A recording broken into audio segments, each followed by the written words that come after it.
Warning, read before playing. A very small... Oh, it looks like it does, actually. Impressive. 10 out of 10 already. A very small percentage of individuals epileptic seizures. Okay, I'm fine with that. Ubisoft. I don't think I've played an Ubisoft game in a while, have I? Okay, here we go. So at least we can do the... I should always do these intros from the title screen, because sometimes people get annoyed. But then again, they get annoyed that I don't start either. Right, so like I'll be on... Like with Harry Potter, that was like an exceptionally long intro. This one won't be as long. So what do I know about this game? Pretty much nothing. I just saw some of the ads for it a long time ago, and that's about it. I guess the one thing I heard from people who had played it was that they complained... One of the complaints was that all the enemies are like bullet spongy, or there's like a certain amount of bullet sponginess as you go through it. Maybe because like if you try to play solo and stuff, which of course I'm going to do, it could expect that you're in a group or something, or just to keep making the enemies harder and scale with you and whatnot. It is a typical trend. There's kind of two versions of bullet sponginess, one which is okay and one which is not. And the difference is mainly not mechanical, but it's sort of logical. Like Fallout 3, as much as I laud the game, it's one of the best games ever, that has the kind of bad bullet sponginess at times where like you shoot somebody in the face in their bare skin, no helmet, no armor, nothing, and they just don't die. You have to hit them like 5-10 times in the face.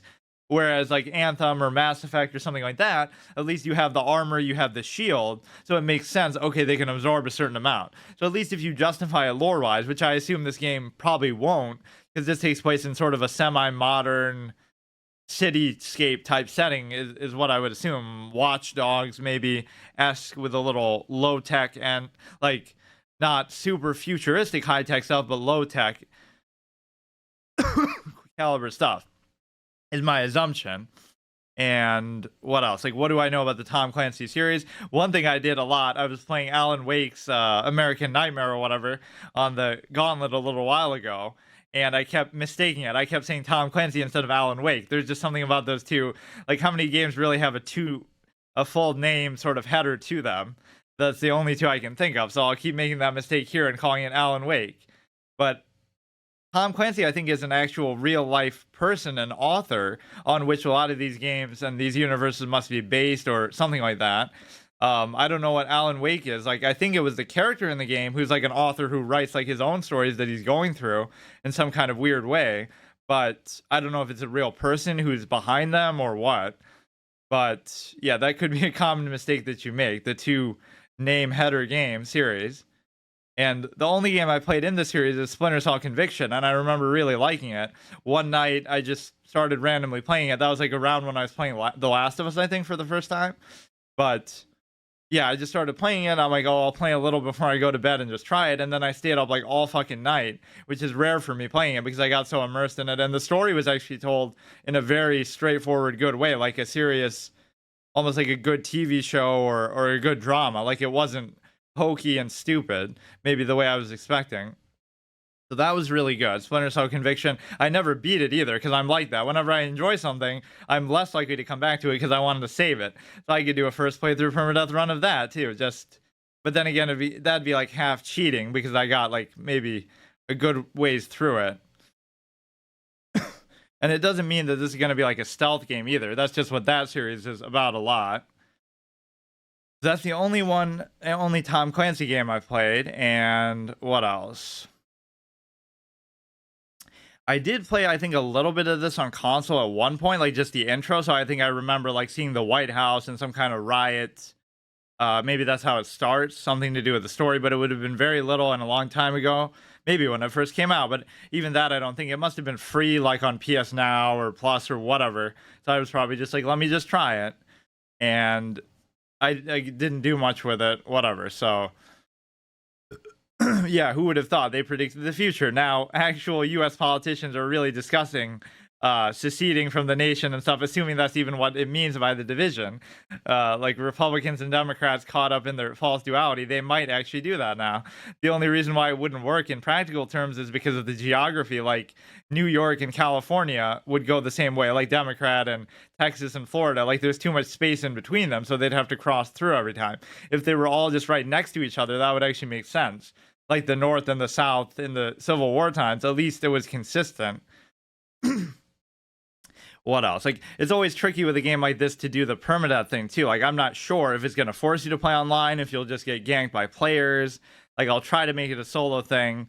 I've never done a rule like where, oh, it's permadeath, but if a player kills you, it doesn't count. Normally, I just either play on a PvE thing or some way, or the game's so dead that it doesn't matter.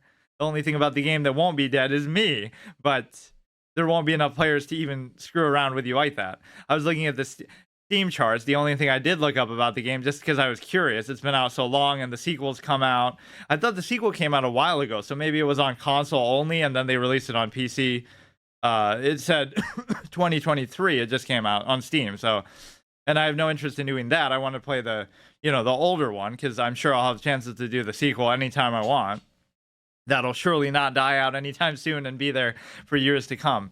But yeah, it looked like this one and Division 2 had relatively the same number of players, so that's kind of interesting. I don't know if that means that like 500-600 or something like that. Not that that really matters to me much. In fact, in a way, I almost prefer it when it has less.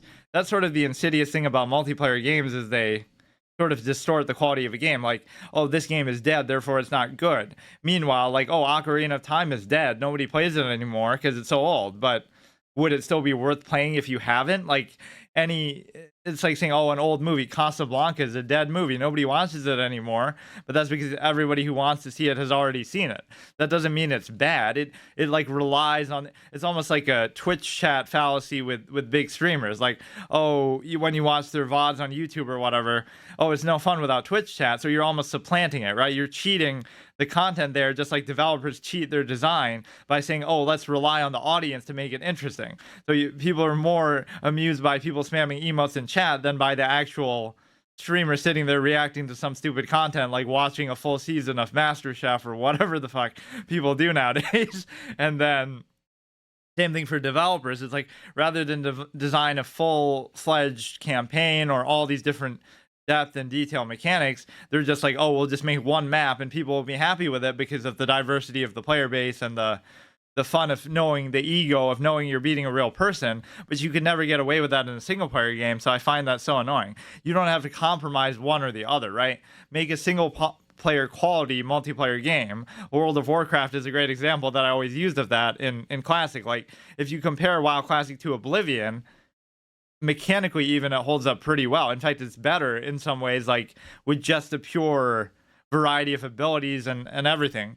Even like the tab targeting at that point wouldn't have been so bad. So I hope that it lets you do a lot of stuff single player. What else did I want to do?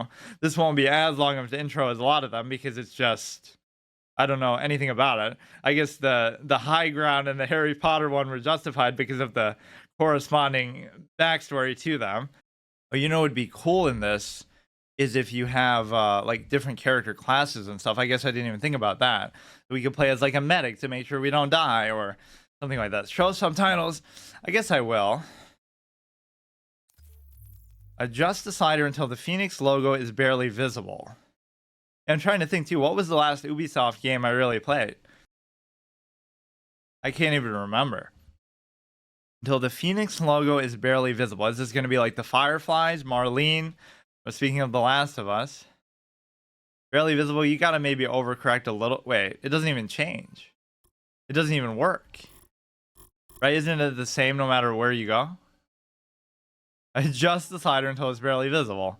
It looks barely visible the whole time. It's actually bugged out for me, at least, I think. I guess I'll just go a little bit in to make sure it's fine, but the whole game will look like that, where you just can't see anything. I definitely remember seeing the intro, and it had something to do with the White House. Oh, is it going to be like a coronavirus type of thing too? No, it's something to do with money. The dollar collapses. Retailers are calling this their 149,000 stores offering sales in cash sales changing hands. Look at that resolution, dude. What is this?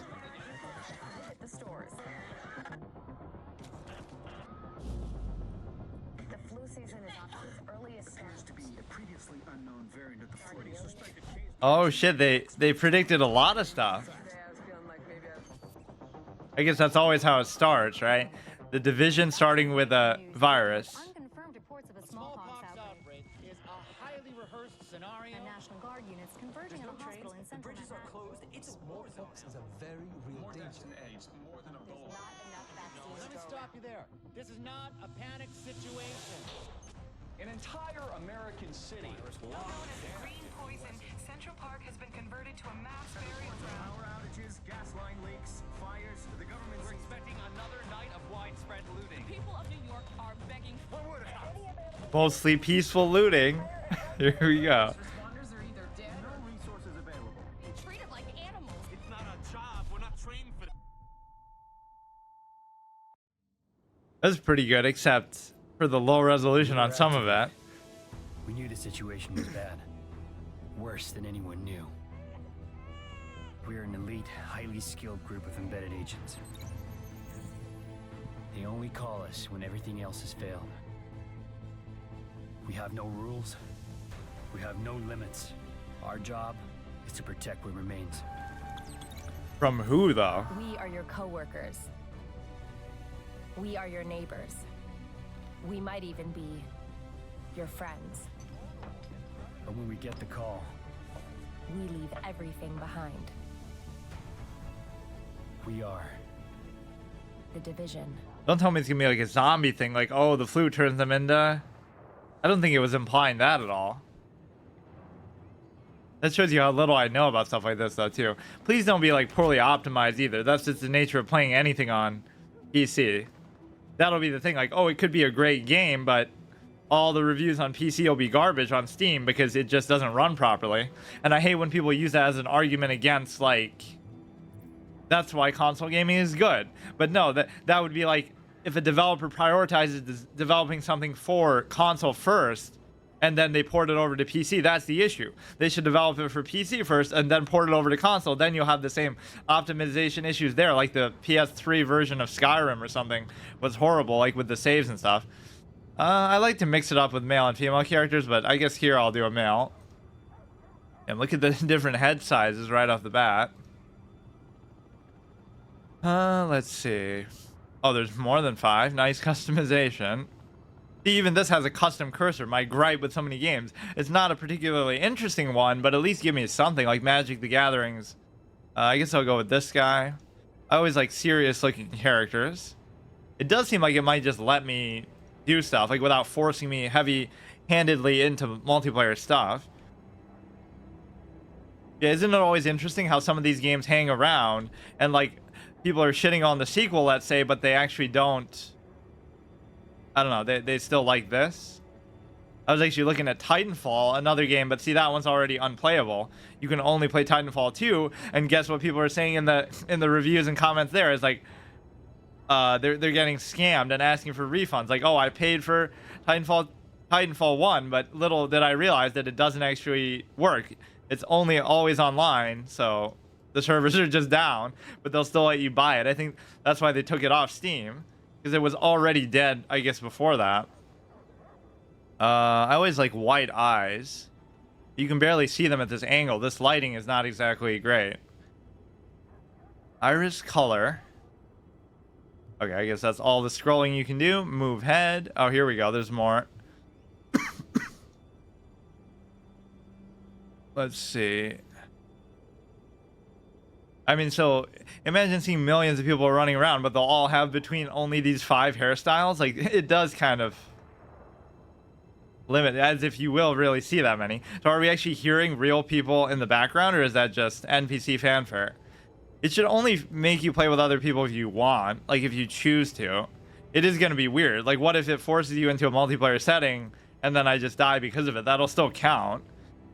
Although I guess with my flex format, which is obviously what this is, where I'm just playing random games that aren't part of my normal schedule. I guess the first one is always like some kind of multiplayer online thing, like an MMO or whatever that I haven't played, that I've always thought about wanting to play.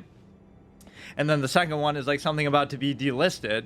I kind of owe this whole thing to Spellbreak because I kind of panicked and saw that was about to be go offline. And so I made a point to play it outside of my regular schedule. Like I didn't have a day fixed for something like that, so I made one. So the point is that with the flex thing, normally with a first playthrough permadeath, I would say if I fail, I can't come back to it like for 6 months, and it's just over and done. The session is done. But with like Hogwarts Legacy, I died early all I said then is, okay, I can restart, because this is like a one-day thing that I might not play again anyway. It's not going to become like a main series, no matter how much I like it. I've just been trying these, and I can always, you know, continue one of them later, like WoW Classic, Permadeath 1 to 60 or whatever. So the point is, I can always restart. I'm basically setting it up for the fact that it might screw me over. Let's just go very plain, generic looking. Yeah, if I do die to a player, it still counts, but I have to go and restart, I guess. Little scar, literally the division. We're split in two. War paint. Be a good excuse for like an RP split personality thing. I kind of don't want war paint, I guess. Let's just go kind of simplistic. Or I guess I should at least see what they are, though. Not a big fan of tattoos. I'm like a very minimalistic person in general, like in a lot of areas in life, just on a philosophical level. Like in food, I only like one or two things together. Like salads, or like if you combine 3 or 4 different whatever it is, even if I like each of them individually, I don't like it. Or even in the context of like deep psychology moment, even in the context of like, yeah, tattoos and makeup, like on people, or what do you call it, like nail polish, stuff like that. It just kind of distracts from everything. I never really am that type of guy who likes it. Because that's not really you anyway. It's like anybody can just wear something. Wait, what if I don't want one now? You can't take it off? Tattoo saturation. Wait, that's stupid. Or no. That was the war paint one. Okay, here. Let's just not do anything. Some people just take it too far, at least. Like, you got tattoos everywhere. You got piercings everywhere. You got... You know, you slather yourself in makeup. Like, none of those things are personally positive or negative. It's just something that is artificial on top of what you are. I don't want fucking glasses. That should be like a piece of gear that you get based on activate agents. At least I probably shouldn't have to worry about players. This is kind of cool how it just starts you, though. Intelligent system analytic computer is activated. All ISAC systems are confirmed online. Oh, here we go. It's lagging already. The marker to begin weapon verification. Oh, is it gonna be like a sticky cover thing, or you press space? I'm not the biggest fan of that always, but using cover is essential. And sometimes I'll derp around like this and die in a game because it's like very scripted at the beginning, where I kind of want to mess with the settings a little bit. But you know, am I actually safe now, or could I still get killed? I don't know whether I'm in an online, no dossier, 0 members, 0 friends online, session owner. I'm sure there's like a story campaign type of thing. Actually, this didn't start. Maybe that was the Division 2. That's why I was confused. Like, oh, it just came out on PC. But the one with the White House in the opening must have been the Division 2 that I was somehow playing. So I must have played just the intro of that. I don't know why either, but let's just look at the graphic settings and stuff. Sensitivity is kind of low, but it didn't really feel like it. Press to sprint. Press what? Toggle between needing to either hold down your sprint control or only needing to... I guess I'm used to holding it down, but I'll just deal with it for now. I tend to not even like to look at the controls because it's got to be a fresh experience. I guess I'll leave it, but... It stuttered a little bit, like right out of the gate. Let me see how it looks. Maybe it's fine. I mean, this is a relatively old game. Take cover. Okay, we get the point. But we wants us to... So does that mean you can't crouch? Oh, here we... One of my biggest rants ever was GTA 5, and people defended it. Overly defensive fanboys pissed me off more than anything. That's like a friendly NPC. It's the fact that I'm unlocking rewards by just derping around and standing here. The thank you for being part of the division. Items have been added. I don't want that, though. I want to have to earn it for whatever extent that's worth. I don't know what that even is. I don't know what I just did. I hit V just to see what it does. And I didn't even learn it. You have unlocked the Ubi. Look at how much shit it spams you with. That's how you know you're playing an online game. Like I just logged in for the first time. Splinter Cell outfit, but I I want to feel like I earned it, not like I just got it for no reason, so I wouldn't want to use it. Look at how long this is going to go on for, or maybe it's just looping it. But yeah, GTA 5, and especially online, imagine having a third-person shooter, or even a first-person shooter without a crouch button, but people defend it, oh, you can just stick to cover, and you have that little thing where you hunch over, and oh, that's the stealth system. It's so stupid. You should have it as an option. There's no reason why you shouldn't. And you might argue like, oh, why do you need it? We're going to have the same issue here. Like, for example, let's say somebody's shooting at me from over the car, right? From past the car, where like that red light is, right? They're shooting me there, and it's like, oh, just take cover behind the car. But you have to go up to the car and then take cover. If you could crouch, then you're still using the car kind of as cover, right? At least duck down, even going prone, but even just being able to crouch. So you're still using it without needing to be right next to it. That's the part that people don't understand. But that just shows you people will accept anything that you give them. Make a third-person shooter without a crouch button, and people will accept that and defend it. Like, you must be... So let's see how far it'll actually let me go. I probably shouldn't dick around, but... I feel like I haven't played that many third-person shooters compared to first. Like, I just always assume everything's going to be a first-person shooter. Even with Anthem. Close a car door. Did I even do that? I haven't basically done anything. It's not even letting me sprint. It'll probably tutorialize that in a second. Just soak it in. See, these moments people always question or make fun of or maybe dislike, but you need to do this because then, like the Poke TV moment in Pokemon Y, I sat there for an hour at the beginning of the playthrough watching TV, but then 30 episodes later, I complete a first playthrough Permadeath run, and so if I didn't sit there reading the TV, watching the TV for an hour, maybe I wouldn't have survived that long. So it was all part of the context of the experience. Maybe not in a literal sense. Like, I'm sure I didn't remember a lot of the tips they gave me from the TV, but what it did do is it shows how immersed I get into it, where, you know, I was really taking every little thing seriously. And of course, Pidgey literally carried me. Weapon test initialized. Open fire at the highlighted targets. Open fire already. I kind of like how quickly it goes into the gameplay, though. They don't dig around. Shoot with L and B. What am I shooting at? Test your primary weapon. At what, though? I don't think I'm just supposed. Oh, I'm not even paying attention. Primary weapon test successful. Yeah, this seems kind of like a unique setting too. Like, it's gonna be low tech, right? You're gonna be in like this apocalyptic world where you have semi-advanced technology, but it's very scarce and stuff. Speaking of Fallout, but maybe not to the same extent. We're gonna find the first secret ever here. Like, this is the kind of stuff people don't.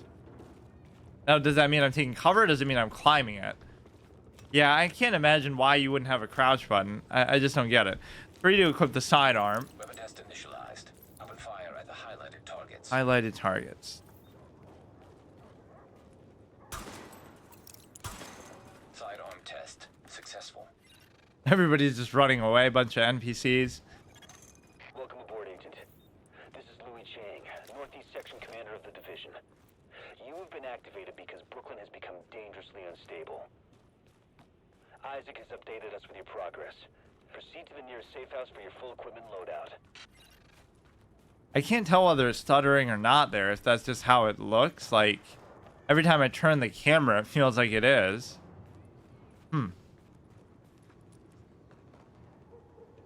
I don't know. It almost seems like it's meant to blur a little bit like that. I don't know. I like the way it feels control-wise. Okay, now we can finally sprint. Put your weapon up. So can you like sprint and do like a maneuver to get into cover? Like slide? Kind of. Yeah, like again, this is a perfect scenario too. Somebody's shooting me from like where that van is, and I'm here. So instead of running and then going into cover, why not crouch and then, you know, sort of tiptoe into cover from a crouch? Pretty much tells you there can't be a stealth system, because otherwise, now can I vault that? You have to control the vault. Does that mean I can't take cover in that? So there'll be some random objects too where you just can't take cover. Like, I appreciate the games that have these kind of systems where you can sort of stick to cover, which a lot of them do. I was so impressed by GTA 4 that way, how like every single little space in the city, it could be a car, it could be a sign, it could be a garbage can. You could press Q or whatever on console, LB or something, and it would stick to the cover. That was so impressive to me, but you could still crouch. But imagine that. Maybe they feel like, oh, it'd be overpowered in multiplayer to be able to crouch and spam it, but the frame is broken, the mirror is intact. Why are you telling me that? I wonder if you can actually drive in this game. That should be like how you earn your mount, basically. And yeah, you have to go into combat situations like this just totally out in the open. I've confirmed that your fellow agent Faye Lau has arrived here. Check in with her when you get inside.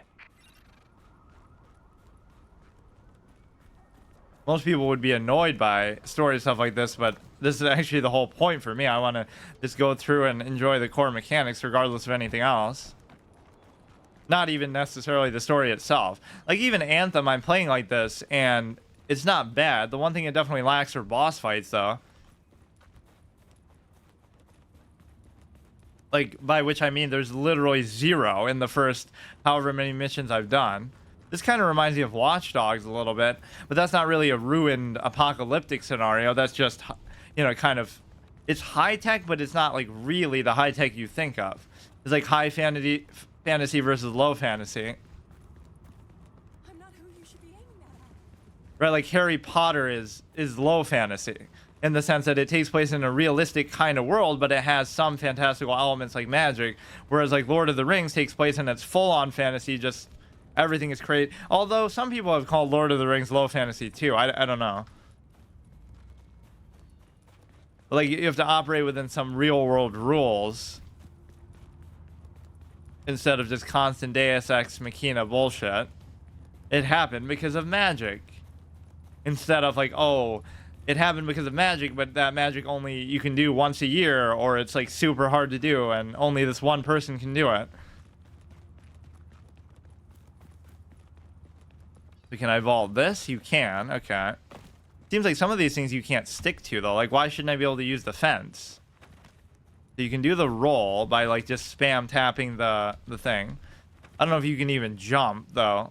Like, I'm hitting control and you can only vault stuff. Like, I don't even mind the contextual movement that way. That, like, oh, you can only do stuff when it wants you to do it, but... The fuck are you talking about being a picky eater now? What does that have to do with anything? Random NPC dialogue. That's all people mean when they say NPC dialogue too, is like they're just thinking about their own thing that has nothing to do with what's going on.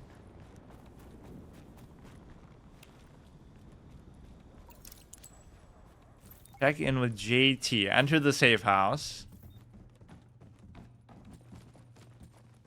Isn't that just a kind of immersion breaking too? You'll always see this little box of, I'm sure you can turn it off, but kind of a weird design choice. You get the point. If you hug, Now entering a safe area. if you hug a wall, you know you can stick to it. You don't need to show me this big block of shit, or I guess to show whether you can do it or not. Because arbitrarily, what if I need to do it here, regardless of it being a safe area or not?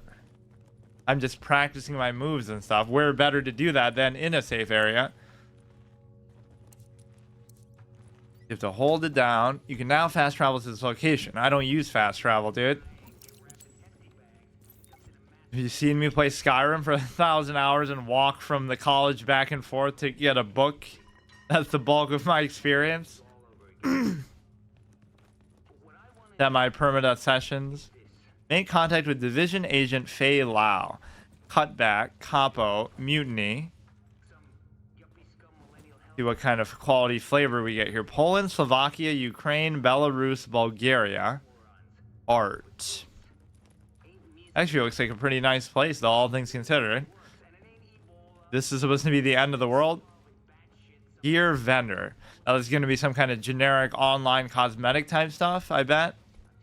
That's what I hate in Anthem too. Like, all the shops are the same, so they make a big deal in the story like Uncle Vonnie's shop just opened up, but they sell exactly the same shit as Prospero, and Prospero just opened up. Well, he sells the same stuff as whatever the other one was, like some generic seasonal store. Shit, I should have. Whole neighborhood. Rioters are moving through, in force, headed this way.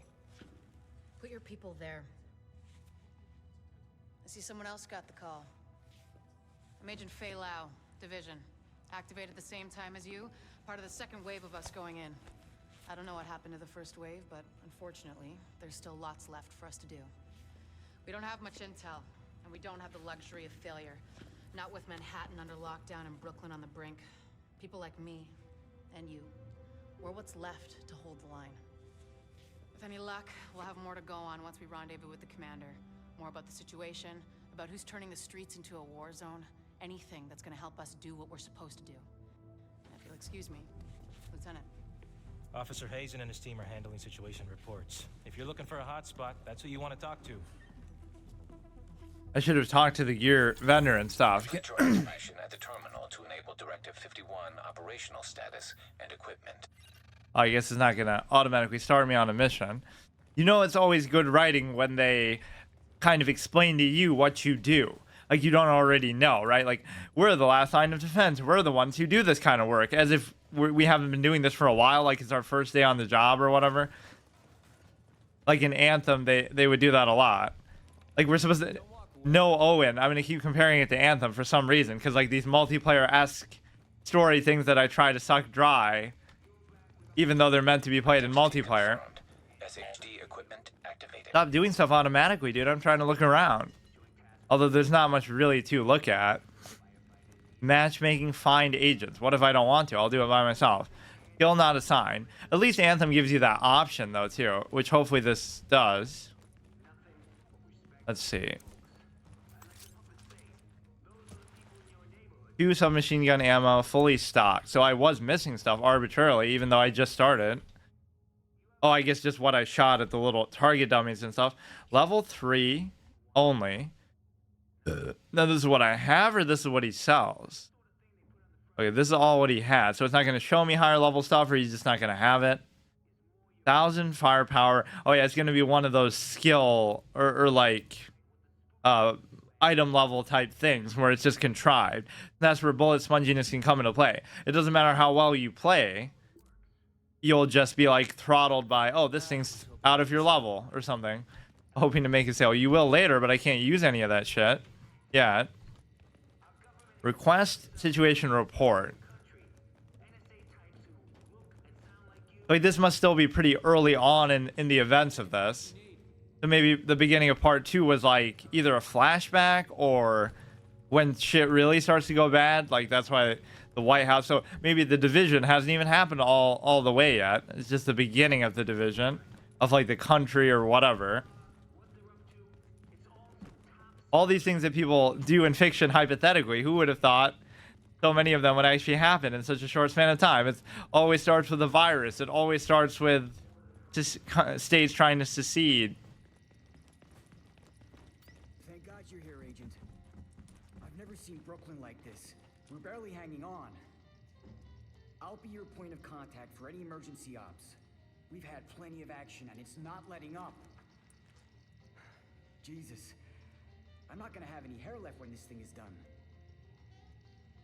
Okay, he goes back to a casual stance. I thought Isaac was our point of contact, where he's talking about everything. Select mission. So hopefully you can launch it by yourself. This place is okay, I guess. I love that. Reusing cosmetic or little flavor things. They call it the old Edith Finch technique, where they have bookshelves full of books. You can't pull a fast one on me because I look at all the flavor. You literally have like 5 posters on the wall total, and yet you have to repeat one. My dearest friend. Doesn't it seem kind of too posh and too nice given the circumstances? Let's go. Okay, select mission. Who is this? Why are there actually people here? Is there some kind of voice thing? Make sure it's off. Music volume, dialogue volume, mix. Mute, disable. Yes, we'll disable in-game VoIP. Okay, yes, disable it. And microphone enabled, no. Wait. Oh, it doesn't let you change that because that automatically disables it anyway. They could be hearing me doing all this shit, going over all my little flavor and minutia stuff. Third party. So can we just not do it with anybody else? Safe house, Plymouth Rock. So M is what it wants me to do. Auto match, out of bounds. Or do I actually have to go outside and just do it? That would be more my style. Let's just go explore the world. Warning. You are exiting the safe area. Yeah. Really seems so safe. Like somebody couldn't just jump over this goddamn couch. Agent, rioters took the weekly food supply from the Brooklyn Heights distribution center. They try and sell it back to all the starving people. Plain and simple profiteering on the backs of people who are suffering. Get that food back. Oh shit, it just goes right into it though. I like how fast-paced the intro is. I thought they'd beat around the bush a little bit more. Yeah, this is totally like an MMO type of experience. I could see myself just doing this for a long period of time. With no, it doesn't even need any context or story. Just like, as long as the mechanics are solid. You can climb up pretty high stuff that it didn't seem like you could before, but I guess not this one. Or you can, just not that part of it. The G is grenade, V is going to be a heal. I just kind of did the V earlier by accident. It'd be cool if you can kind of incorporate a little bit of stealth stuff in here, even if it's simply as just being able to crouch ever, but I guess not. One skill not assigned. Now, why is that even happening right now? Abilities. It didn't even really tell me to do that. You now have available skills. Now, I assume I could get killed here because there were other people coming through in that room. You now have available skills. Skills expand your toolkit with new tactical options. Equip a skill. Use a skill as E. So, we're going to choose our spec. Medical. I mean, this is effectively like... See, imagine if I die while doing this, though. This is all blocked off. Sends out a recon pulse that marks hostiles and allies through walls and covers. Fires a bomb that sticks to most surfaces and explodes when detonated remotely. I like that. Security equips a portable ballistic... Oh, shit. I'm all about shields, you know that. The user can only use their sidearm. This is actually what I always ask for in some games. Like, oh, Fallout should have certain classes still within that scope. Like, you can use only like a dinky pistol, but you get to use a riot shield, so you can be a tank. You know how you would say that in Elder Scrolls or Skyrim or something. Oh, of course, you can be a tank in those games. But you could be a tank literally still in Fallout in a weird kind of way. I wonder if I should do that or not, though. You don't have to use it all the time. That's the thing. So whenever you feel like it. This seems kind of cool. I guess it won't force you to only do that one, though. Like, I can always probably switch later. Equip skill. E. Press E to deploy the ballistic shield. Shield will protect you from frontal damage, but will limit to your sidearm only. Unequip it by holding E. Oh, this is awesome, actually. I like that mechanic. I mean, I don't know exactly how effective it's going to be or what the cooldown is. Okay, we see it kind of recharging there. It's always good to test stuff. Yeah, I would love to just wander around. Like, forget about even doing the mission. Can I just kind of dick around? Open world experience. If this was a single player open world game with some of the same ideas and mechanics, it'd be great. But no, they have to ruin it by making a multiplayer. And by ruin it, I could just mean as simply as the fact that it might go offline one day and you'll never be able to play it again. Approaching marked location. Even if it's not like other aspects, like, oh, it forces you to play with other people or stuff like that. I'm telling you, it won't budge. It's because you're doing it wrong. Oh shit, it made me switch my weapon. I was expecting to be able to use the spray. I am a spray kind of guy, or like one slot should always be spray, and then one slot should always be, I don't know how health works. Oh yeah, that's totally what I wanted to do, because control is more intuitive to me to try to get in cover. Mechanics are actually kind of nice though, smooth. Area secured. Hostiles neutralized. So your health seems to come back automatically, but it's still okay. Oh wow. So not only do I have the shield ability that I can just do on demand, but I also have the ability damage resistance, bonus damage, threat increased. Well, I'm going to be a solo single player tank, of course. That's my WoW. Although I did a lot of dungeons that way too. My WoW 1 to 80 warrior thing. Where like I leveled this prot. It was actually not even that bad in Wrath. Mark for JTF. This is exactly how I imagine it too. That's the price you should have to pay. They stole my idea for like a shooter class in a more organic setting. I said it for like Fallout 3, Fallout 4, but... Warning. Hostile forces approaching. Let's see how good the shield actually is. Who needs cover when you can just do this? Although I don't see the point in some ways. It doesn't matter even if the shield breaks because well, what's the point though? Yeah, what's really the point if you're gonna... It's good for like a last resort type of situation. What if I just do a grenade? I don't know how you're gonna get more back, so that's something, but often it's good just to get them to disperse. Oh, and that's cool too. So if you go back in or out of cover, it'll automatically take out the shield as soon as you go out of it. Now you should almost put it away just to get the charge back. So how exactly am I doing that? I'm just spawning it out of thin air and then I just throw it on the ground like it's nothing? Now you just wait for the cooldown and it magically reappears. How am I doing this? Makes no sense. Why would you just waste that? What does it even say in the skill thing? Sends out a recon pulse that... No. Equips a portable ballistic shield, but how many of them can you carry? It seemed pretty good, but I don't really understand fully what the point is. Why not just stay in cover and just play it like you normally would? I don't like how it's activating so many things like without me having to interact with them. Like when we were in the new item of clothing. When we were in the safe house, it triggered the scene by me just walking there, so I got to be more careful. I always like to just look around before I progress. I'm assuming this is what I have to do, or maybe not. Oh, this is just a pickup. Watch cap blue, 0 armor, loot. Some of these seem like scripted animations, or even like pausing it that would make you think it's not always online, or you know that it is actually paused, but it doesn't seem like it would be. Go take shelter from the cold and then look through my inventory. What do we have? Nothing here. A lot of level 3 stuff that the shop has, although it's weird that he wouldn't show off stuff that I get later. No items in this category. It was said I got some piece of clothing before I even picked up the hat. So does that mean that... Hey, Nat Echo, how's it going? Thanks for the follow. I don't know if it was just saying that because it wanted me to pick that up, or if I had something else from before. What was it? It was a headpiece. Loadouts, character, blah, blah, blah. Sidearm firepower. If you get like a really cool, like a heavy pistol, that might make this shield thing actually work out pretty good. Unlocked at level 4. This should be like a headpiece, wouldn't it? Knee pads? No, wait.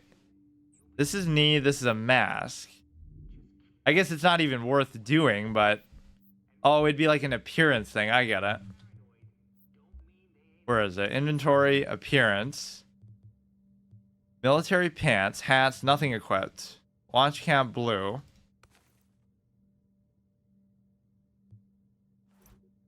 Doesn't really look blue.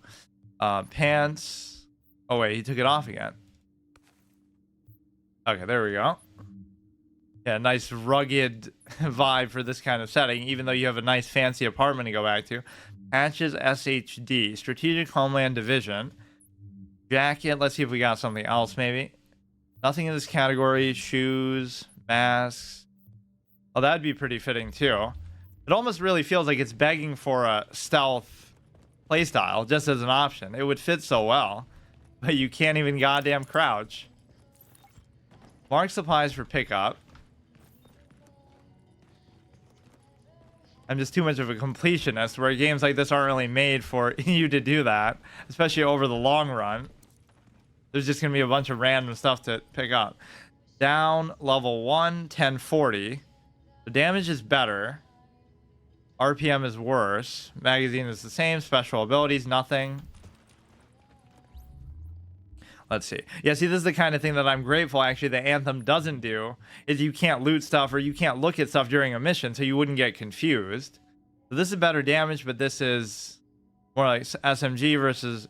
Oh, this is still an SMG, but it looks more like an assault rifle almost. 8.5 critical chance. The damage is better. RPM is way worse. And you know I'm the spraying kind of player anyway. Or I need either a heavy pistol or a machine pistol, and then we'll really flesh the whole shield thing out. I do like the setting though, because it's not too extreme into the typical apocalyptic thing. Like, it's just on the brink of when it's starting to get that way. Confirmed. Pickup marked. GTF notified. Side mission completed. We'll get that food back to the people who need it. Oh, I didn't even know that was a side mission. I thought that was the main mission. Yeah, that's kind of what I want to do, is just wander around. Press M. Like, I just kind of stumbled upon that. So, like, if I ignore the map, even though it's kind of yelling at me to do it there, let's see what we just find. What I might find is some over-leveled enemies that just one-shot me. But that's part of the risk you take. I saw a few players in the safe house. I don't know why or how. But these are all just NPCs. I'll use the shield more as a last resort. For now. Even that I kind of like. So that kind of partly answers my criticism. Like, oh, what if they're shooting at me from behind there? And then I have to go latch onto cover. Then you can do it like that, but you shouldn't have to. These guys all act scared of you, even if you just walk near them with the gun. You can't really put the gun away either. Just for like RP moments. Let's see how much we can really go around. It does seem like it'll be a little bit... Like, it seems bigger than and more open than what it is, but it'll kind of keep boxing you in with these arbitrary little dead ends around the alleyways and stuff. Like, I wonder how big this area really is and how far I can go right now.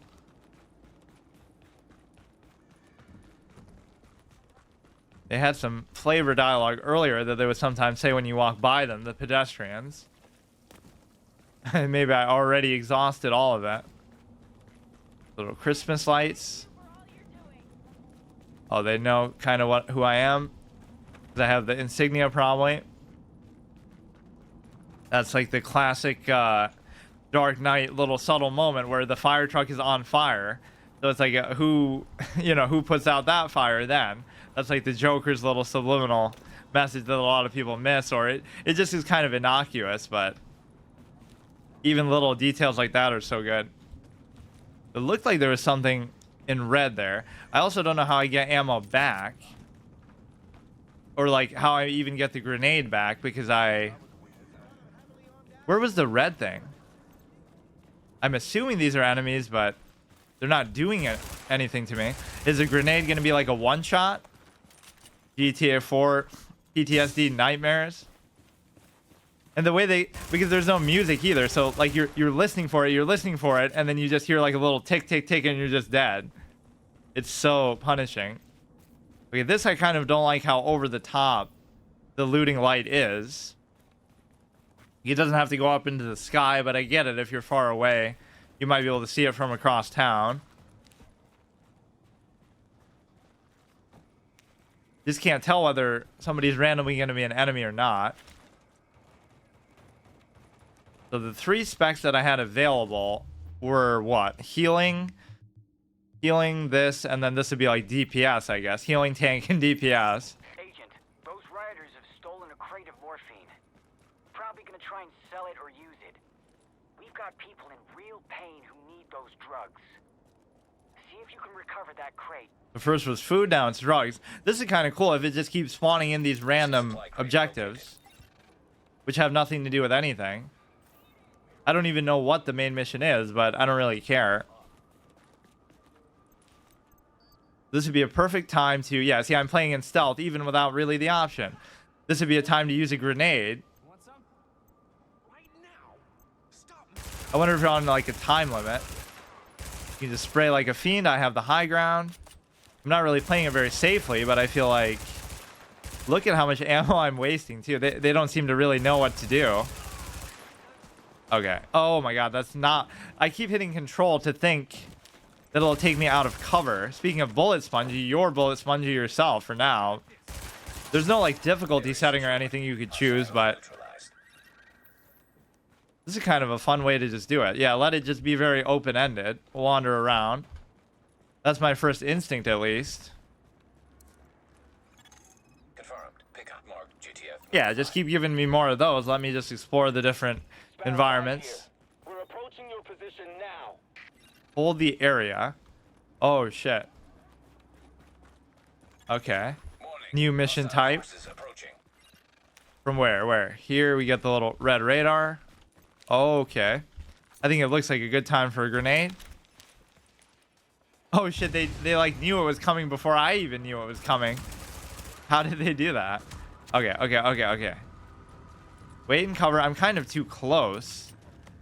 Can you blind fire here a little bit? Oh, that blind fire is sick.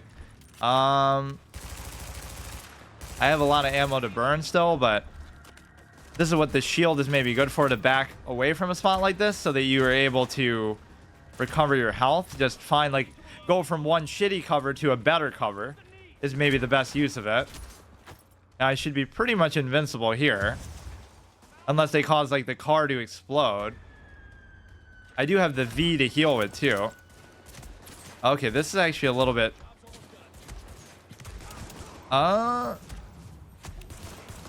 just in a bad spot right now. Okay, I'll just use all my healing shit. Oh, this is like a really bad spot to be in. They kind of rushed me a little bit more than I was expecting. Oh, look at that. Confirmed. Sparrow 5 is on site and ready to engage. Fuck these guys, dude. They actually almost had me too. I keep trying to switch to 1, but it doesn't work. Dude, I have a fucking riot shield, and you're just gonna come in and try to face tank me? Jesus Christ. No more hostiles. Now, can I go find a shop and actually buy some of this stuff back? We'll get those drugs back to the wounded where they'll be used properly. Yeah, can I keep some of those to heal with? Because I just wasted all that, and I don't even have any grenades left. So you do got to make a point to... I don't even want to use, like, the map. I just want to try to figure out where everything is naturally. Fuck. Hostage situation at a bank. Looks like you'll have to go through the subway tunnel to access the building. We need you to move in and minimize the damage. No, I need to go to a shop first, dude. Where is he telling me to go? Restore Brooklyn. Rescue civilians. Maybe that's part of what I'm doing, though, too. Like, just do a bunch of random missions, and that's part of the main mission. I really need some resources, though. There's a little bit of a stutter here and there, but I guess I won't worry about it. Although maybe I could turn some setting down. Didn't really have to, though. This game's kind of old. I forget, actually, when it came out. I guess I was confusing my experience with Division 2 with this, where I just played the intro. Because this clearly couldn't be the same one. Like, it starts off with this big cutscene at the White House and this and that. There's not really a whole bunch of stuff to loot just laying around, like as far as ammo and grenades and stuff. Don't leave grenades just lying around. I like that, how immediately it just goes into it without me even hitting E. But then again, that's kind of bad too, because you might not want to do it, and then if you put it away, the cooldown is like a one-time, or no, is it? It's like a one-time thing. If you choose to not use it, you have to wait for it to come back, which it doesn't really take that long to come back, to be fair. What does that say? Beautiful disaster. Let's try to remember like where my safe house is without, this almost looks like it. Isn't it? Shelter inside. Although it looked like it was the one further on. Oh shit, look at that. I actually found my safe house. Unable to upgrade weapons or skills here, but can I buy ammo or something? Toughness, skill power.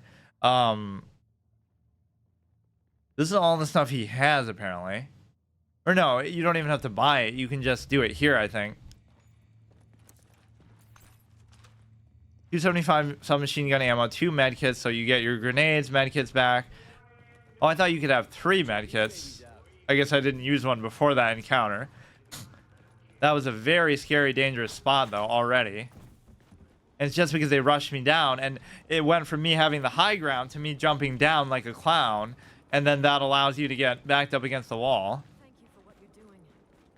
Now, did that mission stay there, or did it go away with the whole subway or whatever? That's all I want to see. Use auto match. I don't want to fucking auto match. I basically want to pretend like it is a single player game. And you'd be surprised how good some of these games are if you go into them like that. Even a lot of these MMOs I've been trying like that. Whether it's because they're dead, like I'm only playing them because I never got around to them when they were, you know, just came out, or when they were bustling with community, or just by choice because I don't want to deal with other people. But either way, it leads to the same thing. Playing a multiplayer reliant game as a single player experience. I don't want to dick around with the fire. Remember when we ran into that fire in panic in Alan Wake? We've gotten word of a hostage situation at a bank.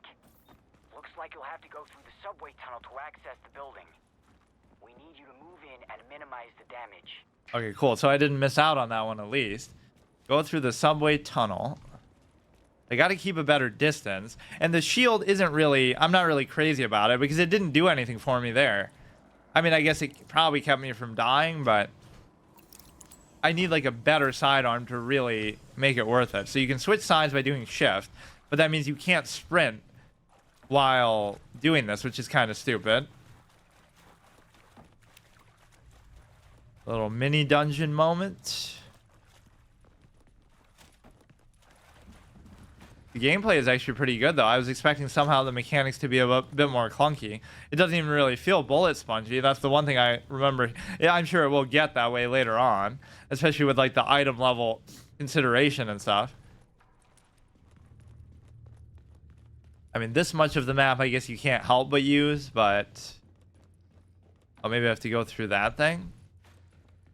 Go into the vault. So many Fallouts. This is like bootleg Fallout, though. Or the early days before it really went to shit. It's like above me. Or whenever you're in a long train station moment, you always think of Half-Life. How long that shit went on for. There's like a section where you're on a railroad or whatever to escape from Black Mesa, and it takes forever. Access the courtyards. I assume this is actually part of the main mission, but it's making you do side missions because of that, or maybe it's just because I'm wandering around so much.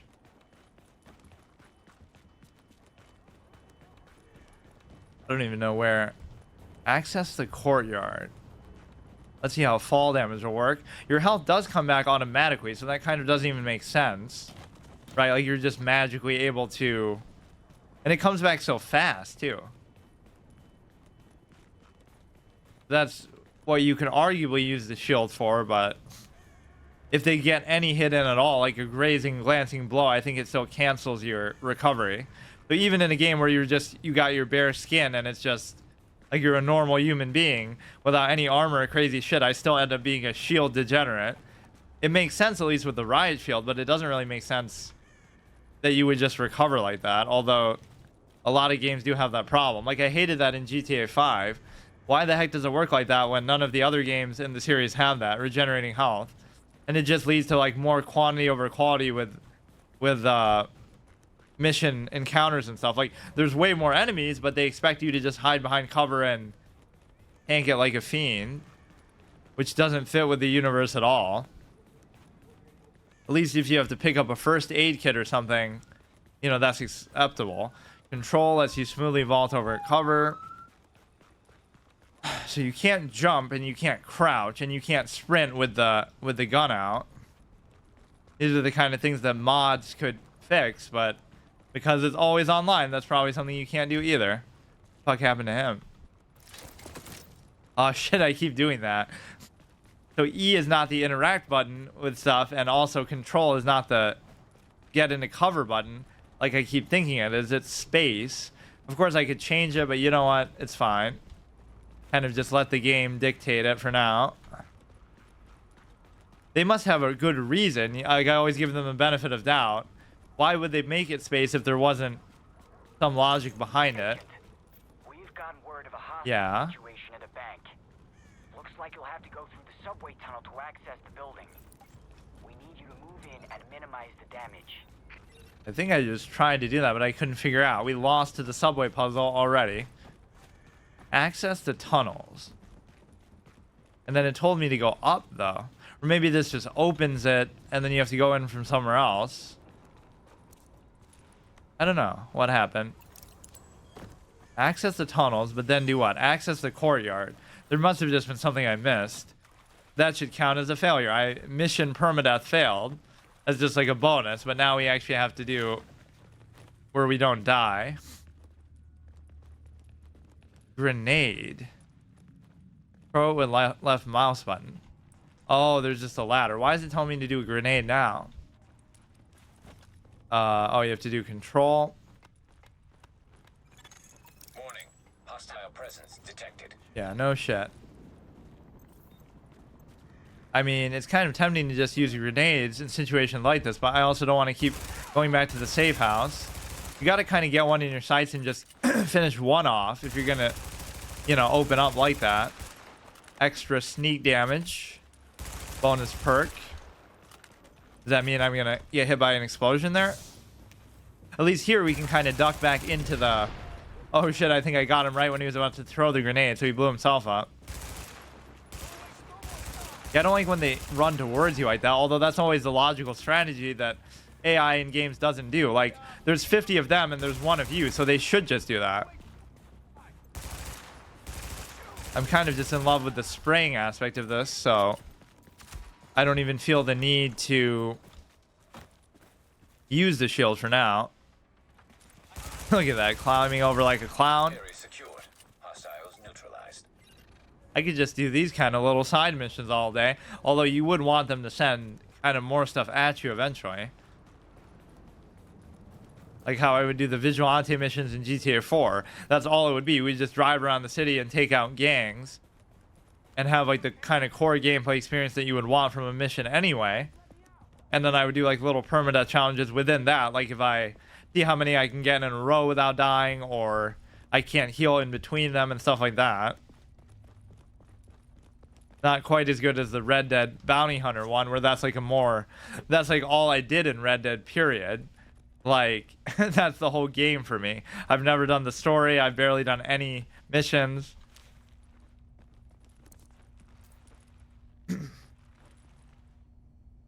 What did I pick up? Oh, like a first aid kit, which I don't even need. That is kind of bullshit, how your health recovers. Just with no... It should recover maybe only to a certain extent. So, like, if you get, like, up to 2 bars or up to 1 bar, or really not at all, as far as I'm concerned, you should just have to deal with it. Nice work shutting that down, Agent. That kind of scared me. I thought they were gonna attack me. Terrifying. No, I need to get the hell out of here. First wave X45. This is gonna be like a sidearm, so it might be comparing it to my main slot weapon. So let me see. Abilities, I don't think I got a new one of these yet. Skill power 680. Smart cover. Reinforces a cover, increasing weapon performance and damage mitigation for all allies behind it. That sounds kind of boring and generic, though. Deploys a stationary turret that attacks. Yeah, why don't we just do that? Hide behind the shield, then hide behind cover, and let this do all the work for us. That detects nearby hostiles until it's destroyed or its battery runs out. Heals all allies within a small radius, can be used on a location or launched to a distant target. I could combine that with my degenerate playstyle already, but it almost doesn't seem necessary. Or at least I just need something that gives me more health, so you can abuse the regen even more. I just don't like it because it doesn't make sense, right? Like, you're not wearing any kind of special futuristic armor that would allow you to do that. At least not that from what I understand. Like, your face is just out in the open. Somebody could just headshot you. Of course, that's not how any, you know, shooter works, with AI at least, but it certainly doesn't make sense that you could just take grazing blows and just recover like it's nothing. Oh, invisible wall there.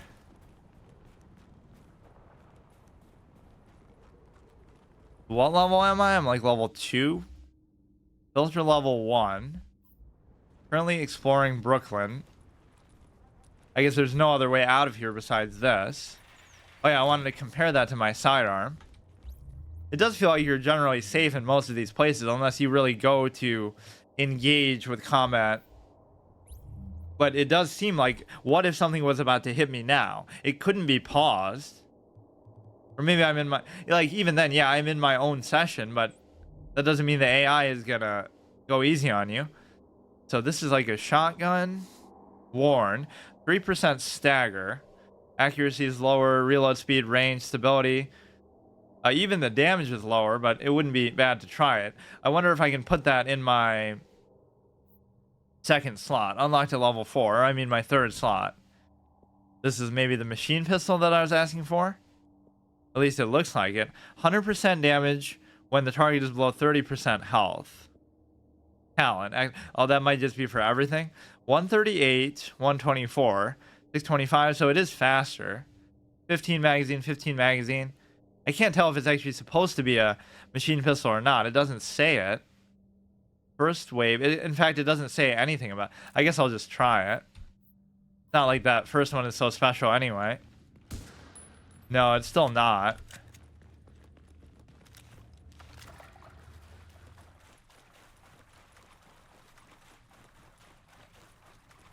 Doesn't actually seem that bad as a single player experience.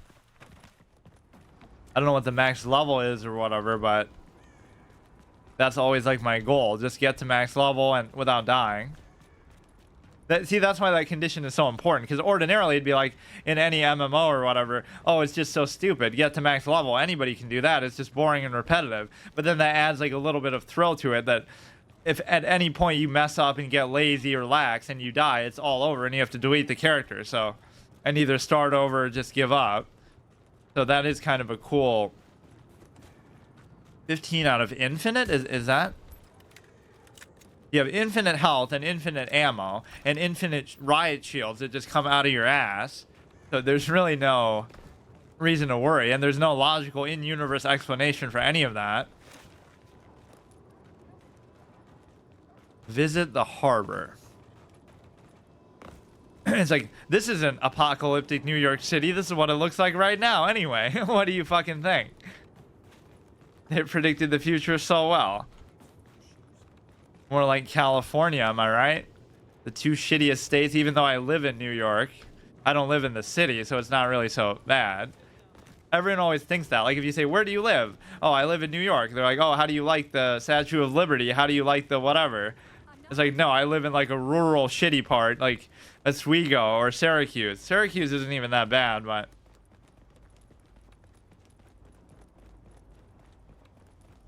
Oswego is horrible because of the snow. You're like in the lake effect zone.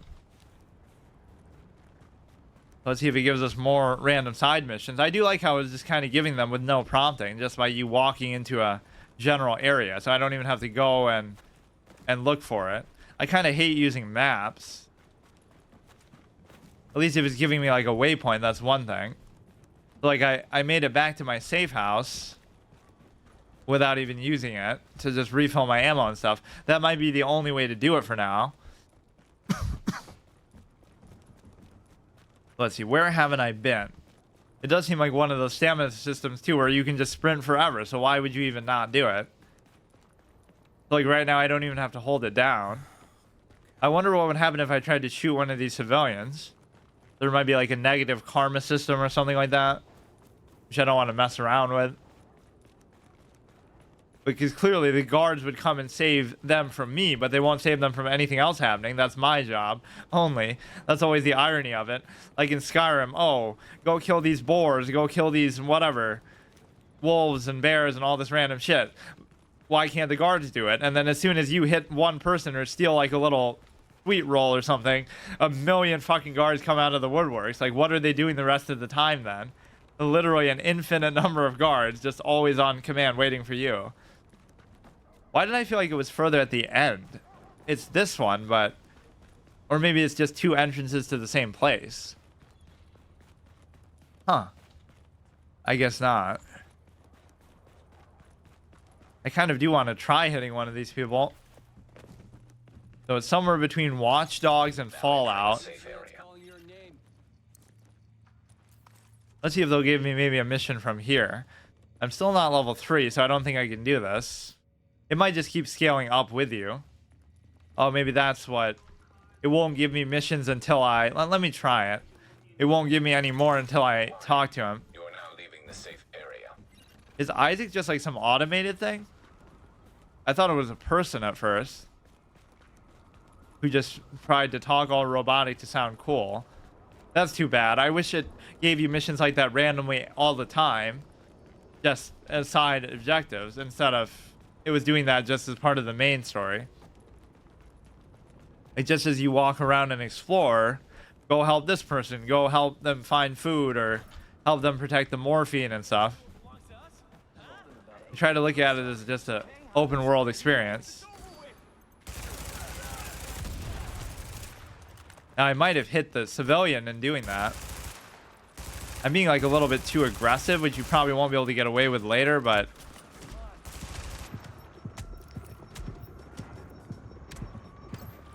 I tried to do the V, but it didn't happen. What the fuck? Good thing the safe house is right there. Yeah, by the way, you shouldn't be too aggressive. What the fuck was that? I was jamming V. Huh. I guess that's why you have the riot shield if all else fails. I don't even know what that was. That was just some random dynamic event that wasn't even like a side mission. Or maybe they only attacked me because I started to aim my gun at them. I guess the easy way to remember it is it's like by the bridge and it's like by the water, kind of. And like adjacent to this, whatever the big, whatever those containers are.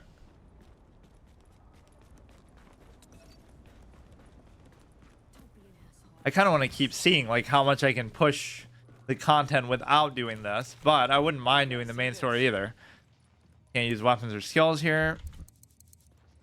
You can just abuse the shit out of this. 64 thing, medkit, there's no cooldown or whatever. So if somebody tries to camp you outside of here, you can keep going in and out in some kind of PvP interaction. That's what I would assume this would turn into, is just you're going about trying to do your missions and people would just keep farming you and trying to troll you, camp you. Can't walk 5 steps without a random event. That's what I get for asking for one. I almost just died right there to this one random guy. I swear I hit V, so maybe it takes a second for it to come into action, but then it didn't. And then I had to hit it again. America the Great. Not anymore. It was once. With great country comes great beer. It does seem like I can't go really too far in any one direction for now. Or maybe this is just the whole game. You just keep doing different missions in this one. No, this is only like one part though. This is Brooklyn, and then they were talking about, I forgot what the other area is that they were talking about. Guys just passed out. I might have killed the civilian too amid all that chaos because I was just spraying like a fiend. There might not be friendly fire. Or there might be friendly fire.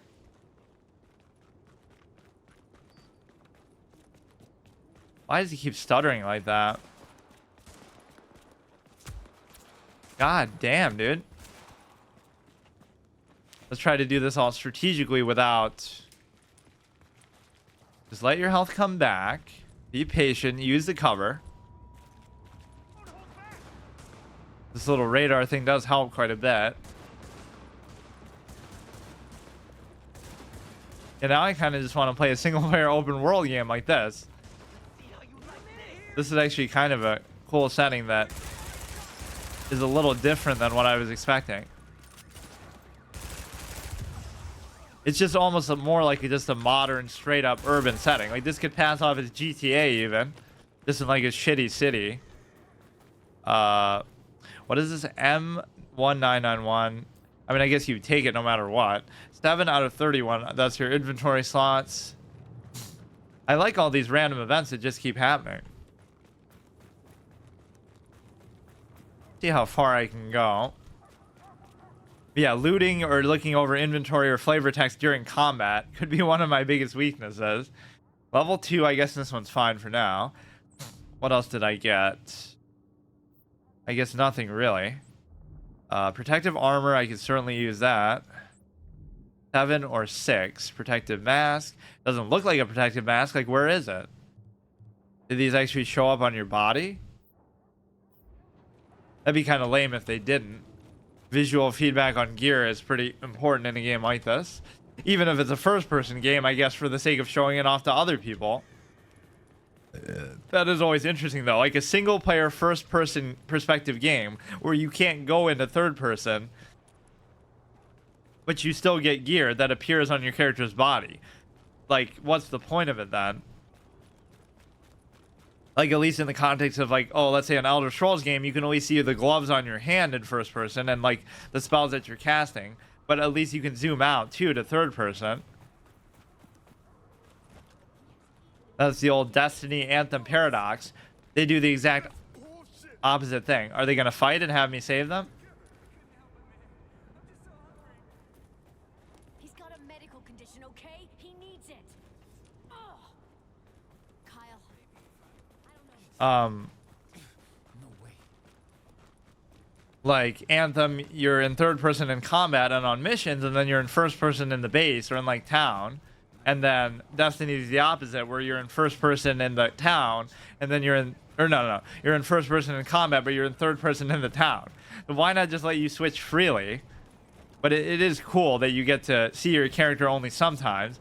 I guess it's better to see your character outside of combat so that you can admire all the gear you got while you were in combat, but I just find that so strange. They take the time to do that, but they don't let you do it during missions. Are they going to be hostile again? Like this is a gang hideout? I probably should just progress, but I don't know whether... No, they seem friendly, actually. Just what they want me to think. This was a... Oh, these are the same clowns who rescued me, too. When we have seen a couple random dynamic events happen, even despite the missions not activating.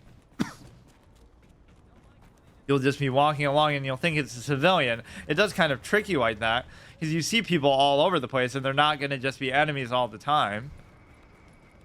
That's one staple of any sort of MMO genre is just... Or of the MMO genre is like, once you go out of a safe zone, everything is an enemy, so you don't have to worry about thinking whether you attack it or not. Especially in a game where you can just kind of shoot freely. You don't have to like tab target or something. Okay, I think we've maybe exhausted this. Let's go back to the base. Familiarize ourselves with Brooklyn at least. Maybe the shield was a mistake because I'm not really playing in such a way where that would benefit me. Unless you get some really sick sidearm. And once I get my other weapon slot, maybe I'll try out the shotgun. But for now, I'm happy with just spraying with this. It does have some performance issues. Of course, as every game. At least my reaction time there was good. Just don't give them a chance to react. Spray them before they spray you. He still took away a bar. So you can go from 100 to 0 very quickly. I kind of want just more total health.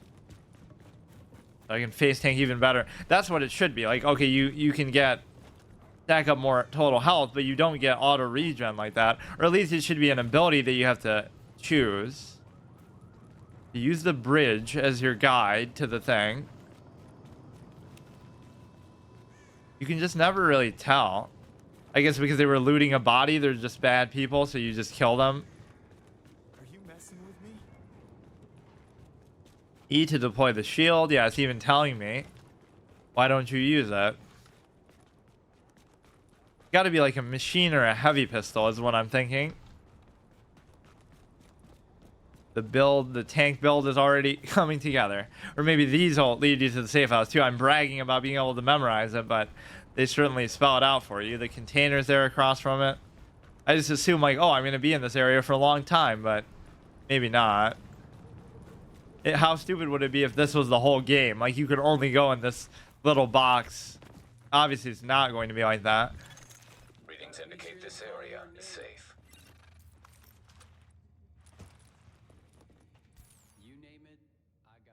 I keep trying to do that. Fantastic work, Agent. I think you put the lid back on this place just when it was about to boil over. We all thank you. And I wanted to say personally that I've lived in Brooklyn my whole life. So what you've done means a lot to me. Okay. So now we're level 3, so at least I can do this stuff. I've been trying to buy from him the whole time, but... Okay. I don't care about armor as much, although they are all still better. How much currency do I have? I have... I guess I could sell a bunch of stuff that I'm not using. Like, this is just worse, so just do it. Do you want to sell this item? Yes. Do you want to sell this? Yes. Now, the weapons you could consider if they have some interesting quality about them. But I at least will keep, like, one of each weapon type. Actually, I don't really feel like selling any of those right now. So this looks just like a standard thing, but it's maybe a little bit stronger. Or maybe it's not even. That they're just showing it, like... I think it compares it to the correct one, though, still. I kind of want to try the shotgun, but then... I don't know how it works as far as switching in combat. I kind of want to wait till I unlock the second weapon slot. This looks a lot better, damage-wise. This is an assault rifle. This is shotgun. This is submachine gun. So I'll get this just because it's a different weapon type. Where does it show my currency? Wallet 112. And this is 127. Shit. Let's see if I can sell one of those other guns for... I like how you don't even have to worry about ammo and stuff, but it would be cool if you could loot it all around the world, which I'm sure maybe later you will be able to. It doesn't seem like I'm getting much from killing stuff. Or if it does happen, it's very subtle. I'll sell this one, I guess, even though I do seem to like this one better than this. 216, though. How can it be that big of a difference? Yeah, I'll keep these just for the types. I'll get rid of this. How much does it sell for? What the fuck? Sold for like $4. Whatever, I guess I'll come back. All sales are final. Let's see. What's the next mission then? Warning. Now leaving the safe area. It should just give you them automatically, right? Because I turned that one in without having to go to the map. Let's just wander around a little more. That's too bad, though. I kind of was in favor of that system where you just walk around and just stuff would randomly happen. It still kind of is, but not to the same extent. There'll just be like a couple of people looting something. That's what you need in a game like this, is a ton of random events that just keep you busy as you're wandering around the map, exploring and finding stuff. But there is not a whole lot of stuff to find either. Completing main missions does something, which I don't know what this light is now. Does that mean that's going to be a mission?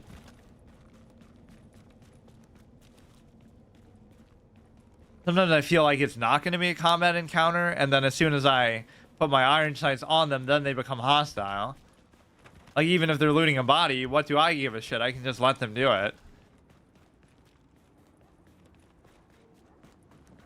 Precinct Siege.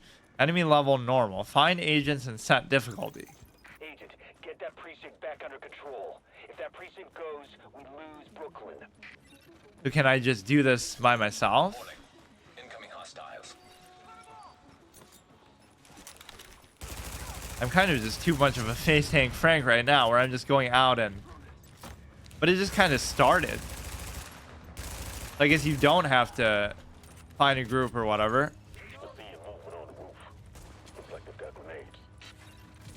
On the roof, got grenades. Where's the other shit coming from? Oh, here he is. They got grenades. Well, they'll certainly have one now. Let's see if that actually gets them. Oh shit, he's kind of sneaky though. I'm just too tunnel vision sometimes with this. V. Okay, so V worked there. It's okay to just go back to base every... I guess they'll give you a certain amount of AI help in the absence of players, which you can't really do anything about, but you know what? I don't mind it. What's he doing there? Suppressed. Secure the parking lot. Reach the parking garage. Brooklyn Dispatch, this is Division Command. We've got an agent incoming to assist at the 84th, but all entrances are blockaded. Division, That's the best news I've had all month. Try the parking garage in the back. Got What that, up? Agent? That's your in. Go get him. My health is full, but I wasted a grenade and I wasted a... Yeah, I like that. Melee enemies. How about that? They'll just run towards you with a stick. That'll make it simple. Okay. It's a little bit hard to avoid taking damage sometimes, so let's just wait. That should always cause them to be thrown off a little bit. How are they hitting me through all this shit? You can blind fire pretty well too. Maybe I should try the shield a little more, since it seems so overwhelming. Why won't my other thing come back? Oh, maybe it only takes you up to the next thing. At least now you can be a little more aggressive and just hope that the shield soaks up a certain amount. Or you could even do it in such a way that you can put the car on one side and the shield on the other. Like here, they're on the same side. Not really trying to rush us here, at least, so you can take your time. Good shots. This would be more my playstyle. I just don't know if it's going to be sustainable. Because yeah, between this and the auto healing, you should be pretty much invincible. That's what I always look for.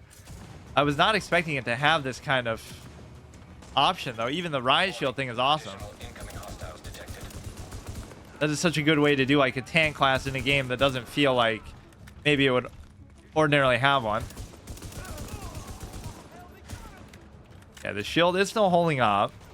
But see, it kind of makes the cooldown feel futile because you could easily just, I guess, once it starts to get low. But look how tanky it is.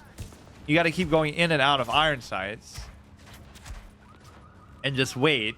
You never really even have to go and cover here, but you could, and you would still have the shield out, right? It wouldn't put the shield away. Yeah, this is kind of an intense thing. Even with the AI helping you, there's just so much shit going on. Yeah, it doesn't feel bullet spongy yet, but I guess what do you expect in the low level? That must be an endgame problem. I'm the only one who feels bullet spongy for now. Even now, I feel fine with respect to the not having to restart the cooldown. That guy doing a fancy roll. Explosive barrel. I thought so. Anytime a barrel is red, it's just automatically explosive. You got the melee user here. I'm kind of spam reloading more so than I really need to. Now somehow I got my other bar of health back. Very kind of a linear path that you can't do anything tricky around the outside though. I don't get to play the Colossus and Anthem because I'm stuck on the Ranger, but I do get to play it here, I suppose. Same idea, tank class and a shooter. But even there, it makes more sense. This is just, or not even that this doesn't make sense. Just the fact that everybody's a tank inherently. You don't even need the shield. Reach the parking garage. What was that game, like Battlefield Hardline, that's like all about cop entry and stuff, like where you go in with a team and you get to role play FBI open up? This almost feels like that. We're the good guys, I assure you, even though we even said at the beginning we have no rules and this and that. So with this you even have infinite ammo, so that's kind of busted, isn't it?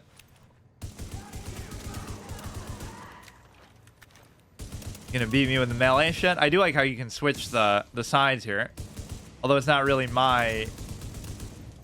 I don't know. It feels a little bit awkward for me personally, but it's a good thing still. And then you go back into that to reload. What am I getting stuck on? Incoming. They're already here, dude. Shit. It doesn't go away, though, unless you hold it down. See, now I have to go... Where's my group, dude? By group, I mean my AI. Throw this shit down and just wait. I guess, for now. That was maybe not the best time to do it, but it was getting low, and I was kind of getting too comfortable with that. Can you, like, roll and stuff here? And it's kind of like how you have to spray their head. I guess you could consider that a form of bullet sponginess. But at least it goes kind of both ways. You don't need to rely on the shield all the time, though. Objective complete. Oh, it felt like there were more of them. That was it. Now, I didn't choose the difficulty or anything, so it even said, like, find a group and choose the difficulty. So I would be the type to play on hard mode still under these circumstances. First playthrough Permadeath hard mode. Solo. So maybe I should try that next time and try to make a private thing. Which I assume this is, because it just... Hostiles detected. Oh, this is kind of cool, though, how long this goes on for. Damn, they're in kind of very astute position there. Oh, if they were facing here, I guess that'd make more sense. Now, think about how fun this would be if you could do it stealthy. Not even that I would personally play like that, but it just seems like it would fit so well. Like, look, I'm kind of doing it still.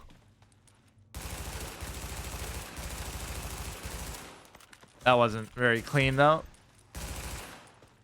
Okay, switch the thing again. Use the cover. This is a more dynamic cover without needing to do the stick to the thing, but that works pretty good, too. Oh, he kind of switched on his own there because I went in the doorway. A lot of, like, very small encounters of enemies at a time. I do kind of want to try the shotgun. In fact, it'd be perfect in a setting like this. Kind of indoors. Let's see. Go to inventory. Although it's kind of a risk to put this away. You can't use it, obviously, with the... Oh, this is kind of weak, too. This feels like the proper setting for it. Too bad you can't sprint with a gun out. Find the hostages. Get me out of here. Keep it down. Don't get them riled up. Play nice and give me time to get us out of here. Use the keyboard. Let's see. Gonna be like a jump scare moment.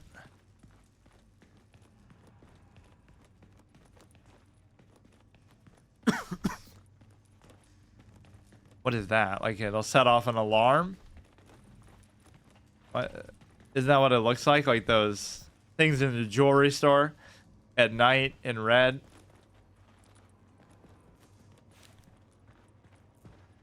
I assume I just have to use the keyboard to do it. Let's just look around, though. It'll be so stupid if it causes me to fail, though. Like, oh, you went too far from the mission objective. Sometimes Ubisoft can be especially annoying about that. Like, with respect, it'll probably be like, as you try to free them, there'll be enemies that come in and you have to hold down the point.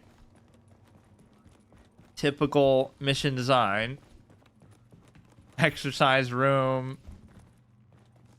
Printing room, open. There hasn't been much stuff to loot in random places like this, so... Like, canned food. What does that even do? I haven't needed to worry about stuff like that. Pouches, currency. Like, where does that even go? Loadout. Or maybe that'll just heal you in one shot. Consumables, canned food. When consumed, canned food increases healing effects on players by 40%, lasts for 30 seconds. Okay. I don't really care too much about that. Yeah, it's really quiet and peaceful for now.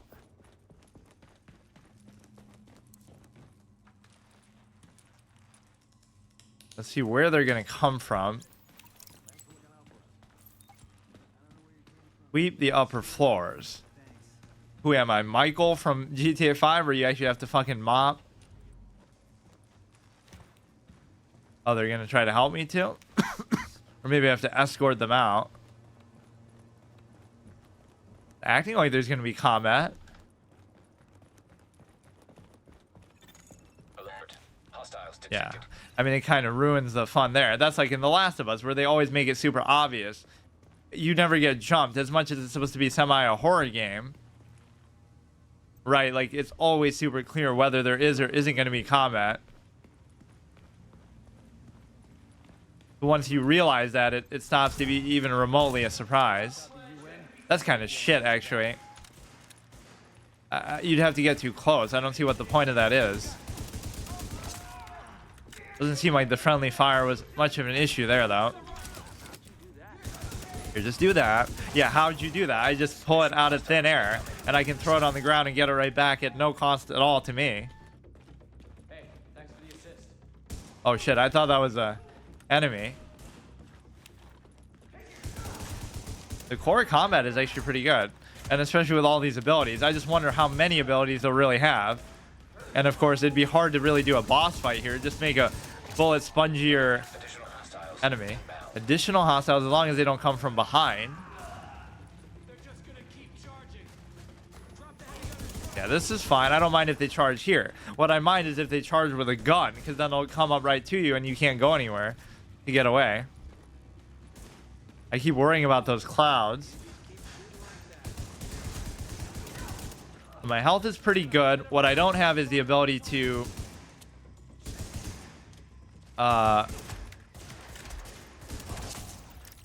leave the upper floors. Okay. Music's pretty good too, but it's very light. Barely notice it half the time. Yeah, the shotgun's gonna be shit. I don't really know why that would be good. Unless they're all gonna be melee users. I wonder if you even could switch during combat. Even if you could, it wouldn't be ideal. Or like you can do that when the melee guys come in and just wait. Like, you know, if you have your second slot, which I'm still waiting for. Neutralize the leader of the riders. Oh, here we go. We asked for a boss fight and we might get one. How tanky is he gonna be? Is he gonna show us the bullet sponginess that I've been asking about? There should only be one. Restock even. Oh shit, that means it is going to be a boss fight.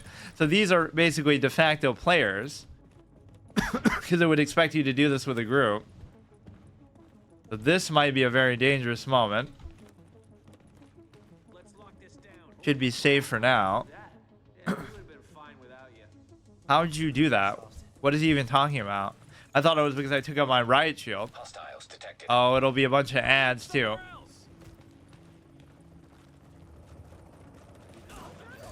Okay, you gotta make sure they're not gonna come from some angle that you don't expect, though. And this dude's kind of blocking my cover. What the fuck? Because you gotta wait for a little bit. If I get low, I always have the option to... Oh my god. Wait, I even just restocked, but it only gave me one of them. Okay, go behind this one. So I guess only one player fits per each cover, despite how large they might be. He just keeps lobbing grenades like a fiend. So he's a little bit too far away.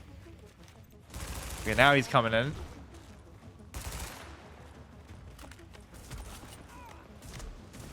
Okay. I can't really heal anymore. Wait for him to throw a stupid grenade. Okay. Now you gotta go for it, but he's kind of in a very well-protected spot.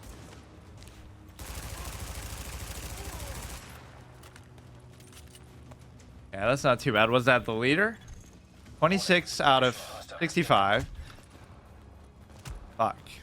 I get too overzealous. I should always have my shield out for a moment like that. Now I have another healing kit, which I didn't have before. So it doesn't go back up to the first bar. So it only goes out back to the bar that you most recently lost up to. He keeps showing like a vague outline. Maybe that's where he's aiming the grenade.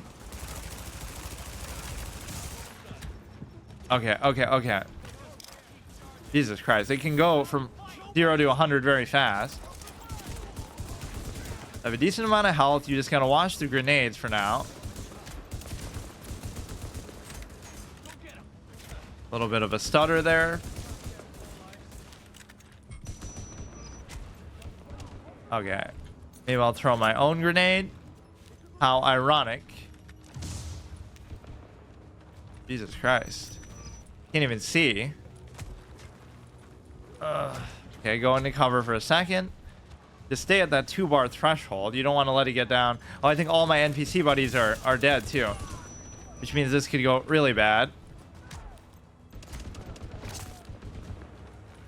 At least if I could pick up their medkits and stuff, that'd be cool. Or no, they're still there, but they're kind of just not doing dick all. Ripper. So this is going to be the boss. Okay, get out of there. Keep the shield though. Yeah, I would do this. You might think, oh, this is the whole point of this playstyle is that you're tanking for your group, but Okay, let's see how tanky he is. Now this is kind of unfair because he's just like running right up to you, dude. What am I supposed to do with this guy? That wasn't even too bad though, all things considered. Don't even worry about the other clowns. Wasn't too bad. Secure the roof. Yeah, how do I get a shield as strong as that guy's though? I probably can't. Oh, I must have picked up one of these health kits. So when I restocked my stuff, it only gave me one though. So maybe it depends on the mission, how generous they want to be with you. This guy is just a total pussy clown. Okay, throw that shit down. Safety bag. 4 out of 31. So what is that going to be? Safety bag, standard. Plus 121 skill power, 11% ammo capacity. I thought it would be something with like an ability attached to it. I do like how you have just infinite ammo for that thing. Haven't really been able to upgrade my base gun yet though, or at least if I get enough money, I'll be able to buy the assault rifle thing. These will be all explosives, so you should almost just destroy them so it doesn't accidentally kill you later. That should actually be the end of the mission though. Release rope. Climb down the building. Excellent work, Agent. Brooklyn is stable again. Manhattan is another story. Let's get over there and see for ourselves. I've got more agents with me now. We'll rendezvous with Agent Lau and fly over together. Commander Chang out. They just always are. I think I have the worst intention in mind. DPS statistics shows damage per second. Selecting a weapon will show detailed view of stats. Handling properties to compare a weapon. So there are like wear states too, so you might have to repair stuff eventually. But then why not just get a new one? Because I don't know if you're going to be getting upgrades. You, please.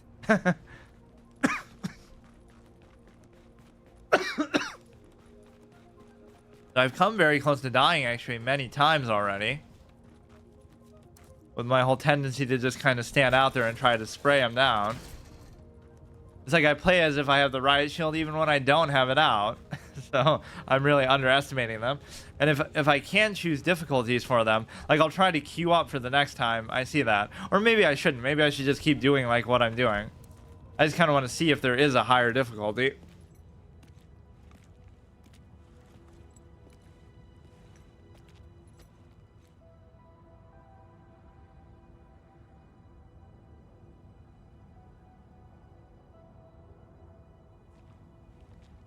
Over there. There's a bar behind that building. Best whiskey sours in Manhattan. If we take this city back, I'll buy you a drink. Sorry. I mean, when we take it back. Here it comes.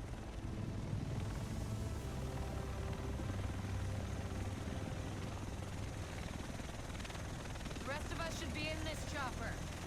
Can't believe it's finally happening.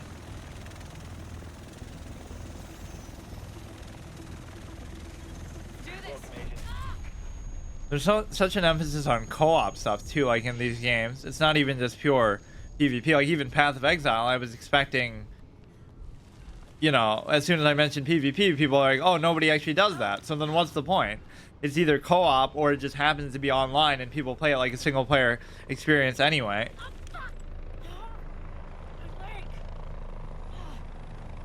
I wasn't actually expecting that to randomly happen.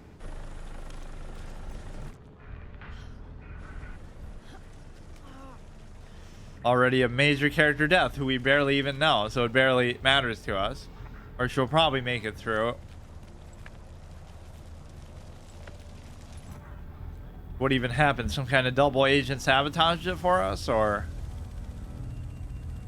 Well, yeah, we'll still go to Manhattan and do our job? Or maybe that means that Brooklyn is not as cushy as we thought.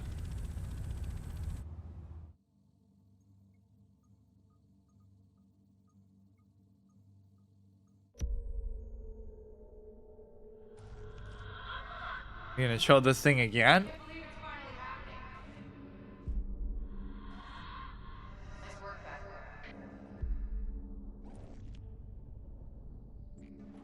Oh my god, is it actually gonna show the whole thing?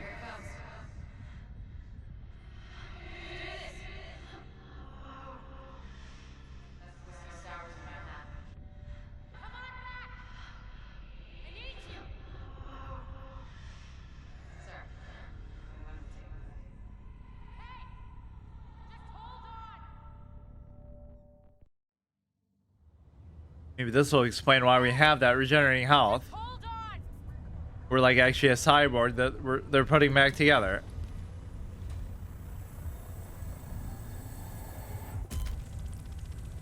Come on back. I need you.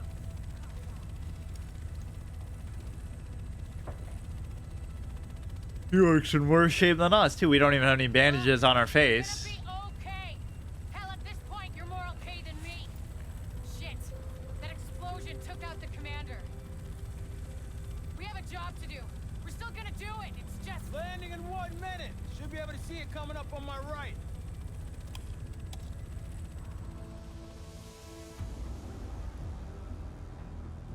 Clancy. They have so many different series within series, right? Like Splinter Cell, this, something else, I think. first wave. They're all either dead or MIA. So this is up to us. That's why we need to get it together right now. JTF 6-8 to tower, visual Hudson. Yeah, 2 division agents on board. The explosion was their right in. Okay, clear to land. JTF 6-8. Usually you need some time to know if you can count on someone. Well, we're out of time. My bet's on you. It has to be. I hope to God I'm right. Maybe Manhattan will be the main hub area. I thought it might be like where you keep going back and forth, or there's like other ones to unlock later. Welcome to Hudson Piers. I'm not sure what you're looking to get out of this. Everything behind this gate is a goddamn war zone. So who's in command here? Captain Benitez was in charge. He was leading ops in the post office, but we lost contact when he left base this morning. If he's still radio silent by tomorrow, there's talk of pulling out. No one's pulling out. We're taking this city back. Get whatever gear you need. I'll catch up with you. Good luck out there. You'll need it. Just when I remembered where the safe house was too, despite all their constant signs and graffiti. But see, at least even that's a more loadouts.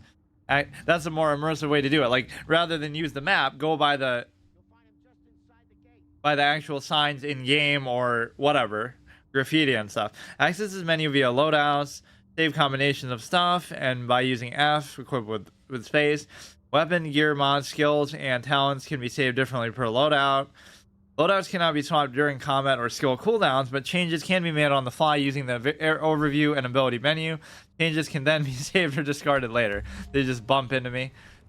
Club action completed.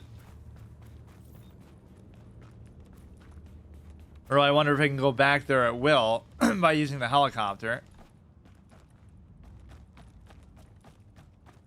Miss Hotel.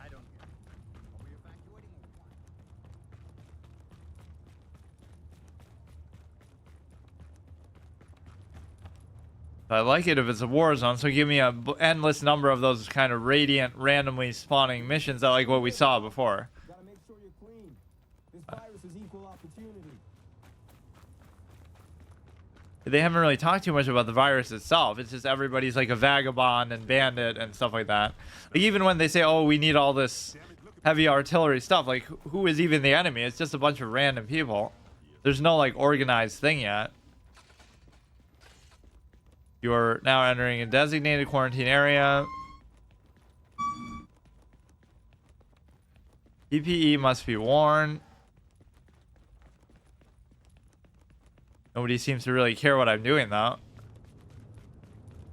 Camp Hudson. Closed route, supply line, N1, Dyer Avenue, Terry Terminal. Of course, of course. I should know all this. I'm a New Yorker myself. Find agents. Camp Hudson. Level 3. I barely even got to use that shop. In fact, I didn't get the assault rifle. 286. So I should get police M4, 286 for 255. I should just get the highest top end that we have here. What's the difference even in these two? Military P416, 174, 750, 164, 850. I guess it doesn't have to be that fast. You do have an incredible amount of base ammo, like 800 plus, that you don't even have to worry about until you go back and... But then again, that might have to last you a whole mission. You want to buy this? Sure. Buy and equip. See you next time. So that's going to be my one. Situation board is going to be probably side missions that you can do anytime that you want. I don't know what this means. Like, I certainly don't want to Free roam, dark zone. Matchmake, I don't even want to do that anyway. Let's see what this is. Oh, Agent, you look tired. Look, I hate to be the one to tell you, but we got so much to do here. So remember, wool is best in this weather, not synthetics. Listen, they got me doing this radio business because I got the sciatica, but you can count on me to give you the info you need, honey. He's got generic screensavers going. This is an ability that you only get in the third-person kind of game, where you can just rotate the camera and peek on their computer.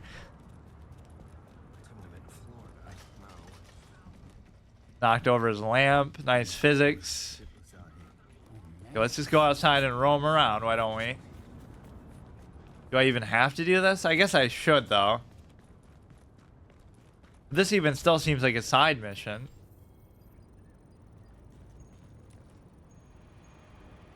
Counter discovered. Virus research, water supply, virus research. It's not going to turn into a zombie thing, is it? It's just more like a catalyst for everything going to chaos.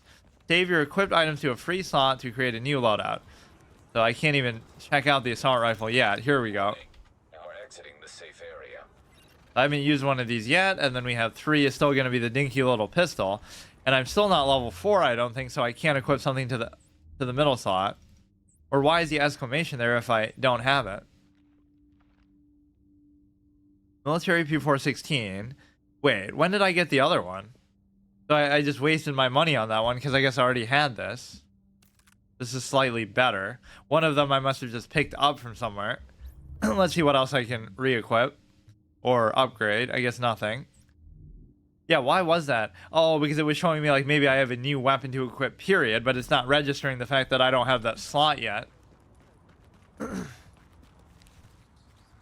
These little stutters, they don't really bother me too much, but I mean, I played GTA 4 on PC, and it would occasionally do that. One of the worst ports in gaming history.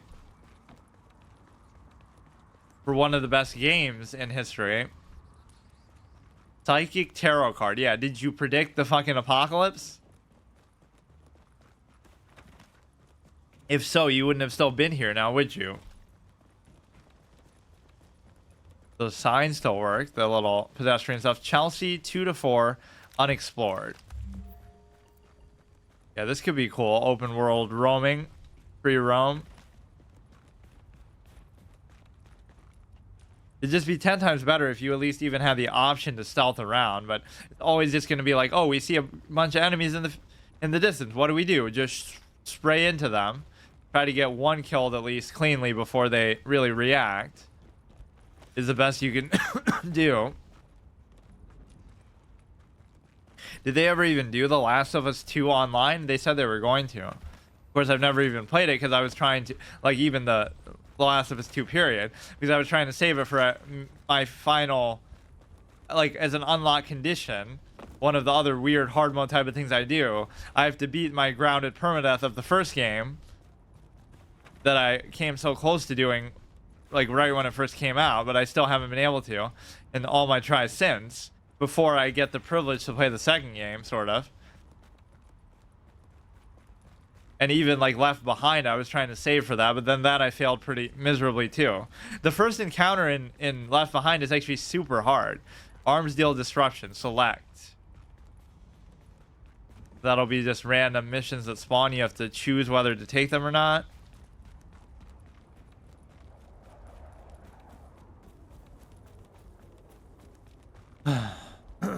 $75 out of 990. So that means I got to level 4. That means I can equip something in the second slot. And I guess it should just be a different weapon type. So these won't share ammo either. So it could either be the SMG or it could be the 132, 146. It could either be that or it could be the shotgun. So these don't share ammo, do they? 32, 840, and this is, so we get to spray like a fiend. And then even with that, you're going to have an unlimited amount of stuff. Haven't gotten a sniper rifle yet, but that would complete the total degenerate build if... Patrol, this is dispatch. I got a Rikers Arms deal happening at a parking lot under the High Line near Dyer. Need you to secure that ordnance. And just murder everybody. I guess that is how they justify it. There are no rules. They're a little bit higher level though too. Yeah, waste a whole bunch of ordnance to secure the ordnance. But I guess the real point is to take out the criminals doing it. Who else is even fighting? It looks like somebody must be helping me because they're all distracted. Or maybe just like they're not even trying to hit me. Okay. Fuck, I can't stop from losing that first bar. Hitting through the window in blind fire. Amazing. It doesn't really seem like I'm hitting him there. Yeah, headshots certainly don't do what you'd expect them to do. But after a while, that has to be the case, right? Because if you were just one-shotting everything, it wouldn't be very... And of course, I would just always do that. They'd have to send way too many enemies at you.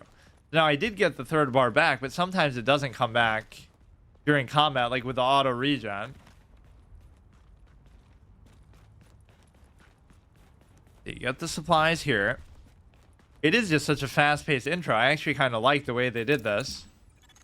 GTF reinforcements requested. If you are going to just make it gameplay-centric, then just go for it. So where are they going to come from, though? Going to come from behind.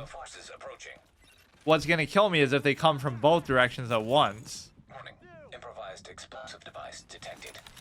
Improvised explosive device. So that's going to be like the ability that you could have chosen that would give you... They're not even really trying to hit me though half the time. And even as I say that, I'm about to fucking die. You definitely are very squishy. It's almost like they expect you to be in a group with other players, and I'm doing it solo. Oh, close to dying, and I have very little... I just can't do anything. Like, I'm out in the open. Fuck. It very well might be. Wonder if you can throw a grenade from in that spot. Oh, the shield's gone too. Fuck. Contaminated healing. If you plan on entering a contaminated zone above your current filter level, be sure to plan accordingly. You will not last long without a way to keep yourself healed. A contaminated zone. I guess it was only one above my level. Of course, I'm not allowed to respawn. Or maybe I should just scrap the... Well, I even said it would be. Like, what could be the punishment? I don't want to do the fucking intro again, though. Shit. I don't know what the point would be. Even if I re-roll, I guess I could re-roll as like a different class. And just say I can't get that. Fuck. I even called it too. They would come from like 2 different directions. Generally pretty good. Here, can I go to a different, make a different character? That's what you get for wandering around, I guess. I'm a level 4, but I can't go into a level 5 mission. They really do just get you from 100 to 0 so fast. So can I just delete this guy or make another character? How does that work? New game. What would happen to him? 1 hour 44 minutes just to... Was it really that long? Fuck, now I have to do the tutorial again. Let's make a female character. We'll get 1 life as each. We can do it like that. Kind of a degenerate flex format alteration to my normal thing. Like where normally I would never do this. But now this is the last chance I get. Or, I mean, I could just keep doing it over and over, but you would have to suffer through this every time. I even hit skip, but I couldn't handle it. So I'll make a different class at least, like, assuming, you know, that really matters. Can I not skip this too? Maybe I'll go with the healing class so I can just heal myself. It was even telling me, like, oh, you need to find a way to heal yourself, which... We have no limits. Our job... to protect what remains. I don't know. Co-workers. Unless you have a healing ability, there's just no way to do it. We might even be your friends. But when we get the call, we leave everything behind. You could skip that, but we are the intro tutorial. I guess this isn't too long. Let's try to speedrun this part then. I won't derp around as much. Although pretty much those 3 little mini missions were part of the main mission anyway. Yeah, let's just go with that. Email, confirm. I don't care about any of the other cosmetics. We didn't at least get disturbed by players too much. Actually losing to AI, but it must be because they're expecting you to have a group. They're even saying, oh, you need to have a healer with you pretty much.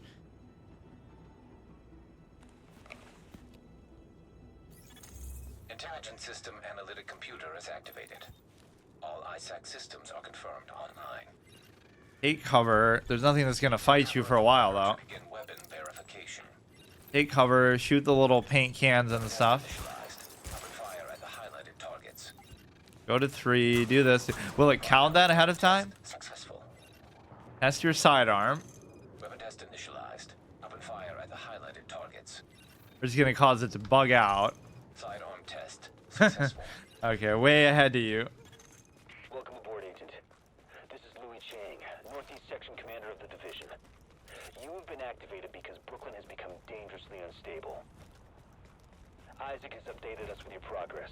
Proceed to the nearest safe house for your full equipment loadout. You gotta always get in such a position that your back is...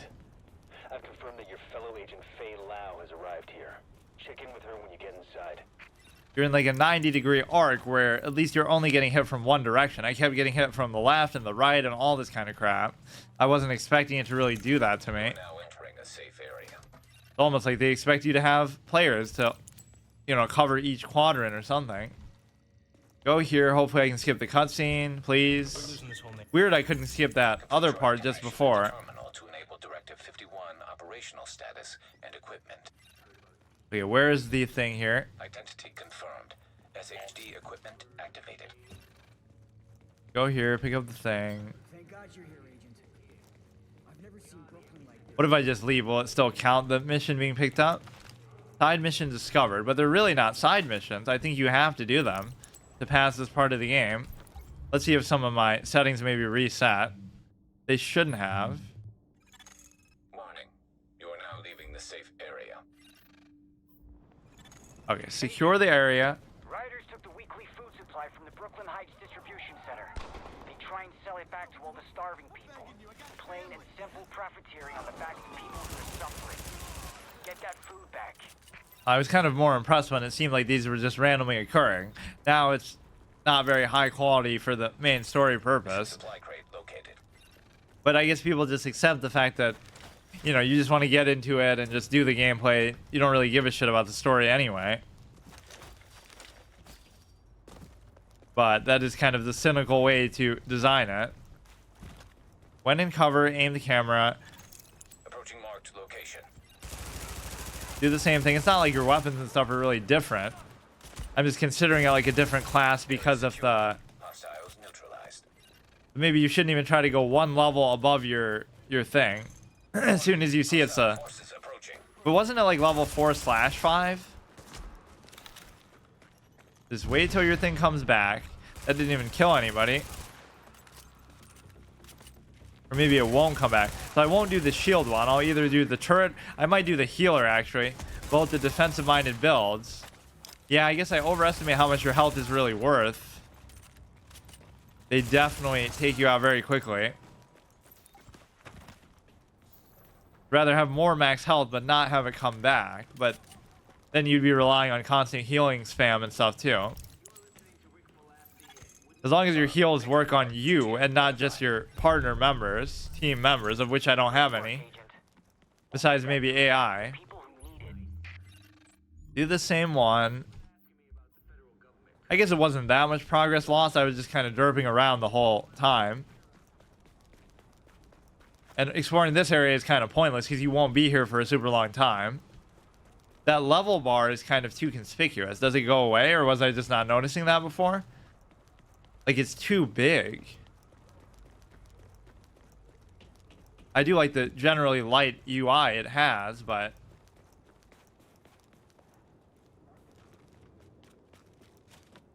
It'd be so good just as a single-player series. I don't know why they have to ruin it by making it always online. That's even my whole fear that leads me to play stuff like this out of the blue, right?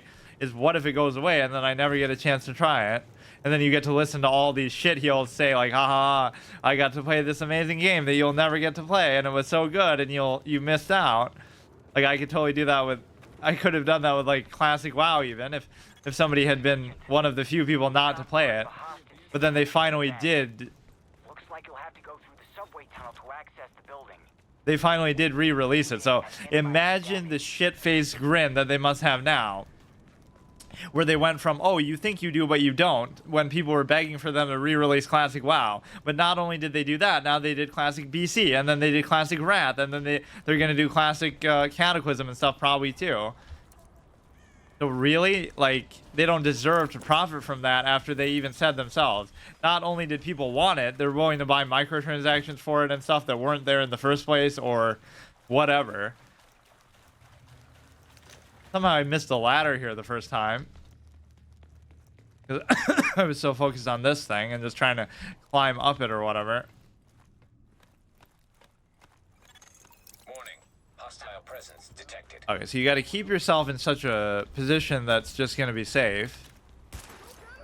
What even happened with the grenade? I don't even know what I did. I guess I just didn't throw it. I probably won't even bother going back to the safe house. I'll just wait till I get to Manhattan, because you really don't have to do much. All I did was the one mission, the one long whenever they get you from the side like this, it does bother me. You have to be just super careful around cover. Why is she kind of tilting the gun at an angle there, like she's blind firing, which she's not? Duck in and on cover like this. This is more flexible than even crouching and staying in it. Although the way the AI might be designed is in such a way that would favor you if you did use the cover traditionally. You know, will that third bar actually come back? Maybe I should just blind fire more, because it's pretty accurate. That was something in GTA 4 that you could cheese. Like, you could get a perfect headshot in blind fire every time, and it would just completely break the game. As a permadeath GTA 4 expert that I am, actually, unironically, I even still tried to make a point not to do that, but there were some times where you kind of had to. Loot item. Is it scripted where the items are always the same too? Because it seems like that was the same shotgun, right? So let's get out of here and then look for, okay, skill not assigned. This is the big moment where we get to choose our quote-unquote class. Medical. Sends out a recon pulse that marks hostiles and allies through walls and covers. That's not really what I want, but now it's locked because you need to be a higher level, or it's locked because you need the first one, or probably both, obviously.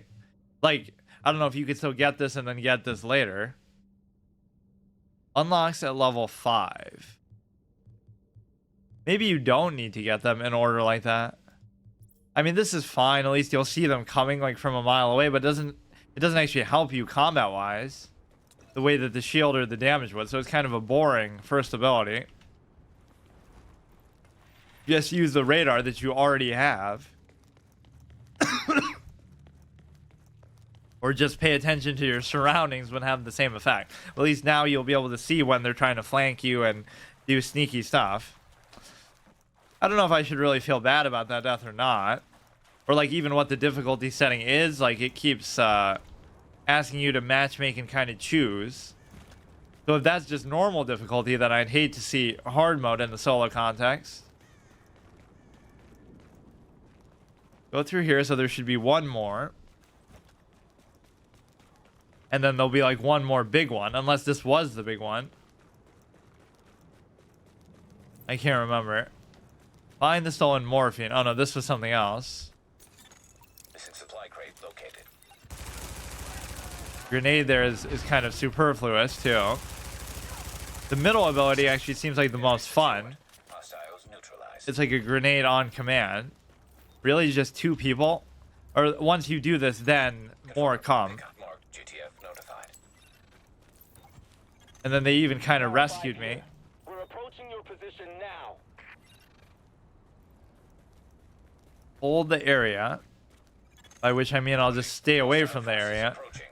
You know, if they were to come from behind, that would make it very tricky. I should use this just to see what it's like.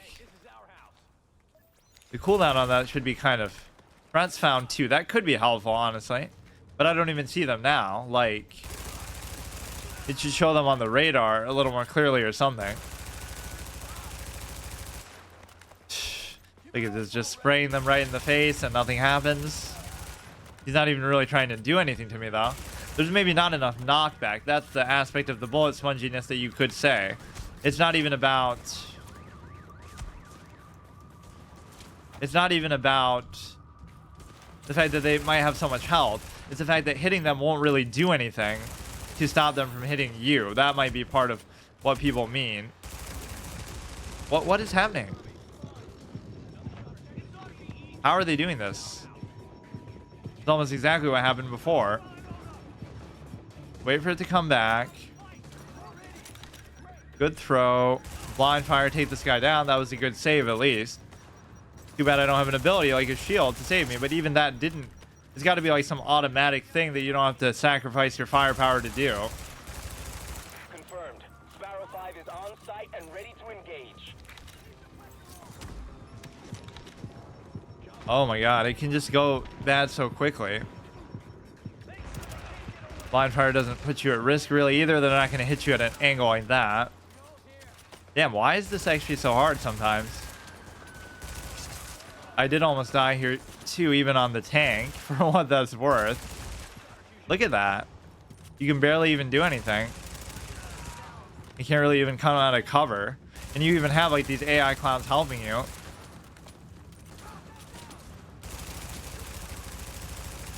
Ammo's certainly not the big issue though, although I am down to 85. Pick that up. Yeah, and he's kind of keeping track of the hostiles anyway. Get those drugs back to the wounded where they'll be used properly.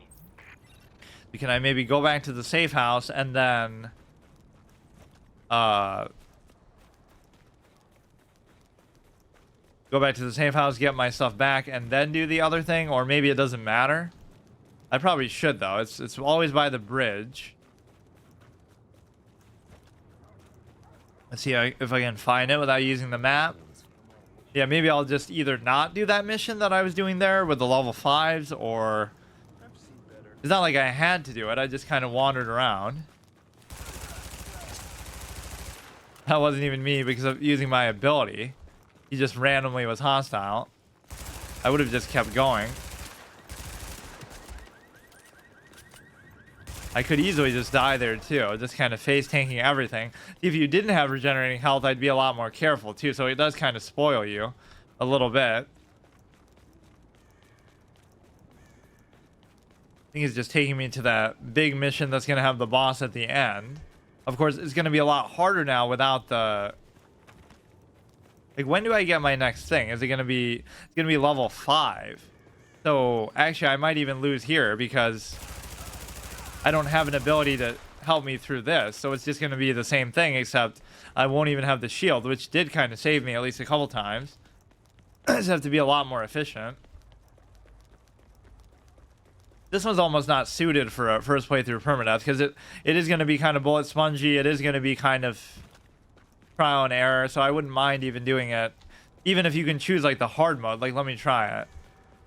Here, it'll say... Oh no, this is the safe house again. Good thing, because I even wanted to get my ammo and stuff back. You can only have 2 of the healing kits too. I thought it says you can't use abilities there. I just did use my skill. We can go like this. Frag grenade. Using the default base starting weapon. And now we get an actual real mission. Like a little mini dungeon thing where you go through, rescue the hostages. They help you take down the Grenadier boss thing. At least I think. Now it's not triggering yet. Maybe I had to talk... Oh. I was just happy filling up my stuff. But you actually have to talk to the guy.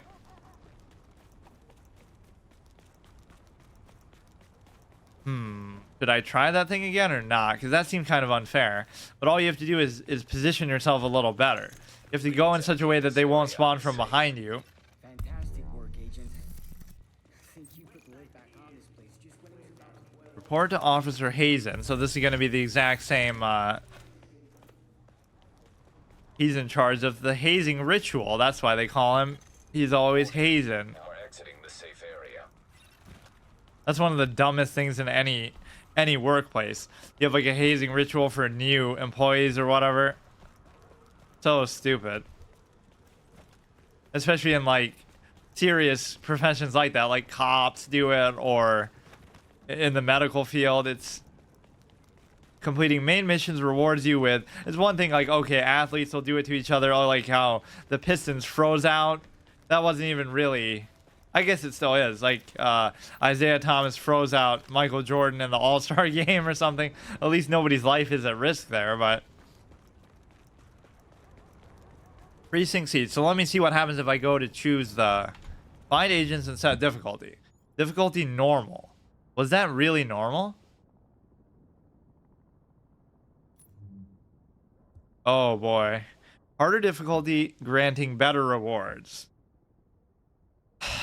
It's just not going to be fair. Enemy level 3, and of course I'm only level 2, so wait. It's not letting me do it. Set difficulty. Let's just try it, I guess, because we already died once. Here we go. That's going to be unfair. So I don't want to matchmake. It's good that it at least lets you do it like that. So now this is going to be, I'm going to get rolled over. Here, I'll do the high ground. That wasn't even on hard difficulty then, and it was still pretty hard. Oh my god. The fact is, I'm just not going to have enough ammo and stuff then. It's not even going to be possible. Because they expect you to have... Okay, maybe this one shouldn't be permadeath, and I should just be able to try it. Because we already failed that. I mean, I'll try not to die, but... Oh, this is going to be unfair. Oh my god, I can barely even do anything, dude. This might not even be fair, period. This is almost what I was expecting Anthem to be. But it's really not that punishing. Either it scales down, or it's just not that hard, period.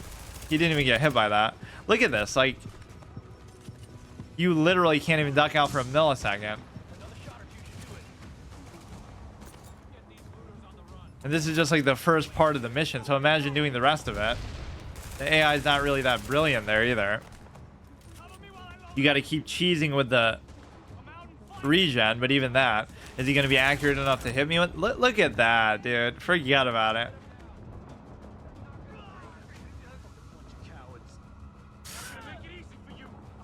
I don't think you'd even be able to do this. Yeah, now I get the bullet sponginess that I asked for.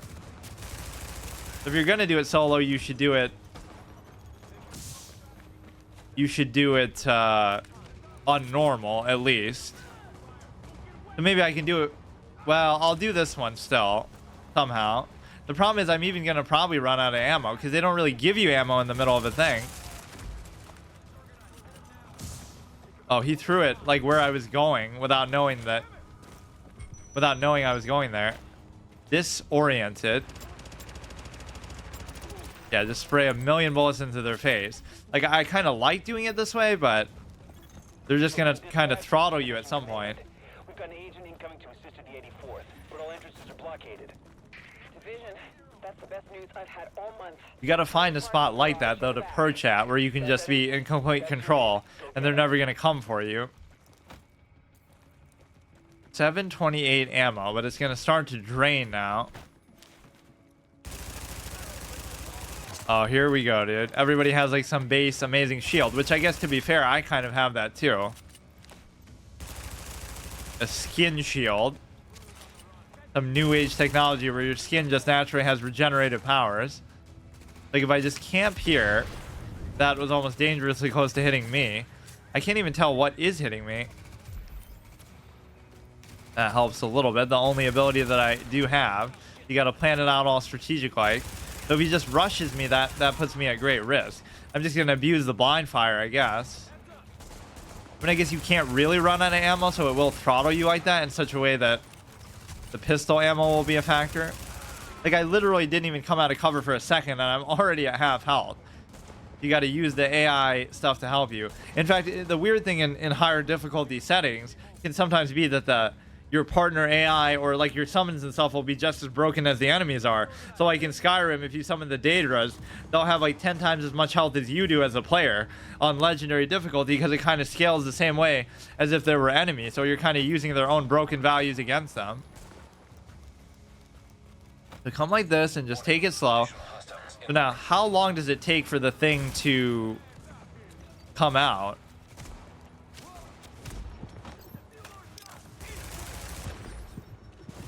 Okay, that was just totally bullshit. Respawning at last checkpoint. So it could be suited for one of many things.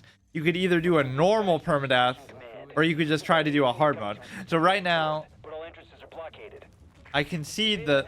That's the best news I've had all month. Try the parking garage in the back. I can see the permadeath, so let's just try to do it on hard mode, period. Right? But then again, that makes it cheese too, because you shouldn't be able to do it. Let's just try to do it, period. Use the explosives and stuff to my advantage here. Threats found 4. This guy just beat me with a stick. Okay, dude. Yeah, this is what I expect from a multiplayer type of thing that ruins it. Would any single player game really... I guess they could have like a super hardcore mode, but... We've got an agent incoming to assist at the 84th, but all entrances are blockaded. Division, that's the best news I've had all month. This is kind of a integrity-less thing, but it's a fair reaction to... That barely even did anything to him, too. This is breaking even the flex thing that I said. So this one isn't that. It's just a hard mode, period. Just try to do it. And even on normal, I fucking died like a clown. So I didn't know it was normal. I didn't even really try to choose the thing. It's just so unfair. Like, you can peek out for like literally a millisecond, and then you're just done for it. And even with the blind fire, I'm still getting destroyed. And even with the clown AI helping me, which you might always have, actually, they just run you down, and there's even 4 of us, and it's still not enough. I guess that does kind of balance it out, though. Having to deal with the shitty AI instead of a shitty player is not so bad. It might even be better. They'll just face tank you at close range and just completely destroy you, though. That's what happened last time. A guy just came up to me with a stick here. But here, they should only come from the front, so it's not a big deal. This is it. He's going to kill me with the stick. And I almost can't even believe it. Frag grenade.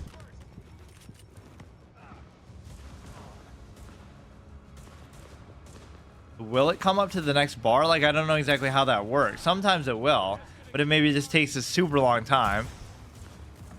I could use the V, but then I'm not going to have them. I guess being stingy about resources isn't the best way to go about trying to stay alive. That doesn't even do anything. The explosions don't have a very big range to them. This is kind of just unfair.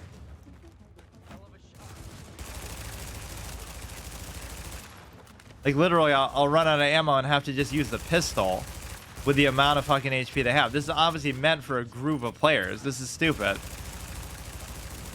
I was even saying, like, oh, this definitely doesn't feel like it could be on hard mode. And it obviously wasn't. Yeah, let him try to... Like, how are they not destroying the NPCs as much as me? Probably because they have way more health. I don't know if their shields come back or whatever. Yeah, just use 2 of these on 1 encounter. And this is an early game mission, too. Why are they looking up? Hostiles incoming. Okay, just blow up the shit. Let them come further. That doesn't seem to really be doing much of anything to them. More so, it just incapacitates them. Now, if they rush me, I'm going to be screwed. And you get, like, a major... Oh, my God. Okay. That's maybe a fair way to do it. The first thing was... See if you can just do it without dying on normal. And now see if you can do it on hard with dying as much as you want, which I can't seem to even do. Got that, agent? That's you're in. I won't even complain about it being bullet spongy though, because like you obviously aren't meant to do it like this. Wait, my ammo didn't even come back though. Or maybe that's how much I really had to start this. It doesn't seem like it though. Take out these melee clowns first. Doesn't really seem like you even need this half the time. Brent's found 3. If they come close, you can always do this thing. I don't know if that will be friendly fire where it hits your buddies and stuff. I'm even blind firing and I can't seem to really do much with this. I don't even have a grenade. It doesn't seem to refill your resources and stuff. This is actually insane. I kind of don't even like doing this. It's supposed to be... But it's not really fair because you don't know going into these games how unfair it's going to be as far as the... 450. Got that, Agent? That's your in. Go get him. I just don't really have any other way to do it. Like, you just kind of have to just spray into them. Level 3. And it seems like the difference of 1 level makes a huge difference. Right, like, normally it's like, oh, don't fight stuff 5 above your level, or this or that. But there I was level 4 and I fought a level 5 and died. This ability is also not very good. It's like, I want to get to level 5 myself to be able to use the actual good ability. You just gotta blind fire the whole time, I guess, is the best strategy, which is not really that fun, but... Or I need, like, a better range weapon. Because their accuracy seems to be pretty good most of the time, too. Your blind fire is actually pretty accurate, though, too. The main thing you're gonna have a problem with is ammo. I keep doing space to try to pick stuff up. During combat is not the time to zoom in on a little prompt like that. And how come they always know to come for me? Come for the stupid AI, dude. They just bash me with the fucking stick. Amazing. You gotta play it totally cheese style. Yeah, this is not really fun. As much as I even like hard modes, this is stupid. This is meant for a group of people, but I'll still try to do it, I guess. I guess I got my answer to how come it was so easy. And it might be still scaling in some way, because like even the normal would have been way too easy if you're doing it with a group. Like that still felt hard, but only because I'm a single player. And I mean, you have the AI, but they're gonna suck compared to what you really see, or maybe they're not, but you don't get the refill until like the very end here. Right before the boss battle. I guess that is one way to solve the problem of like, oh, most of these modern games don't have boss battles at all. It's just like going in and out of cover all fancy like doesn't even matter because you're not going to be able to do anything. They just have way too much health. They literally have way more health than even I do with all this kind of cheese. I guess maybe I underestimate how good that shield really was. Yeah, so just get out of there. Go all the way back and let these guys deal with it. Which is clearly the fun and interesting way to do it. What's even more stupid about it is... Yeah, I'm going to have to only use the pistol. Like, don't even worry about it. We'll have to blind fire with the pistol because it has unlimited ammo. And that's how the hard mode playstyle would go. And it's okay because maybe their armor and stuff won't come back. I'm at least at full health, but I can't afford to lose the thing anymore. Which I just did. Throw the grenade. It seems like we pick up the grenades more than I pick up the health packs. Like they drop more frequently. Their best strategy is just to rush right into you because you can't really do much about it. Like, just stand out in the open and just spray into me and you win. With 4 of my allies hitting you too. Holy shit. This is simulating the multiplayer experience, I'm sure. Just don't come up and try to dome me in the face, like face tank me. Yeah, this ability doesn't help me at all. Maybe the act of picking up one of those heals you too. The healing item. Or maybe as soon as combat ends, you just get it. It just starts to auto-regen you to full. You have to kind of resign yourself to the using the pistol, because you know that's going to be the biggest issue. So at this point, these guys kind of stop helping you. It seems like. It doesn't even matter, because I'm not going to be able to do anything. I'll just have to keep slow pacing backwards. Yeah, like, what exactly am I supposed to even do? I'm just dead. They're just gonna... Okay, at least those guys are fine. But it can sometimes be hard when you're trying to stay in cover. Because, of course, you can't crouch either. You can't go away from the melee ones and try to deal with this at the same time. I'll literally just be using the pistol the whole time. And I'll save that for something better. The, whatever, ammo that I have. Where do you get all this unlimited pistol ammo? Who knows? Where do you get the riot shield? Who knows? To be able to just throw away every single time. At least if it has like some auto-charging battery capability or something, I could understand. Yeah, those AI aren't even helping me in that section. Yeah, nice permadeath run. I should actually change my title. At least it'll save you at the checkpoint. So you could do this like a traditional hard mode. Here, first playthrough hard mode.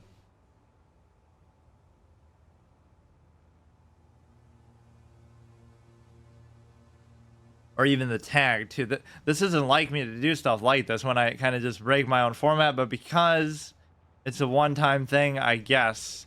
And I guess I even had the hard mode tag in there before, but I wasn't doing hard mode. Imagine not knowing how a game works the first time you play it.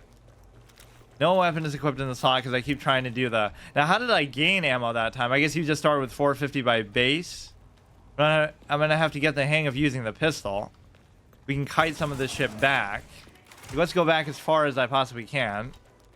And maybe you get a grenade and a healing thing automatically. Yeah, where did those AI guys go? At least here I can use the explosive barrels and stuff, which seem to do basically nothing. It more so just seems to stun them than it actually does damage to them. Maybe it doesn't let you pull them out all the way.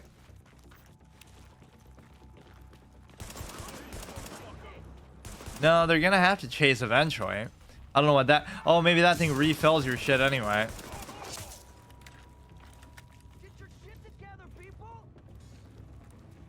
That should be my AI talking to each other. Get your shit together and actually help me. Yeah, I don't know about this. I was kind of enjoying it more before. I would rather do it like that, but I'm obviously too bad to even do it that way. So maybe you could even use that during combat, the stash, assuming that's what that is. Which I didn't even really see it there. I just gotta face tank this. That actually did more than I thought. Yeah, where did those guys go? We do the thing and they just leave. He must be underground. Makes you kind of appreciate Anthem. Restock during combat. That's pretty amazing. All you have to do is run back. That would be definitely one way to cheese it.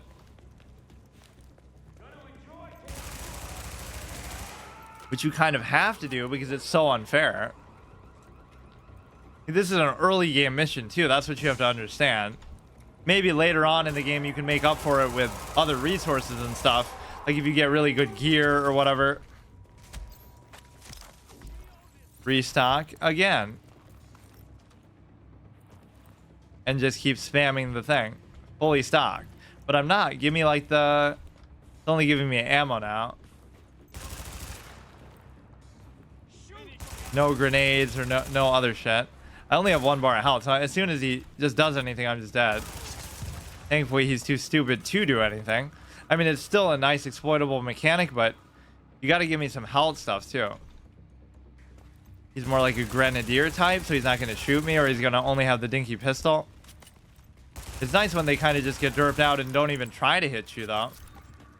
So you could just do it by attrition. but I'm not a big fan of actually this playstyle. It was so much more enjoyable the other way. The only way this could become good is if you could just overcompensate, like I said, with your gear will become so overpowered later that you can kind of make up for the values, but it's like, what's the point then? Find the hostages, and then we have to sweep the top floor and then fight the boss. Warning. Hostiles detected nearby.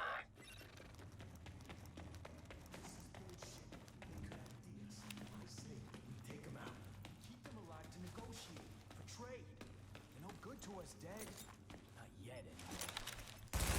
They didn't even seem to notice when I threw the grenade. Now I could theoretically run all the way back and restock, right? Like let's test the range of it. Why would it magically just close and not let you do that? Even though we're in the middle of that combat encounter, there's no reason why you can't just do this. And let's see if it'll give you a health kit too. So as cheese as this might be, why not use the whole area to your advantage? So stupid though.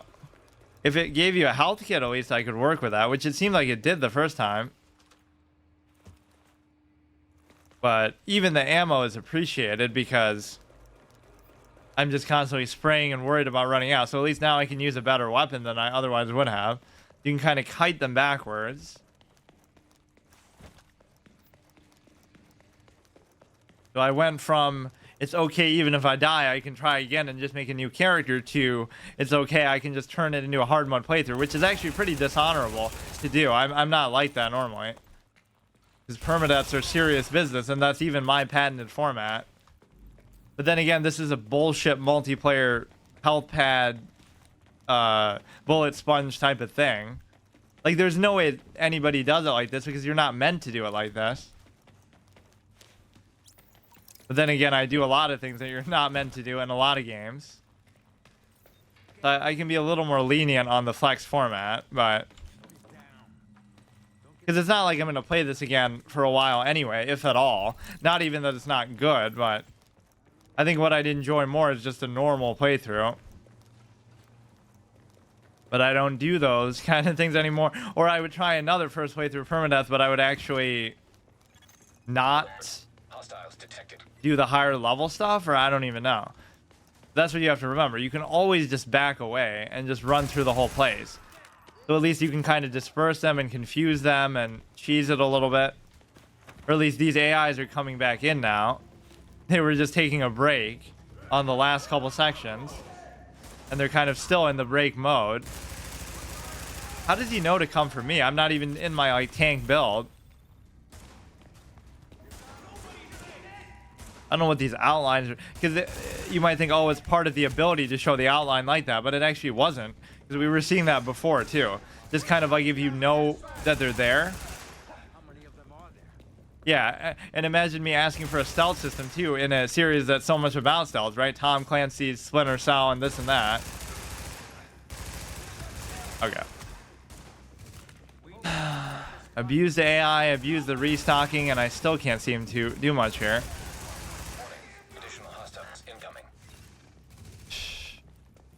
Even the AI is giving up.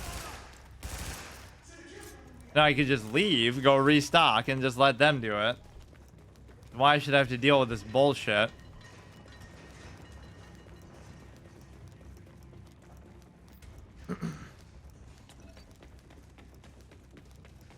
Yeah, I'm not sure what to really make of it.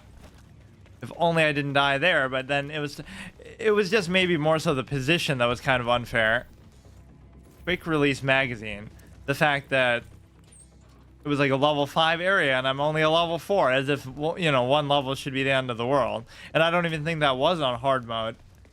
Because I think that mission would have let me choose. Maybe some of them don't. I think the very first one doesn't let you do that. What was over here? There's not a whole lot of stuff to loot either, like just out and about. It wants you to kind of rely on the stashes that it gives you. This will refill my ammo. Nothing's going to refill my health. This is kind of why I want that healing ability so bad. Because think about right now, I could just go back and heal. That's what I could really abuse, right? Sends out a recon pulse that marks hostile... Wait, oh no. Heals all allies within a small radius. It can be used on location. And if you do it on cooldown, I could be doing it like right now and then go back in and then do it again. Doesn't that sound like such fun and interactive gameplay? Are they actually chasing me all the way back here? It's cool that it doesn't lock you into like one area though. So you can go back through all this. Not that there's really much benefit aside from just letting your health regen, which it's actually not.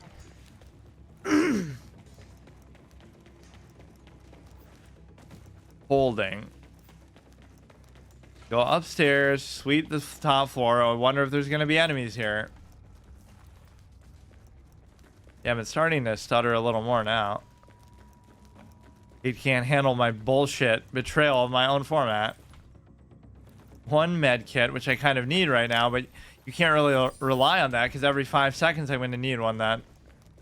Where's it even telling me to go? I think I have to go upstairs again.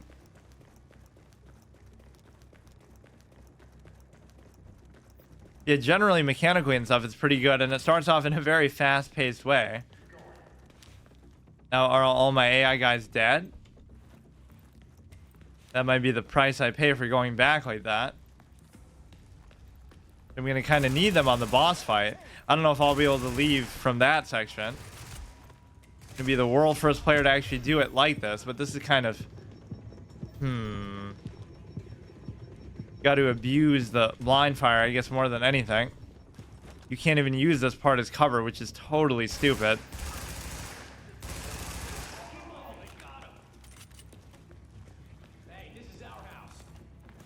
Yeah, nice roll, dude. Nice roll.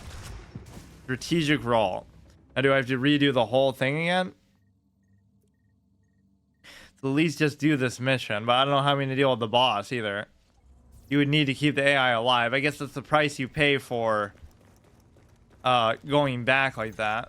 Warning. Hostiles detected nearby. Oh, I guess I don't have to redo the whole thing.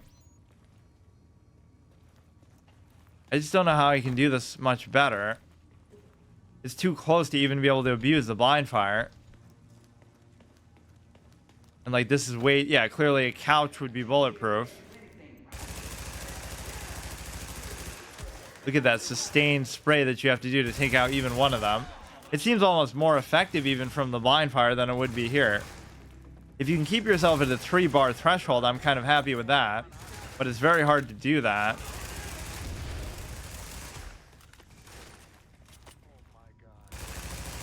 There's really no other way to do it. Or more to the point, you have to blind fire with the pistol of all things. Just because it's so unfair.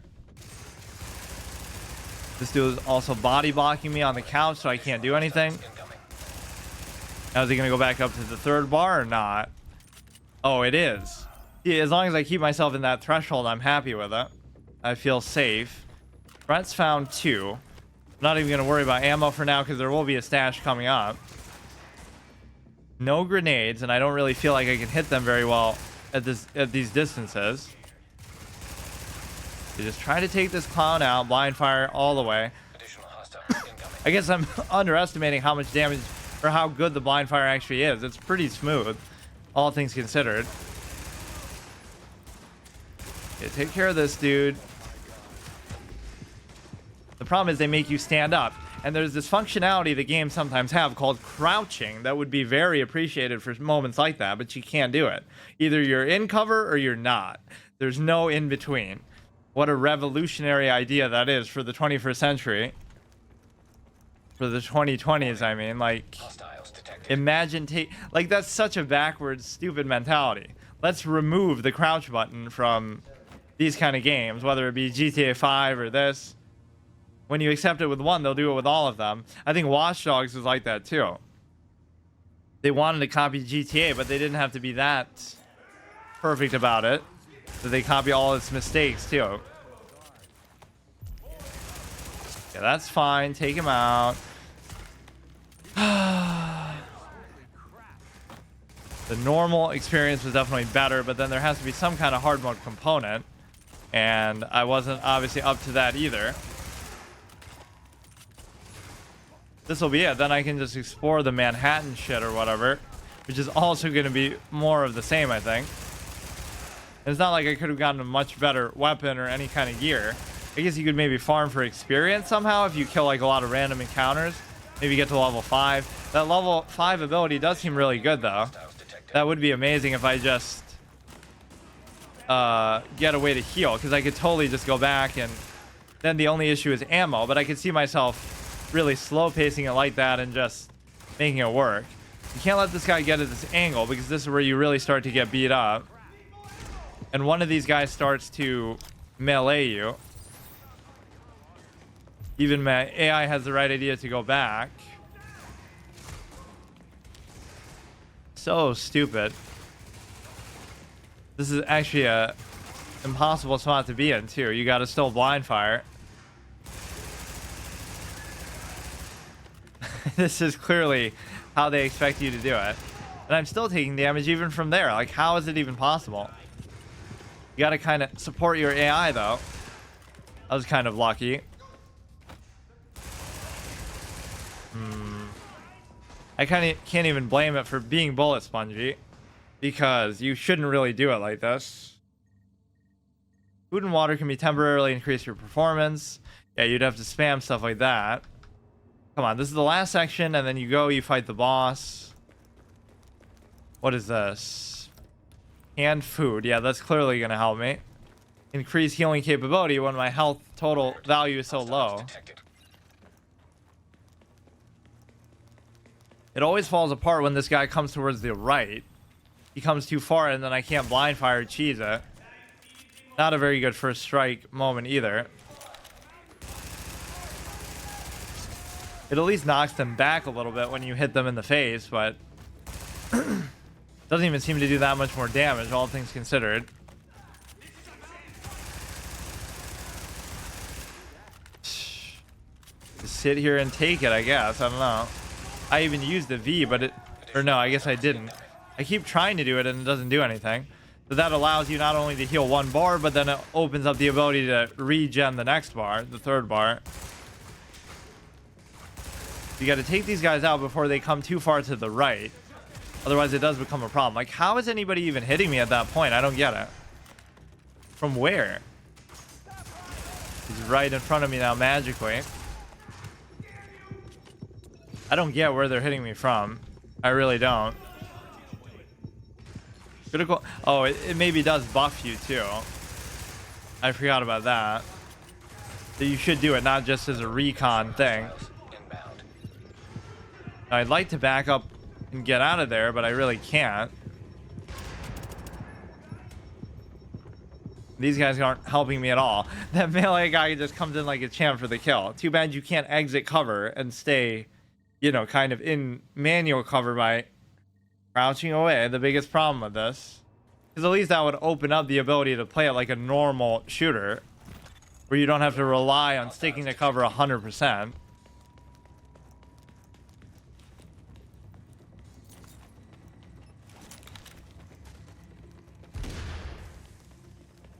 You kind of get their attention. I don't even see them this time though. Go like this, and you kind of have to stay within the radius of it, I guess. Oh, maybe this will be a better blind fire spot. And he'll come right for me too every time. Seems to be the general idea. I sensed him coming that time. I had the roll ready, but I still take like half my health. It's just so dumb.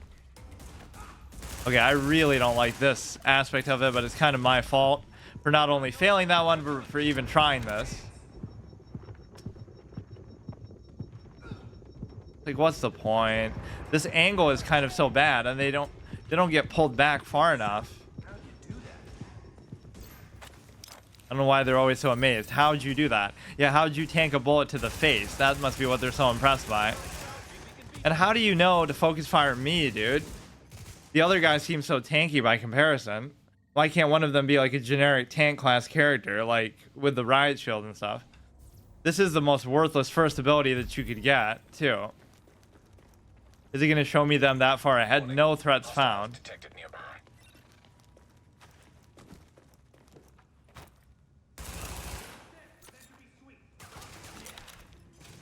Okay, take out the melee guy in time, which I probably won't be able to even do.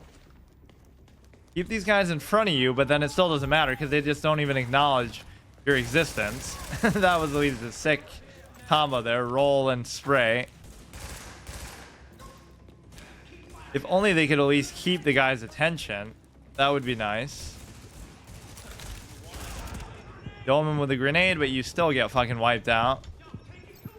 Use that. Is it going to heal me all the way, or is it only going to do it to the second bar?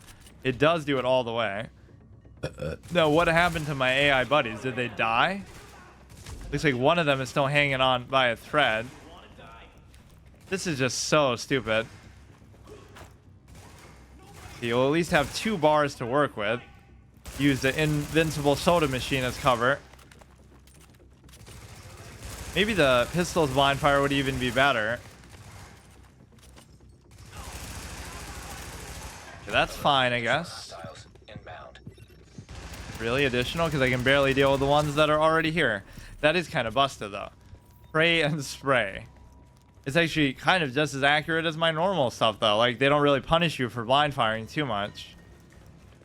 Now, would I be able to go back somewhere and pick up some more healing stuff would be the question. Because if it, at some point it stays at the, or I mean it goes above the threshold, but that might be only be when you're out of combat.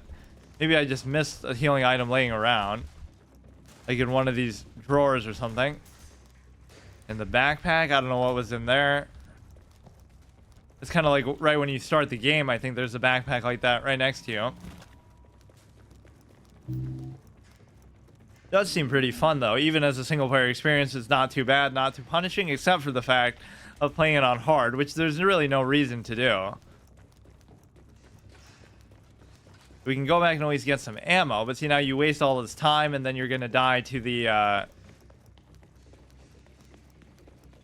fact that I don't have health back. Like, at what point will it count me as out of combat and just full heal me? Probably never. Which is fair enough. At least it lets you go this far. The radar is still showing that red, like they're nowhere even near me. I don't know if you'd be able to kite them this far back either. All you need is to get to level 5 to do that ability, right? Then in these moments, it'd be perfectly fine, I think. They can't restrict you from doing that. I tried to do that in like Aliens Fire Teams. Like, oh, I can just heal myself forever if I have that ability, but you can't. It has like a finite amount of usage for every level, which is a good way to kind of throttle you and keep you from doing that. Always count on multiplayer games for punishing balance, as if balance is even fun or it's not even just a myth. Wait, why is it showing behind me now? Because it must be up a level still. I take it back. I do want to be like Michael and actually sweep the floor instead of doing it like this. I mean, they're technically through here, but got to do some kind of wall hack where you hit them through there to have a better chance. Their aim is actually pretty damn good, too. I need it. Or you know what? You could use the turret would actually be better, too. And the reason why is because you could use that as offensive firepower. So you could duck out, let that try to kill them, and just keep doing it. They're actually technically still alive. So they've really been fighting this whole goddamn time. Yeah, I guess I chose the worst abilities, come to think of it. Because no matter how little damage that does, as long as their health doesn't come back. Warning. Additional incoming hostiles detected. This is the worst ability, and the shield wasn't that good either. I just can't even spray from blind fire without taking damage. That's so unfair. It's always the same thing that gets me, too. The melee forces you to come out of cover. And out in the open.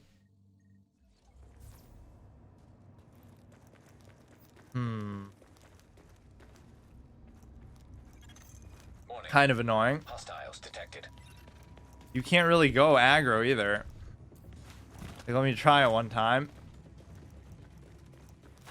Yeah, this is what I'm actually grateful for Anthem for not being like this. We'll try to get them from behind and maybe they'll just get confused.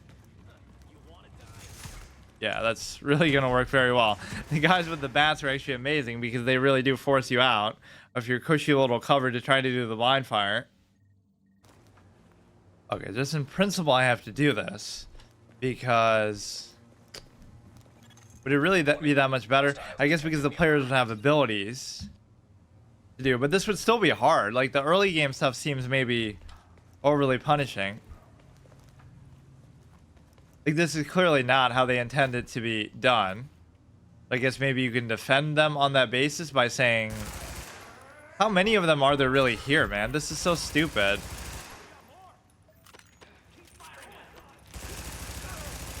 Like, at least that time I evaded the guy pretty good, but this is where you just get throttled because I can't figure out how to really do this at all.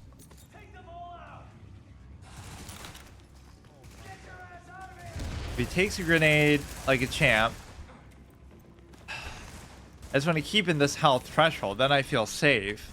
But then it almost doesn't matter because then if you take too much at any point, then it all goes down the drain. So at least as much as the regen is strong, it's at least a good way to manage it, because your bars go away so fast.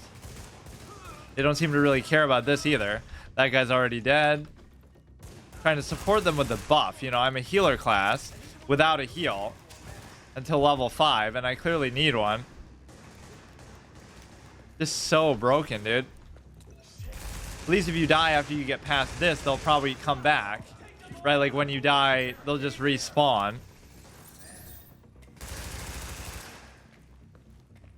Doesn't matter even if you do it like this, because they're gonna... Additional hostiles incoming. Yeah, no shit.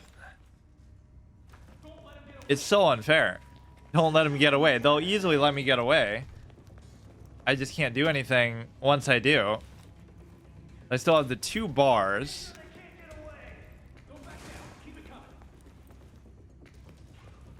How many even are there?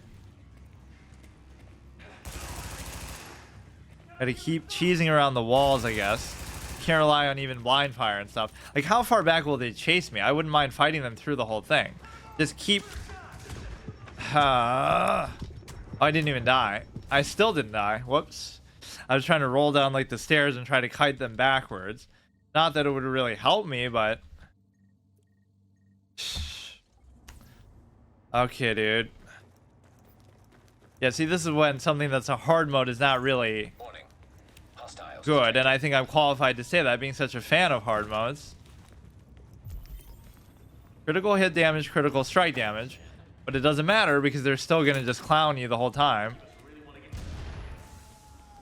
Yeah, my whole mentality is to go backwards, but you can't really get these guys to cooperate. I don't know if that's a melee guy just lying in wait to try to beat me with the stick. This is at least a good position. Just don't get yourselves killed, which they're pretty good at doing. I was actually trying to hit the other guy. He just went into my line of fire. Yeah, using this wall is maybe my best bet. I don't really know. I don't know if their purple stuff is like a shield that comes back or not, actually. It could just be health padding to show you that they have that capability. Keep switching my fucking thing, too. The... over the shoulder. I like that feature, but it does it kind of automatically too much. This is just not really the right way to go about it, but whatever. Get the critical damage, blah, blah, blah. Threats found too, so come on, then. Stop wasting time.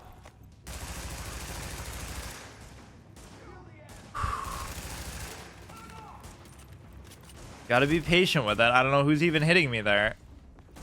My buddies are at least at a reasonable amount of health, so this is a good way to play a single-player, team-based game, co-op.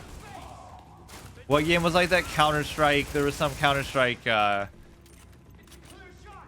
game made that was almost built around that mechanic. Or at least I played it like that. Oh yeah, there's just a fucking million of them. I think the one guy went out there too far and just died. This dude just has a stick. Okay, don't make the same mistake by not rolling down the stairs. I mean, that's kind of my... That seemed to go pretty well, actually, that attempt. There's just nothing else you can do. Like, once you run out of the heal, once you run out of everything... Hostiles detected. Even with health regen, somehow I'm screwing this up. Maybe I shouldn't even waste the grenade. Where do you think the virus came from? Astute questions from these random bandits or whatever they are. So do this and they should do pretty good. He just has totally got a hard on for me. Like, I don't even want to lose the third bar. Like, let's just let them fight. I want to fight them here. This is what they're not understanding. Go hard spray, hard spray. If only they get distracted and don't focus me all the time, I could work with that. But they, not only did they do it, but their aim is pretty good. I guess we're at close quarters here, though. Maybe this would be a shotgun kind of moment that I should maybe try. I just felt like it wasn't very good. That's so... Clearly, I do want to die for playing on this hard mode. This is where you resent the cover, not because it's necessarily a bad system, but that it forces you to only use that system is very wrong. Okay. He actually had my back there, but unless you drop like a thing here. Okay, I have 2 grenades at least. That's good. Now we have the right idea by staying back here, but they don't... What I really need is a health kit. You got like a healing ability? Of course not. Got to be level 5 for that. Maybe I'll find one somewhere here.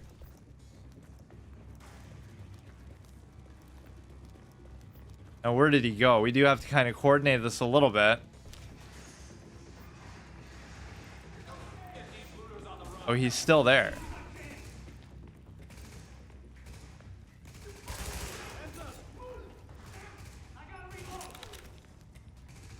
Are they coming into there? I have no idea. That might have been just a total waste. Yeah, what are you waiting for? Good leader. I just can't do anything. Okay, now wait. It's okay to do that. Just don't let them take you all the way. Yeah, really good call. They've got no strategy. Unbelievable. So stupid.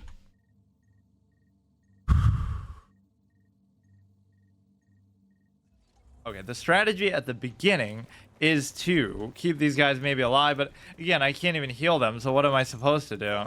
Hostiles detected nearby. What if you just try to go back early? Like, will they follow me? Let's fight somewhere besides here. Don't fight them on their territory. Fight them here. Come here. You want to soak up the buff, don't you? Well, they'll just fight there like a bunch of clowns. It kind of rewards you for being a bit more aggressive sometimes. At least we kind of tank that for them, so they should be fine.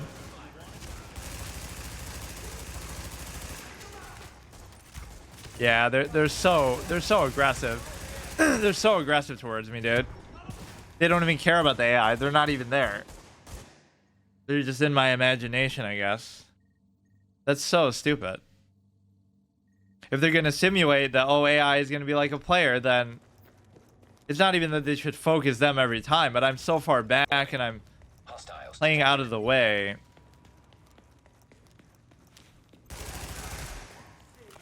Okay, so now that I can deal with, and I can keep running in and out and doing it like that, but these guys just don't want to cooperate.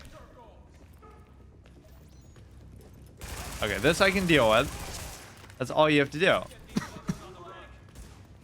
But now I am an immediate fucking magnet for them. Yeah, why should it even work like that? They should just treat me like the NPC and not even worry about it. I guess I'll just save the grenade for later. See, that's good. All you got to do is use the wall. Use the wall. Use the ability when it's up. This is how you got to play. But now they'll stop coming. And they'll just fucking blast me so fast from nowhere that I can even see. Now, hopefully we'll get them, or it'll get my own team, which I don't think it even will hit them there.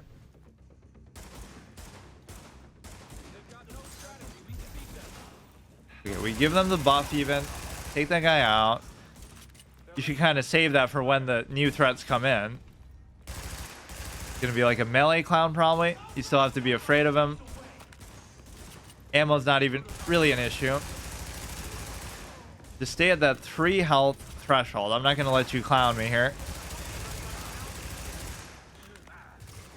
That's so ridiculous. Okay. Go down the stairs, and now, see, you know, my health's going to be, at this point, the rest of the time. It just goes from 100 to 0 so fast. And as soon as you peek out, they'll just immediately focus you. Warning. Additional incoming Yeah. hostiles detected. Give me a health kit, dude. Okay, that was my fault because you're supposed to...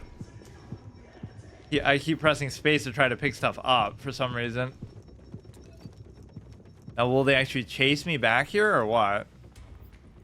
They can kind of do a guerrilla warfare style, but the way my team is just so stupid.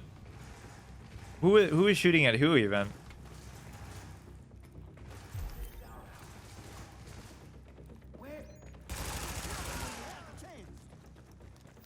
Is he gonna be like a melee dude?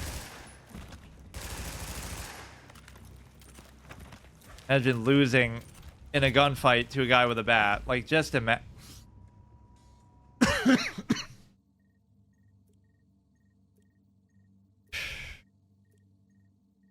this time won't even hold against the game at all. It's just, if only they gave you the heal as the first option, I could make this work. It's just so impossible otherwise.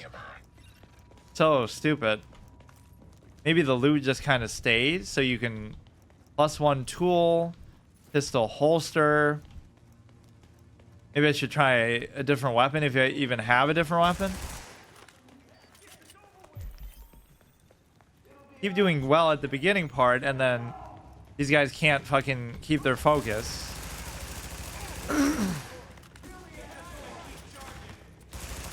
Yeah, that's fine. Ammo doesn't really matter.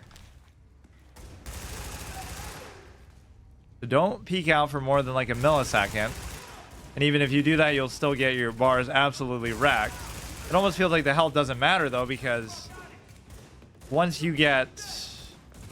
You can't really use more than 1 bar, so it's just a psychological thing.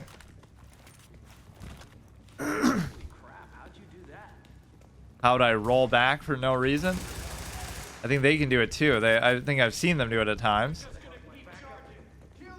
Do the E thing. Try to use the wall. Okay, see that already ruined my thing? Threats found, only 2.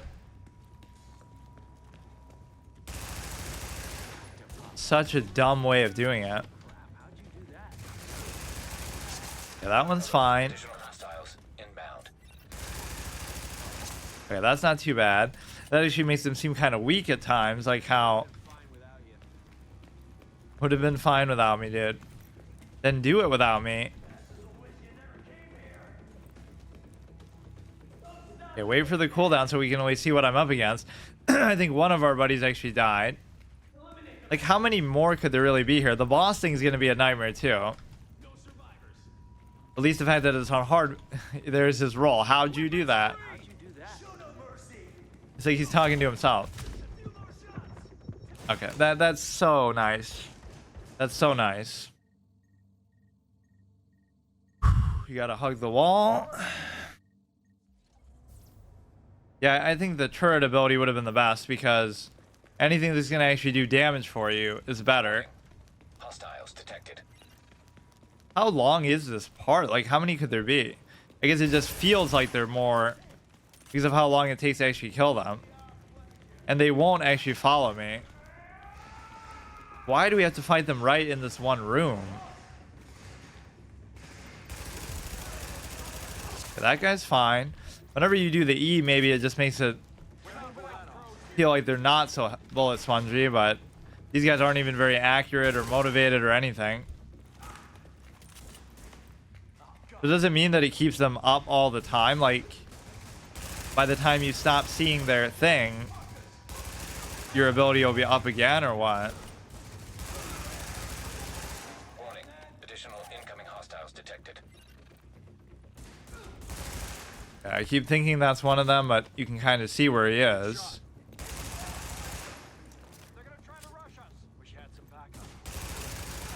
Wish I had some backup.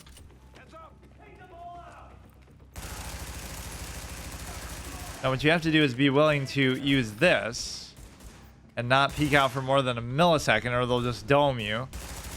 Really feels like they're getting headshots or something. Now how about we just stay here? Stay here. One of these dudes is invincible, basically. This is how you gotta play. Peek, hit, peek, hit. And even that E seems to be generally beneficial. Good. Yeah, so stay, stay, stay. Perfect positioning, just stay. Don't do anything. And don't run us down either. Kind of funnel them into a fixed position. Dude, it's always this guy. It's always the melee guy. I can't deal with him. He's too strong. This is literally Bane, dude. Bane with a fucking stick. Okay, at least to use the heal kind of effectively. The E is about to be up again. He's a little bit confused out the side there. How many more could there be, dude? Okay, okay, just it does half of my health that quickly. Not too bad.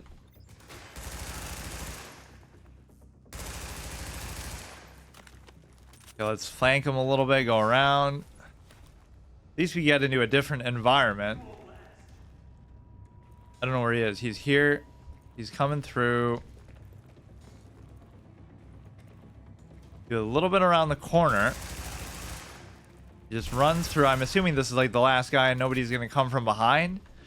Every encounter feels like a boss battle. This is how a hard mode should be, kind of, but... give me the E. Almost seems like he doesn't know where I am. I mean, just get a shot in when you can. This has a certain staying power, maybe, that could be fun to do, but this just wasn't what I was planning to do. I should know where he is, and he shouldn't necessarily know where I am. What you can't do is peek out for that long, because they're just gods.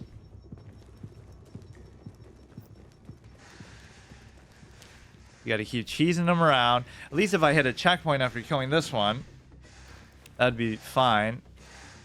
Who is he even shooting at?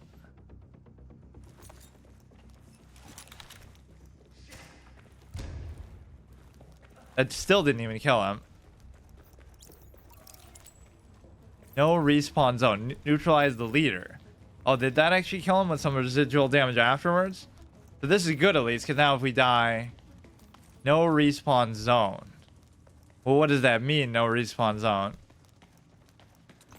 Oh, it means if you try to kite them there, maybe you won't be able to do it again. As long as...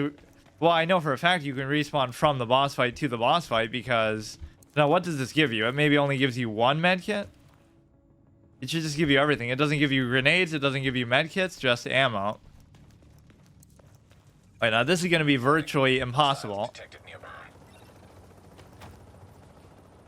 But you don't even have your crew with you, so I might just die on purpose because it's going to be impossible otherwise.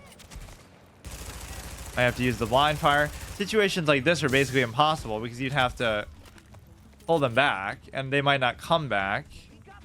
Or maybe they will. I'm almost planning to die on purpose just because I don't see how you could do it without your crew. Here, just kill me and let's see what happens. Last checkpoint, which should be there. If it's not, then that wouldn't be very fair. Neutralize the leader. Where's my AI buddies? Are they not going to come back? Come on, they should respawn every time just like I do. In fact, this is even a better way to restock because you get the grenade that I didn't have before. Is it really not going to let me use those guys? Oh no, there they are. Warning. Hostiles detected nearby. At least that gives you a chance, especially if you use the E properly. Kind of want to get to level 5 and show off the healing ability. They're just walking all RP style. So now, the problem with this is the grenades force you out. So if you just do it that way, try to do it from here will be better. Because either they won't be able to throw grenades here, or they won't try to, or you won't have to worry about peeking up out of cover. So that's the hardest mechanic in this game, is the fact that it's a third-person shooter without a crouch button. So anytime you get pushed out of cover by a melee guy or a grenade, you just have to stand up and smile and say, ha, shoot me in the face, because I'm a fucking idiot who doesn't know how to crouch. That's kind of the condition that our character has. It's a very rare, seldom seen psychological condition. He has a very bad back, I guess, could be his excuse. Her excuse at this point. This is at least the right vantage point at which to do it. You have the E coming up. Don't go out, though. Don't go out. Stay back. What are you doing? You're gonna be the boss now, right? Alert. Additional hostiles. Yeah, I'm not doing this shit. I'm just going back. You guys can either die or do whatever you want. You don't have half a brain to be able to stay back. This is such a bad idea. How are they even throwing a grenade? Like, from where? How? That guy's got a fucking arm on him. Should be a baseball player. Use the explosive, which also probably hits my guy, which is fine. Okay, get out of there for now. This is the perfect spot that they seem to get a little bit throttled and confused by even. It just switches even my own character's confused by it. Now I'm going to be down to just one bar and I'm basically just done for.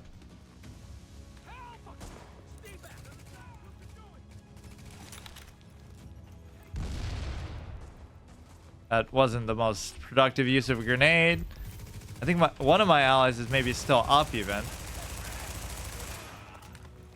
Is he throwing a grenade like into here? Or maybe they can't even go into here.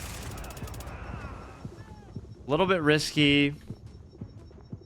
Having a hard time even keeping track of them. You can always go backwards though. Or you can even restock here, but they're not going to give you a health kit. Which is maybe fair enough that they don't. You always got to be able to be sure that you're in cover. You don't have to backpedal and stuff.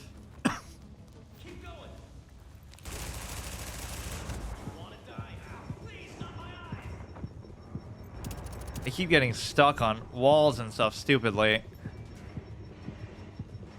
Your ability to kite them back is actually kind of nice at times.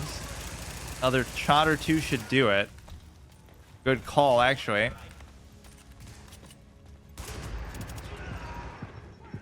Okay, go all the way back. Hopefully they don't clip me here.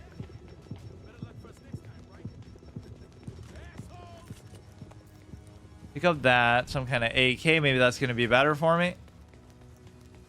So I'm going to have to do this on one bar. 1297. That's actually nice. Maybe I have some other gear that'll make me harder to hit. Yeah, just safe to say this is not the way you're meant to do it. That's such an annoying menu, though. All these menus should always be transparent so you can see the rest of the thing. Because otherwise, why would a holster give you so much armor? This doesn't really seem to matter much. Unlocked at level 4. This is just going to do a little bit more damage. And ammo-wise, I'm in good shape.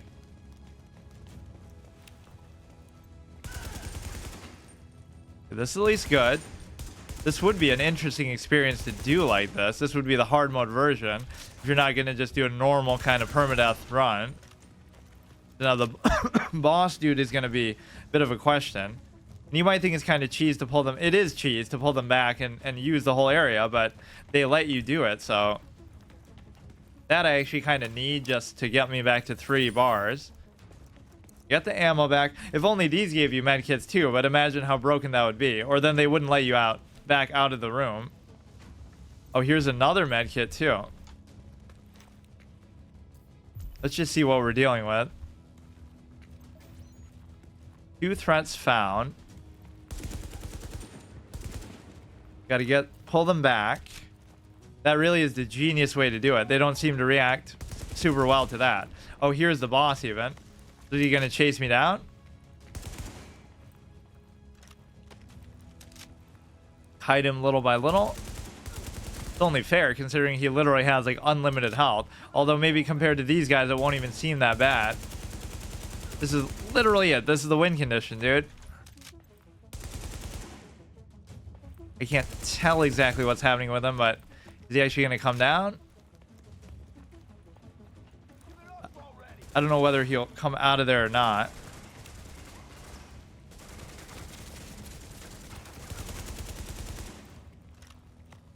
Spray a little bit at a time. Okay, that is a little bit scary, I will admit. Oh, please. Oh, please. Not like this. Not like this. That's their best strategy. Just run you down. Okay, we got the E thing. You got to have a contingency plan here. You can't just stand out in the open like that. This is amazing. Just the kiting strategy. I don't know what that is. Okay, here we go. At least we can go back if needed. Shit, he really does come back pretty far. Okay, will he go back up to 3 or not? Don't get too complacent. Doesn't seem like his shield and stuff really comes back, though. My aim is not the greatest, I will admit. Sometimes they suddenly decide to rush you. Can I dare to do it from here? Because he's going to be pretty accurate. Yeah, I don't know about that. Maybe from here. This seemed to work well before. It's just like they're kind of too close. It's a bad idea.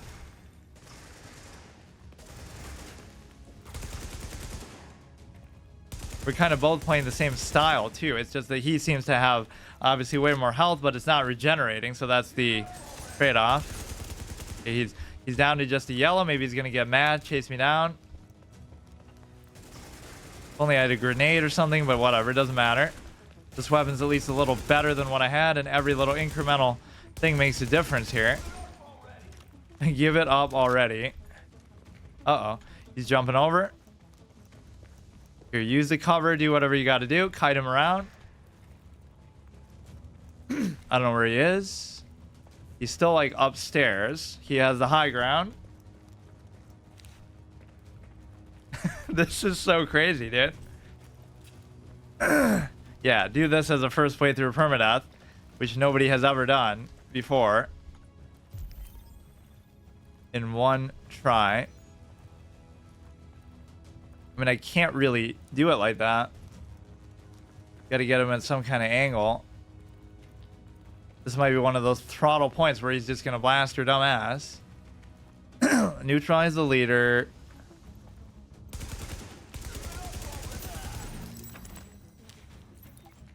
Wait, that was it? He just died that quickly? I guess because you're at such point blank range. Oh my god. Corrections mask. Now, what could theoretically happen is it could get easier over time. Because again, your gear and stuff is going to overcompensate, but let's just get out of the tutorial and then we can we'll get to level 4. I really do want to get to level 5 just to unlock my whatever next ability. And it's possible that even if you went in a different tree, you'd be able to choose the first tree again. Like, for example, let's say you choose this, and then you could choose this at level 5 and skip that, because it just says you need level 5. It doesn't say that you need... Why did it get so bright all of a sudden? Wasn't it like nighttime when I... Or maybe it was just the smoke and shit from all the explosions. Imagine if I died to this guy, which I almost just did. And I almost still might. Wow. Actually, like a jump scare quality moment. I mean, I even had another heal, but that was so stupid. Or like I just fall down and die because I'm too excited. That guy's actually a genius, dude. I love moments like that. Brooklyn is stable again. Manhattan is another story. Let's get over there and see for ourselves. I've got more agents with me now. We'll rendezvous with Agent Lau and fly over together. Commander Chang out. Never let your guard down. Like the saber cap moment almost. Additional weapon slot. But how about level 5, dude? Additional piece of armor. Get that. Corrections mask. It doesn't seem to really appear on your person, though. Holsters apparently are giving you very high armor values. Small underbarrel. I don't even know what's what. I don't really care about that. Equip a weapon. Let's see. We could just do this. SMG for the second slot. Assault rifle is actually pretty good. Yeah, we got that in the middle from some random enemy, so maybe without that it would have been a lot harder. I won't even complain too much about bullet sponginess on the boss, though. It just requires you to kind of dance around a bit, which is actually kind of satisfying. It's just that I need an ability that's actually going to help me in that. So whether it be the health or whether it be the like the damage turret. Like, what are the other abilities in the tank tree? Like, reinforces a cover, increasing performance and mitigation. That doesn't really matter. Creates a temporary cover for one person. Standard protection. Increases damage resistance and speed. Weapon enhancement. Like this, you could just keep spamming. Fires a bomb that sticks and explodes. That you could just wait and do the whole degenerate grenade style, like what I do in Anthem. Just wait for your health or shield to come back.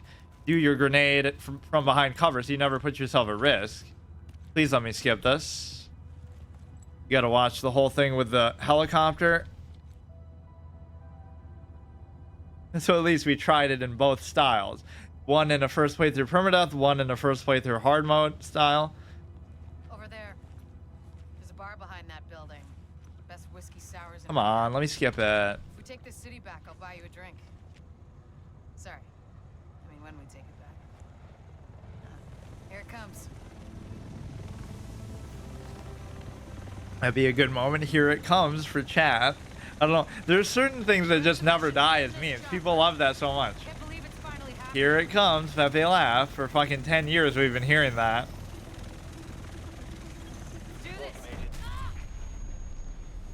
But she recovers from it pretty well. Too bad I can't skip, man. Why not? It let you skip the other things.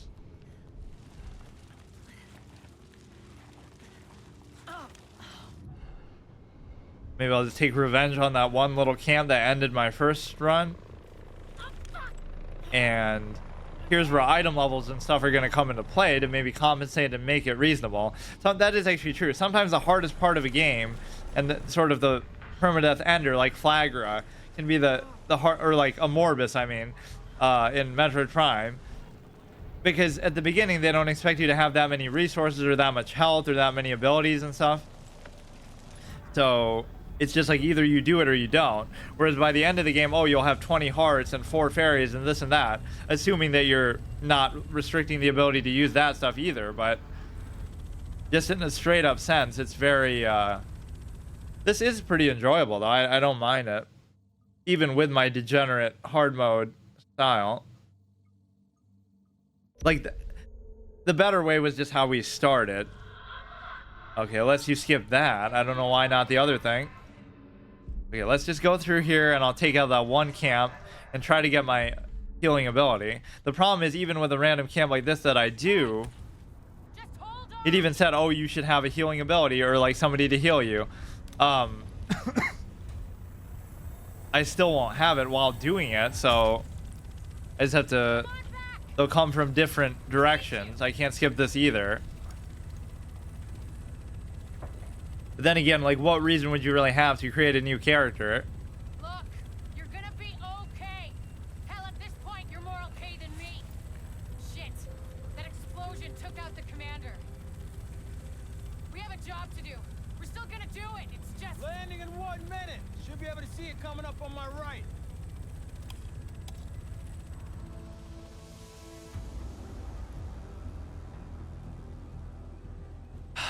Why is it called The Division? Because we divide the playthrough into both of our iconic styles. Or really, the whole title joke was because they split their own player base because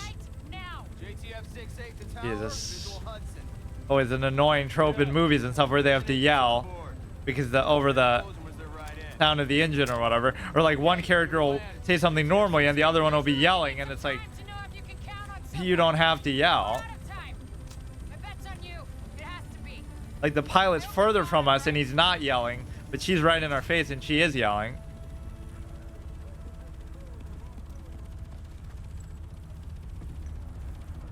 Welcome to Hudson Piers. I'm not sure what you're looking to get out of this. Everything behind this gate is a goddamn war zone. So who's in command here? Yeah, we kind of saw that last time. He was leading ops in the post office, but Oh my God, stop yelling. This morning. Fee's still radio silent by tomorrow. There's talk of pulling out. No one's pulling out. We're taking this city back. Life vest under seat. I need to keep one of those. I need a lifeline. I guess now I can die as much as I want, though. So it's like we just saw. If I stay determined, and especially with all the gear considerations and stuff, I could pretty much do anything that I want. It's just... Oh, you can't even roll here. That roll can be pretty strategic. Like you roll down a flight of stairs to get behind the wall behind it, or up a flight of stairs. What was it called in The Last of Us? Like Fedra? I don't know what it actually stands for. What was my CDA joke that I was gonna do? Or I mean CDC. There was some game called that or something? Fuck, I forgot. I had like a title for it and everything. CDC. Oh, like the Crazy Dave challenge for Plants vs. Zombies. I haven't been this worried about a CDC since COVID or whatever. Like, since the... What does it even stand for? Center for Disease Control. Okay, where did I go from here? Restricted area, deadly force authorized. Oh, we have to go to the situation board first. I think I just stumbled upon that and I didn't even have to do it.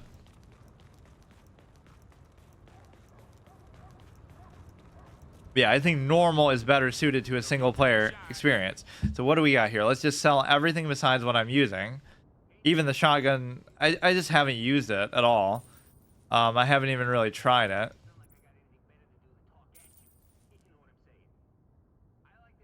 Wait, 1400 for a pistol? How can it be that high? Oh no, I think I just bought some stuff. Whatever. Let's just go take revenge on that camp, get to level 5, and celebrate our actual first ability that can make us invincible. Stash.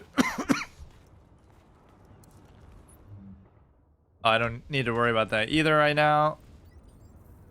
I don't know if it had anything to do with this that I... Oh, maybe I could have still gone through here without doing that. Favorite equipment to a free slot. I did pick up a pretty decent weapon from one of those. Where was it? I just went somewhere random in a direction and it fucking destroyed me. E to trigger the pulse that marks hostiles. Yeah, there's nothing for a while now. And even this I'll choose. Hard mode, I guess, which I think I wasn't even doing. But I just kind of got surrounded at a bad angle. I do like the roll, but I hate that you can't crouch. I've probably said it a million times. Chelsea 2 to 4. I seem to recall going through here, but then what did I do? There was some hostile little mini dungeon thing. Like a bandit camp.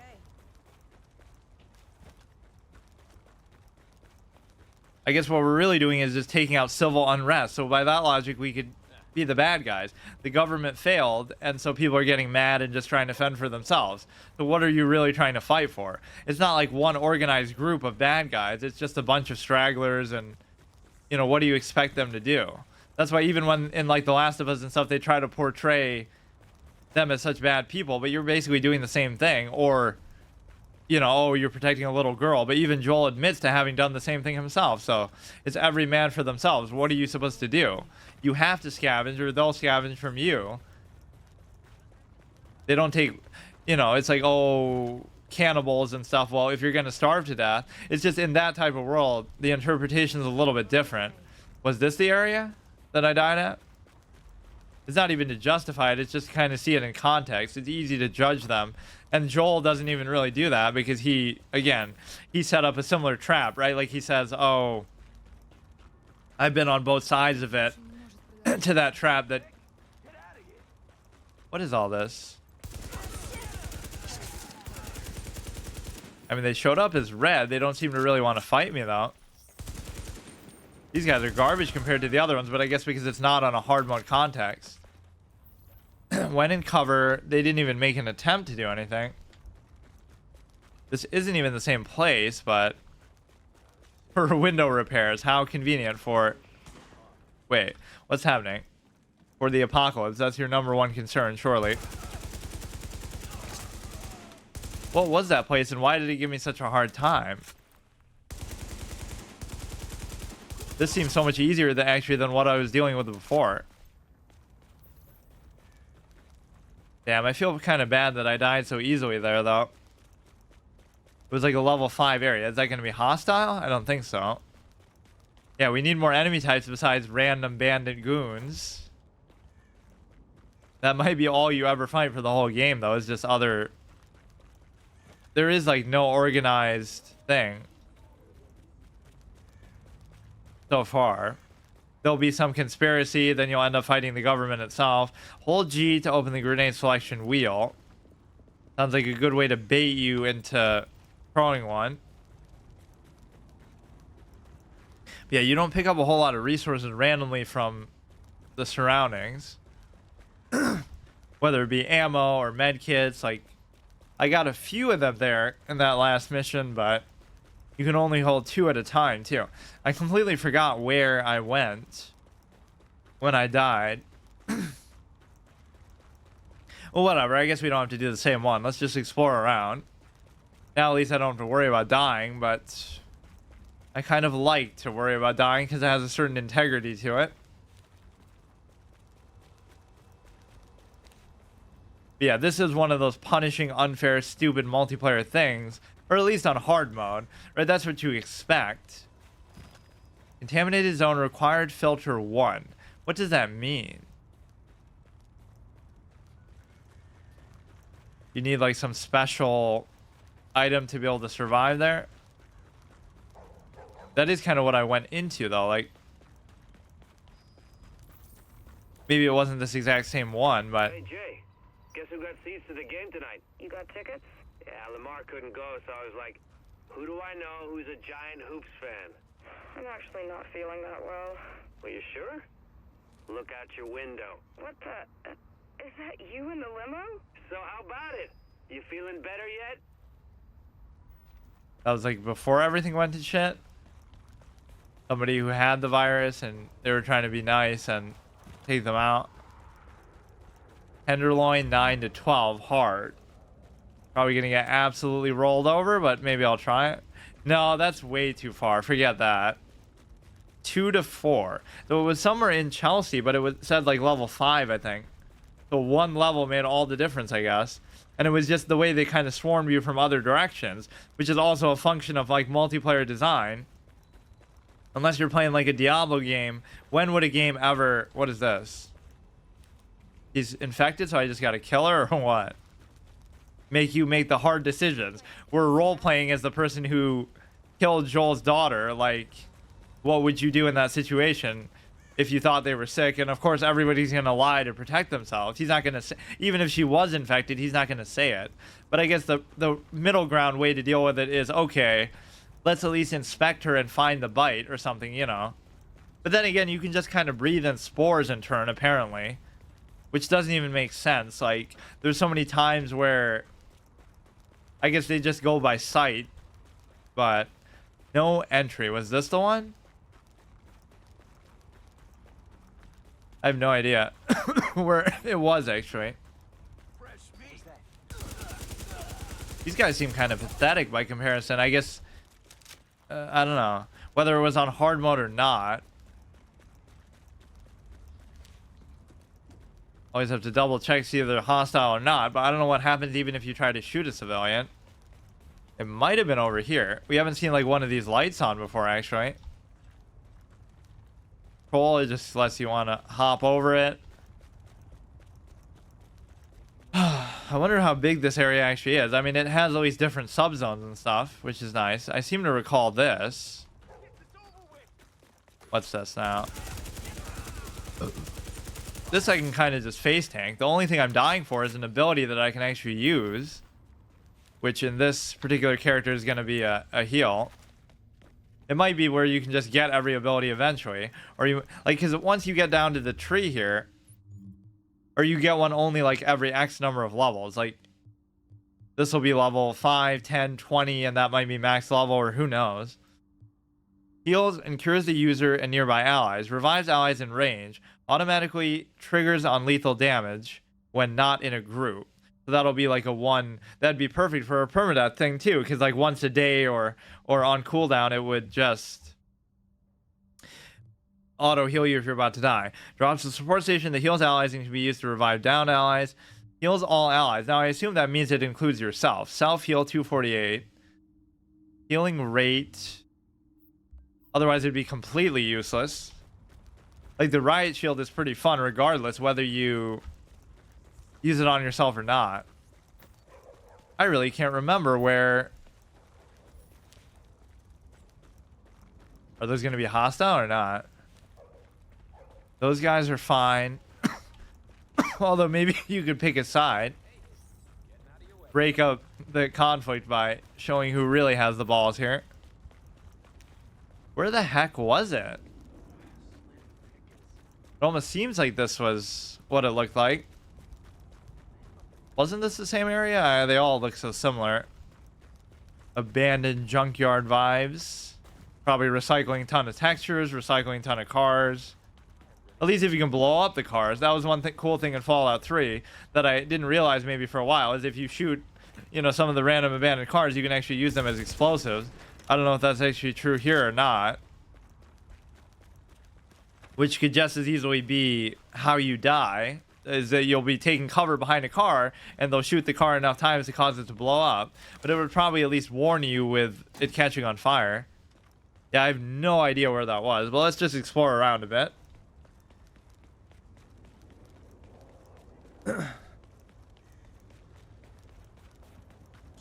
not terrible as a single player experience, but clearly that's probably not how anybody does it besides me. Agent, what is it? Locating agent. What does that mean? Agent trace found. What the heck is it talking about? Here, let's just wander around a bit. We killed a couple random enemies just in the pairs, but they weren't like very threatening. Select mission. Yeah, it's kind of like this too. They're just kind of like deers in the headlights. That guy was just running away, I think. Yeah, this feels more reasonable at least. I could do this all day, but they have to give you kind of more of them together. 1999 DPS, holy shit. Let's look at that. 1631, where'd the 1999 thing go? And ammo has been rarely an issue. They give you so much that you can just spray like a fiend. Although, again, they might not give you as much during combat and just exploring as you might think.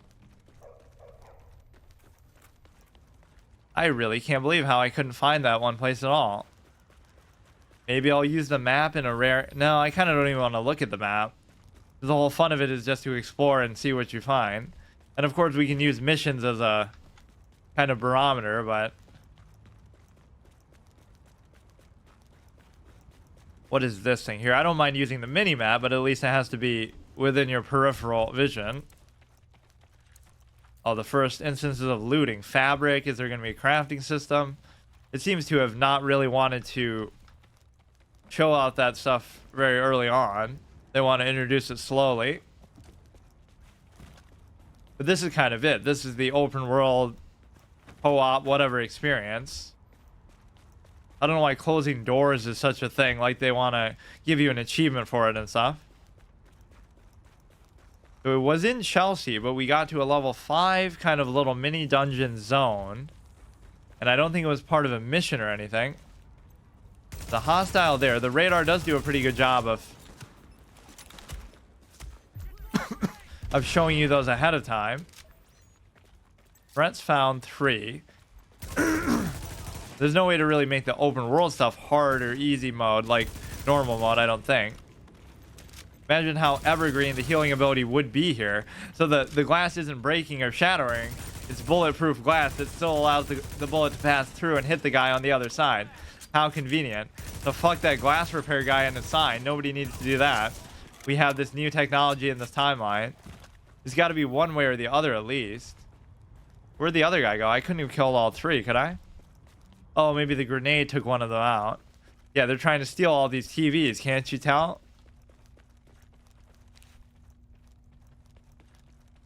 What's back here?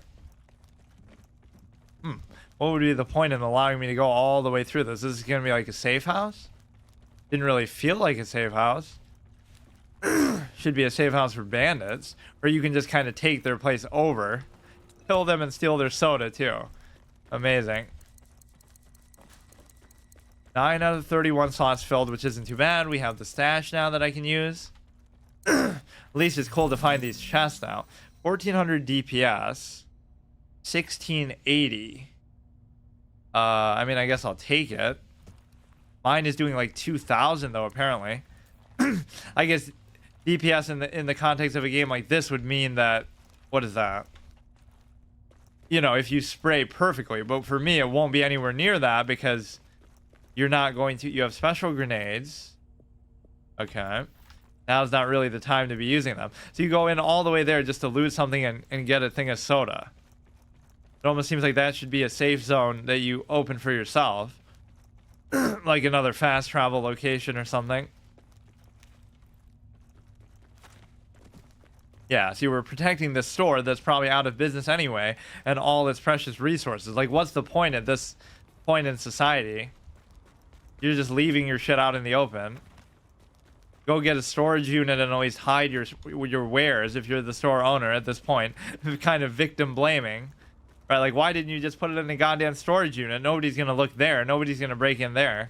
Which is probably true. Like, that's not the first place you would think of to go. And it might be very hard to get in there. But eventually, you know, everything's gonna be fair game.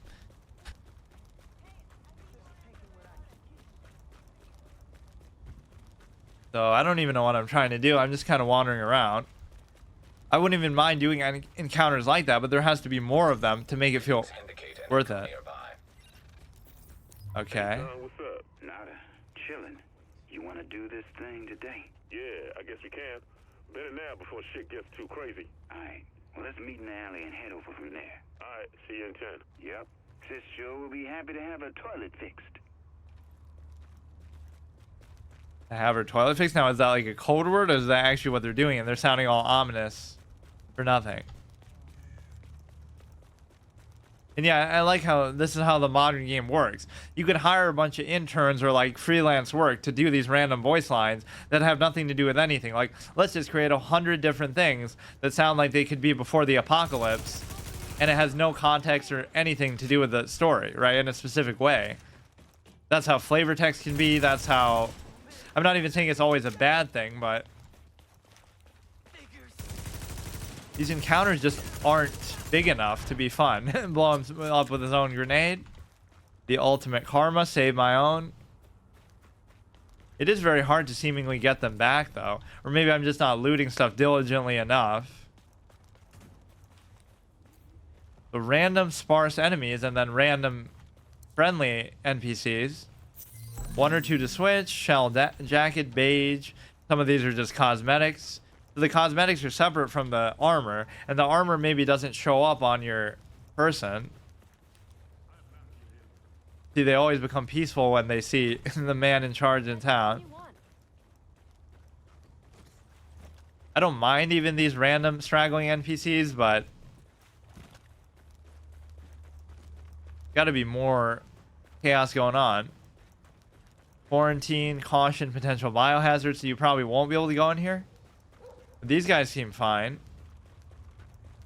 If this is a joke, it's not funny. Yeah, warning, potential biohazard. That's what they should say after on the Resident Evil page. I really didn't like that game. I like the style of it and all, but I hate the whole family and stuff in it. Like, oh, they're just invincible, and you have like these scripted QTE boss fights. Required filter 1, but what does it matter? Like, what is it gonna do? Warning. Now entering a contaminated area. Initiate virus. Units, we have a priority request from Sarah. They need to look at what the virus is doing inside a quarantine zone on West 22nd. Alert. Contamination scan initiated. So who's gonna try to attack me now or do whatever? Find and activate the scanners within 3 minutes. Restock. Oh, we just put on a little dinky mask that solves all the world's problems. So what happens? I just die if I can't do it in that much time? I guess I'll assume it's up here. I don't really know. And who am I gonna fight that I needed to restock? Like, why would they be fighting me on this? They want the virus to happen? This is their hideout? I guess nobody would think to look here because it is infected. That might be a good strategy for the bandits or whatever. Those must be enemies, surely. I hear you like fire and explosions. Shit. These guys are so much shittier than the other ones, though. I mean, I'm assuming this would be the right way, but what if it's not?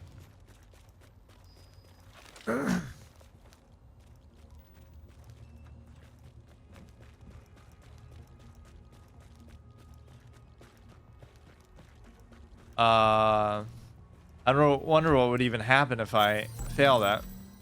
1819 DPS, reflect sight. I haven't even bothered with the mods and stuff. Kind of like my single player experience too. I rarely use mods in any game. Like even when I played Skyrim for so long, I barely ever used any. In fact, I tried it once and then I didn't want to. Not even because it's, you know, better or worse or whatever, but you kind of don't want to get overwhelmed and bogged down by it. 18 meters, 17, 16. Oh shit. Maybe I missed it and now I can't climb back up. This might be the shortcut way down. Or I just can't even move from here. I went to a bugged place.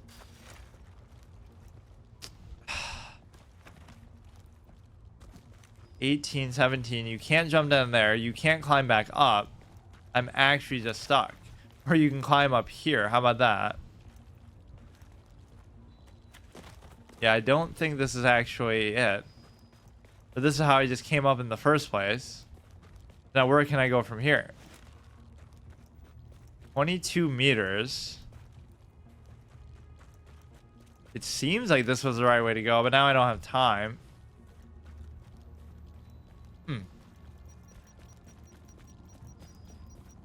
What is actually going to happen? Let's just see the failure state. It's not like I can't afford to die now. Yeah, there wasn't much combat there. I'd love to get a flamethrower like that myself. Initiate virus scanner sequence. Who cares? This objective is boring even. It doesn't let you jump off stuff that could potentially give you fall damage, I guess.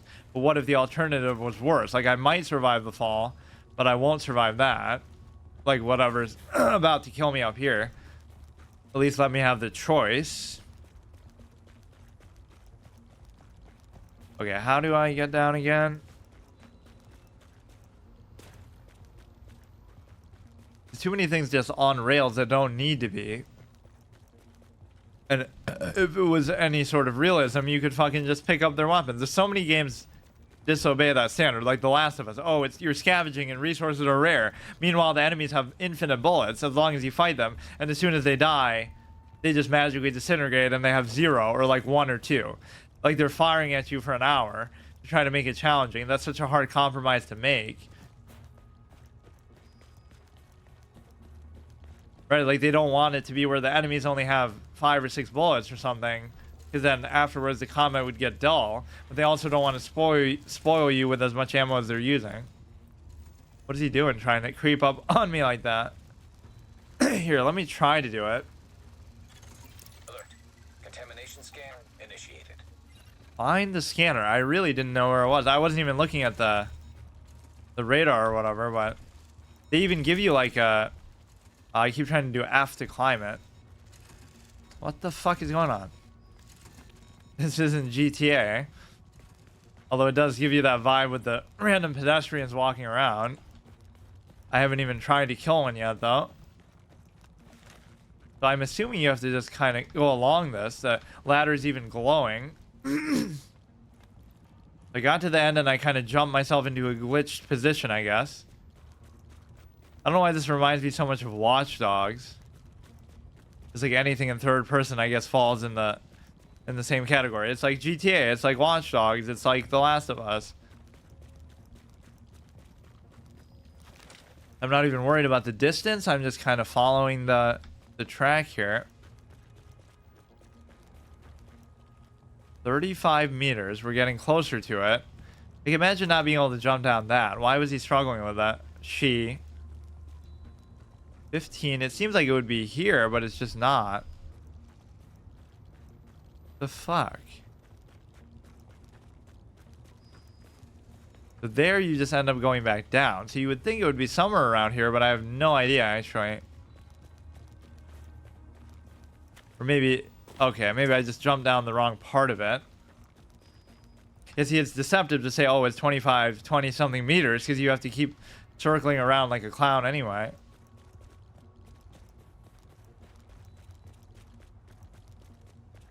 I don't even know if this is going to be right. Just kind of following the path, and there wasn't much to fight. Am I even going the right way, or am I just going in a circle? Why is it so fucking hard to find?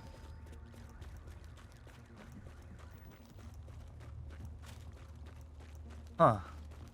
I think I just went in a big circle. This wouldn't help me either. Huh, I have no idea. Not like I even have to do this. This maybe seems like it could be right, but 13 meters from here. 12, 11, 10.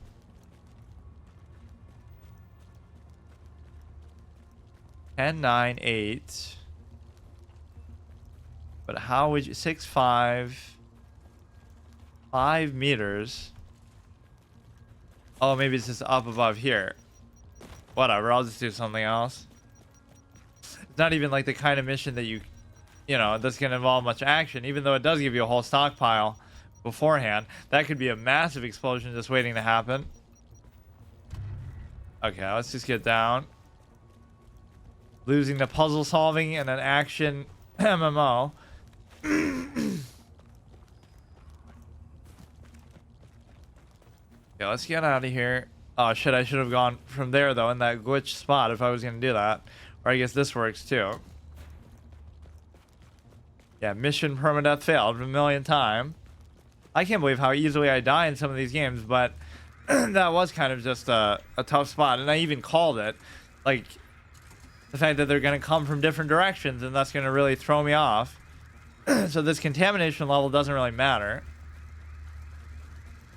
Whatever, this one's just kind of boring anyway. Now leaving the contaminated area. Give me some kind of action, dude. All these have been like little groups of 2 or 3 enemies, which is fine, but you need like a whole bandit camp. Tenderloin, safe house locked. I don't really want to go in the higher level area because that'll just lead to more bullet sponginess. Let's just go to some of these prompts on the map. Like maybe that little green thing. What is that? Let's go to another one. You gotta be like random fun stuff that just happens in the overworld to make it interesting. Outside of just doing missions.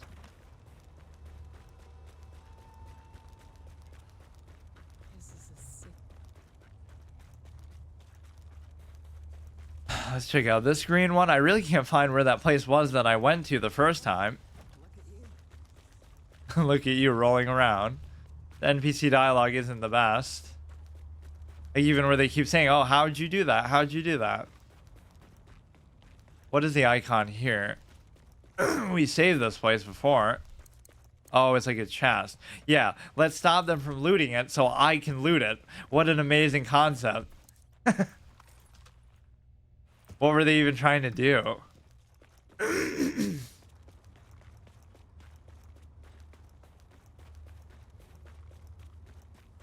Amazing how I can enjoy so many of these games though that you wouldn't think I would like, because even just playing it in this style, or I actually kind of like it more in the first style than, wait, isn't this just where I came from? Than in the hard mode style, but it might get better later where you can just kind of overcompensate with gear a little bit. That's the problem though, it'll rely too much on that. So it's like, oh, you're so skilled and you can just kind of sit behind cover for an hour and kill a boss that just has too much health or something. That doesn't really seem satisfying. You encounter JFT support. JTF support. Some kind of like gospel music or something in the background. What is that? Contaminated zone, which apparently I can do. What is hitting me? Pennsylvania Plaza. See, what if I don't want the AI to help me though? I guess I could just let them die on their own before going through. But it doesn't really matter that much. Clear the area of hostiles. Protect your allies. Yeah, that's not what I'm supposed to do. Kind of just want to get to level 5. I don't know who's hitting me from where. Their aim is actually pretty good. And they tend to focus on me pretty well. Oh yeah, I will be buffing them on an interactive passive ability that affects... There's only 2 guys, dude. We got like 1 million, or maybe they already took out a whole bunch of them. Warning. Hostile forces approaching. Defend the JTF officer. Pick this shit up. 1674. Protect this guy, and they're coming from here. Okay, I don't need to be this much of a tank. I'm supposed to be a healer anyway.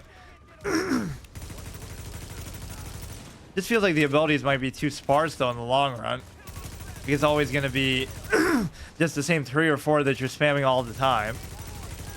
That's the problem that a lot of these games face, is they rely too much on the shooting and the spraying and stuff, and not enough on the... Like even Anthem, you have the 2 abilities to choose between, like your LB and RB, so that gets boring after a short period of time. That and the combination of the fact that you have to... that there's very few boss fights. These don't really seem as hard as what I was doing before, though.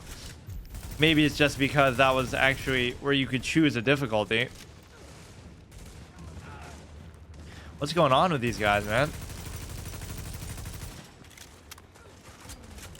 They just refuse to do anything. Yeah, just stand on top of the car and don't even worry about it. The AI that's self-aware and knows it has bullet spongy fucking... We really appreciate all your help. capabilities. Let's see. Level 4, halfway through. That one wasn't even too bad either. It's like anytime it would be a fun, cool mission, they ruin it by having the AI help you. Dispatch, this is Division Agent Fei Lau, empowered and authorized by Executive Order and DHS Directive 51. Whoever you are, we're under an all-out assault. I'm not sure how much help you... screw it. We'll take anything you can give us. How are you on my comms? Secure the base of operations. Is this the main mission then? Anyone who's trying to help you. Over. Yeah, I've been trying to do that the whole time, but I've done it. Named enemies are rare elites with even better gear and weapons. Most dangerous, but they also have some of the best loot. You can't even really say hard mode most of the time because... Threats found 5. The pool is like a boss. Only pool right now is a pool of blood that I'm in. Here, let's try not to use the thing for a while. Boy, how amazing would that be if you could actually just crouch and deal with it. Disoriented. Well, it kind of makes it hard for them to see me, though, too. What do I even care if some of the AI and stuff dies? It'd be a perfect time for a grenade. Not even too bad. As I am about to die. This happens so fast. You need to sometimes find just a better vantage point. Let's use the stairs, get the high ground. Yeah, everything's fine there. Keep remembering to use the E, because I almost didn't even process that it gives you the buff. Just the fact that it lets you see stuff. Because the buff wouldn't matter. Or, I mean, I guess it kind of matters, but... Alright, just wait. Make sure you have 2 bars of health all the time. You guys are going to run away like a pussy. Yeah, elite mob, by the way. Oh, there's a grenade about to go off. I don't know what happened to it. Even headshots don't seem to matter that much. That must just be a theme later on, that things do start to get way too tanky. You'd rather have more enemies than that, I guess, if it's going to just be quantity over quality combat anyway. That's good. Not bad, though. I would totally play through the whole story, at least, for whatever extent it you can, or maybe that's all the game is. That's also another problem these kind of multiplayer-ass games have, is that people will just breeze through the story, try to get to max level as quickly as possible, and then they'll complain, oh, there's not enough to do. The situation outside is now under control. My official report, the division saved our sorry asses. Thanks for the report, Bravo Squad. Stay alert out there and keep it frosty. I'm glad you Shepherd, Division Shield. Rebuild our base. Go on in and have a look around. I finally got some transportation, so I'm inbound. Let's do this. What does that mean? Shield. Does that mean it'll regenerate on top of my health already? Loadouts, overview. What is this? Reflex. It's not this. Division Shield Cache. Contains items 256, classified set. I don't know what any of this really means. Yeah, and equip, you need a higher level. Exotic. Let's see. Nothing's better than that. This is a little better. I'm assuming that's what it was talking about, but... let's see. Mainly, I'm just using the assault rifle in my first slot anyway, so none of this other stuff even matters. 0 out of 6. No items in this category. Division Shield Cache. What the heck does it mean, though? 500 tech, 2,000 credits, 3 cipher keys. How about like the old school definition of a shield, which just means it'll absorb damage for you. Okay, let's just get to level 5, which is actually taking a while. Now entering a safe area. Unable to use weapons or skills. Purification systems online. Contamination levels lowered. Base of operations of personal space. Agent, we need our base up and running, and we need to show the people of New York they're getting their city back. Our base of operations has potential, but right now it's a piece of shit and we've got no one to staff it. To get this place where it needs to be, we need people who know what they're doing. Like doctors. There's a virologist running a field hospital over at Madison Square Garden, but the whole area's gone to shit. With her, we can get our medical facilities online. Without her... The JTF commander, Benitez, is out in the field and he's gone offline. Bring him back. We need him to set up a functional security wing, and it'll do a hell of a lot for morale. We've also got to restore basic services. We need power and the intel the grid can give us. They had a guy working on that, but it sounds like he ran into trouble patching us in. Without him, it's lights out. We're gonna have to get like the whole crew together, Mass Effect style. Unlock the base of operations. To each of the wings in the base and sync their progress, so we can have a bigger picture of what's happening here. And the more stable this base is, the better shape the city will be in. Oh, it'll be like the old Anthem thing too. And Captain Benitez. Just. JTF love the guy. He can mobilize them and help us get the intel and firepower we need to get all these hostiles off the streets. The medical wing is a wreck right now. Once we get that virologist over here, we can build up a staff, investigate the origin of the virus, and start getting more supplies.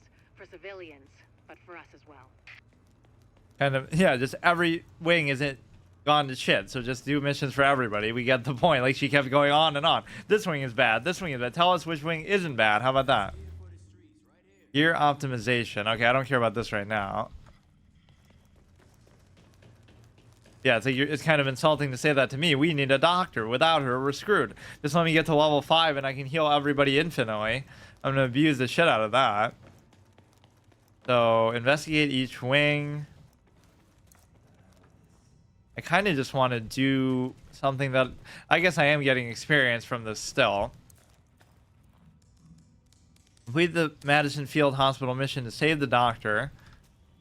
Probably just going to give us all the quests at once, or... I guess. I don't know what that X means. Doesn't mean you can't go through there. Complete the Lincoln Tunnel checkpoint. Like, yeah, like what she just told us. So why do I have to go to the computer to do it? The tech wing has obviously seen better days. But if you can get Rhodes back here, he's apparently got a lot of tricks up his sleeve. Complete the subway morgue mission. Knows more than you think he does. I suspect he'll be very useful. What else do we have? That's it? Hey, bad news. I'm not gonna be able to get out there. Not with my goddamn leg like this. I'll do what I can from here, but it's not the same. You have no idea how much I wanted to be in the field. I trained for a scenario like this my entire life, but it's worse than anything we could have imagined. You know how they won't let you get too close to anyone, so it won't mess you up when you're finally activated? Well, I did that, and it didn't fucking work. I'm attached. These are my people. This is my city. We're taking it back. Oh. Look, you need to... Yeah, okay. Okay. They're counting on us. Let's not let them down. Good plot contrivance to say why we don't have like personal family or relationships. Oh, just stay away from people. But like, why wouldn't it be why would it be bad to be attached? Then it gives you good motivation to try to do all this. Otherwise, what are we doing it for? No, we're just some antisocial dick who doesn't care about anybody, so we'll just become a bandit ourselves or a vigilante or whatever. Warning. Now leaving the safe area. Matchmaking, I don't want to do fucking matchmaking. Solo the whole thing. No, never. Which has been pretty good about not forcing us to do that so far, but I guess it was just kind of the tutorial. Complete the subway morgue, complete all the whatever random stuff. So hopefully we just wander around and stumble upon it. Active echo beacon detected. Is that going to be like that stupid radiation puzzle where you just have to find the two things? Some hostiles on multiple sides, which I don't like.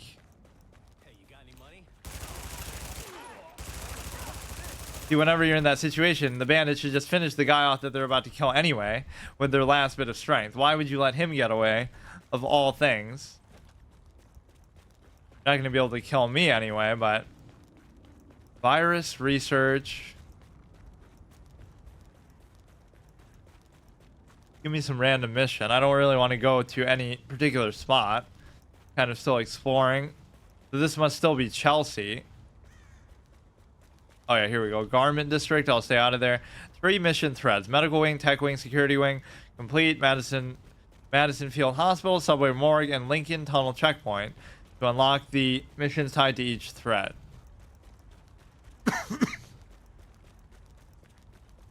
That's cool. At least you get to choose the order in which you do them.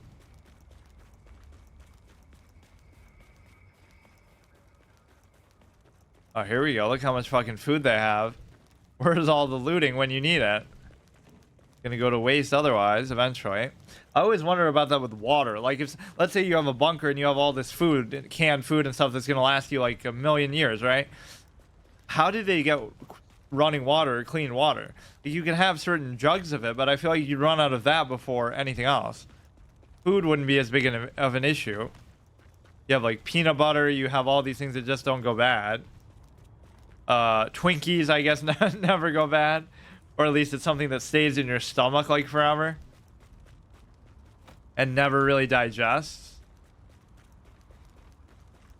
I don't even know what this green thing is.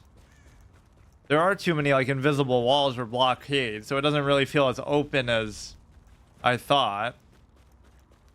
I don't know how big this area really is, or if we're gonna stay here the whole game.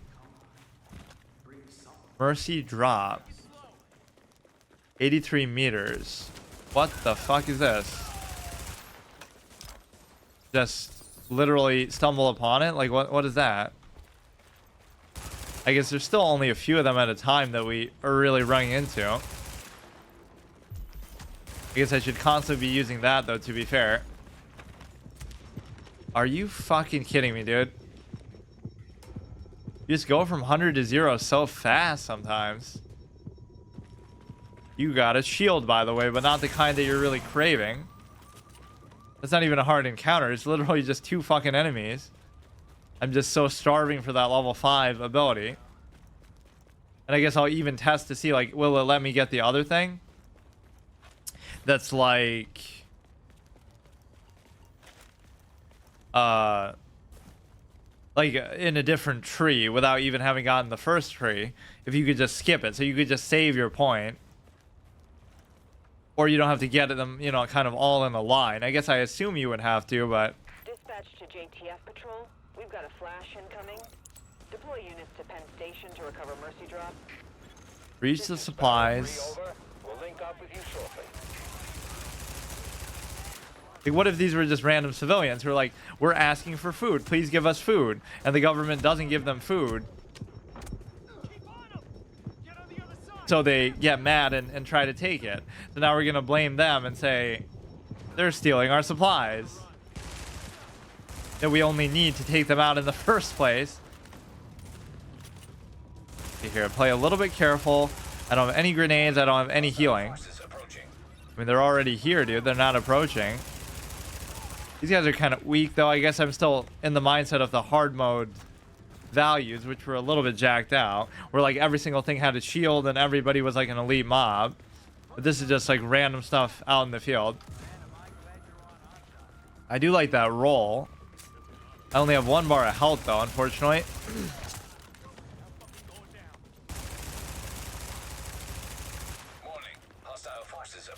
Alright, keep doing the E, because that's only going to help your allies, too, of which there are always a lot. I guess it doesn't even bother me as much as I thought it would, that there's all these AI. Or I guess I didn't know what to expect, but it makes it feel kind of like more realistic Warzone type of thing. And they don't really steal your thunder too much because they suck so bad. But I guess even with real players, that'd be kind of the same thing. So what is hitting me in a situation like that? Just a random stray bullet that's always super accurate. Just roll. That is kind of useful a little bit, I guess. Okay, just use this. Help me out. Don't rush me, though. Don't rush me. It's the melee guys who force you out of cover that are so annoying. Somebody will just run in, you know, no regard for their own safety with a stick, and he'll just one-shot you if you don't deal with that. Sparrow 3 here. We're at your position and good to go. Yeah, that's fine too. Counter completed. 34 credits, 60 tech wing supplies. I'll make sure these supplies make it back to the safe house. Okay, good. So we can just keep wandering around. Imagine how annoying it would be if you had to go back every single time to drop them off yourself. Does that mean, oh, tech supplies, so you'll have to do that later once you rescue the guy to complete the eject? Like, it's treating the main story stuff as generic fodder, but I kind of like that in a way. Oh, I thought there were 2 guys targeting 1, but that's the ultimate bait, where it was just 3 guys, period. Oh, for fuck's sake, man. I can't get used to the fact that space is... Oh my god. Whatever, it's not like it matters. Base of operations, terminal, Camp Hudson. This is fine. Not a permadeath run anymore, anyway. It's kind of a dishonest way to go about it, but it doesn't even feel as bad now. Like, that was a totally preventable death. I keep trying to do control to do cover, but that obviously makes you jump over stuff and all. You guys are always fighting, but they're not actually hostile. Let's just go to some random icons here on the map. Very close to level 5, so we'll just kind of test that stuff out. The amazing heal that's going to make us actually invincible. Although since we did that one mission, it hasn't felt very hard, but I guess it's one of those cases where it doesn't actually let you choose the difficulty. Look at that, they're just lying in wait. None of these guys have this shield, so it's easy until you get to the next point. This guy's heard about us, he's just fucking running away. Look at that roll, he's totally confused. For the most part, the AI hasn't even been that bad. It's just... they're sometimes even too accurate at a great distance. Garment District. We're about to be level 5, actually. You kind of just do the E whenever it's up, just to give you a heads up of what you're going to be fighting. JTF near Penn Plaza. Need an extraction team at Kerman's on West 34th. Civilian... I like how little of an issue ammo actually is most of the time, because you just start with so much, and I don't even notice when or if I'm picking it up, though.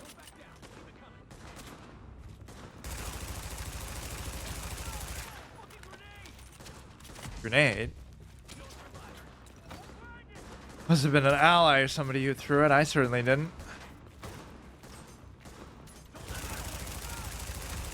Or they could be afraid of their own one just announcing, in case there is such a friendly fire aspect.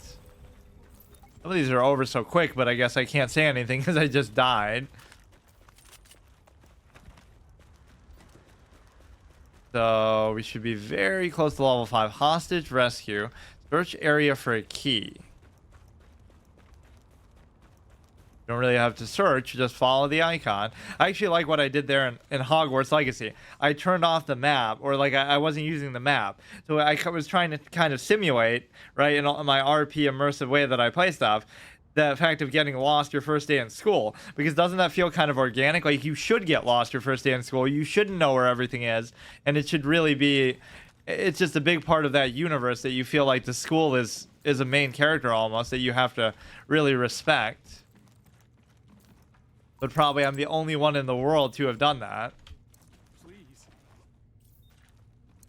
Just something as simple as playing it without a map made it kind of hard to to navigate, but you want it to be a little bit tricky, and then you'll start to learn and memorize where everything is. I think that one's still not better than mine, so I got like a really lucky, very powerful drop, I guess, from the other mission. Unlocked skill slot. Here it comes. Let's see, first of all, like, could I... New skill slot is available, it's going to be Q. Wait a second. This skill is locked. What are you talking about? Level 5 is when it should unlock. Your second skill is now available, allows you to use Q at once. So... this skill is locked.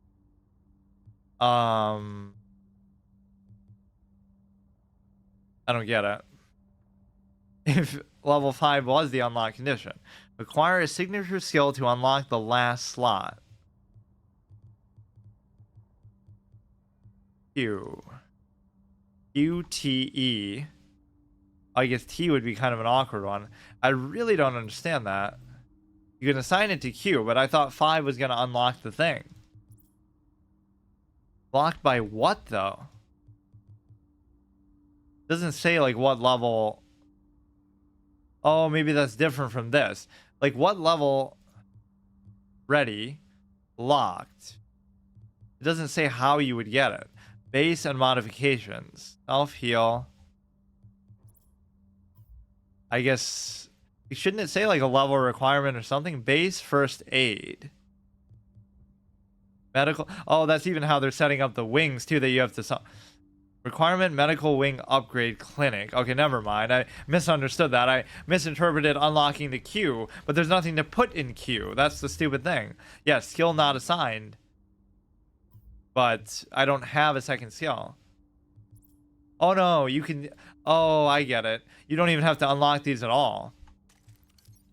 You can just use any of the 3. You just can't use them at once. I thought it was like you had to choose one and you're just kind of locked in for good. With that tree. Q to use the sticky bomb.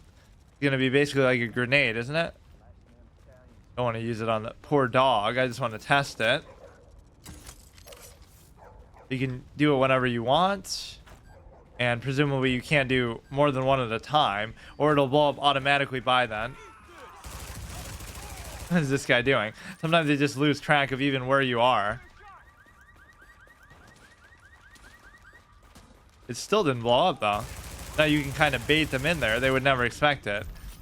I kind of want to test whether it'll go off on its own or if I can put another one down. But I guess you really couldn't because it'll be on the same keybind. But even if I tried to do that. Yeah, these guys are in kind of a sneaky spot.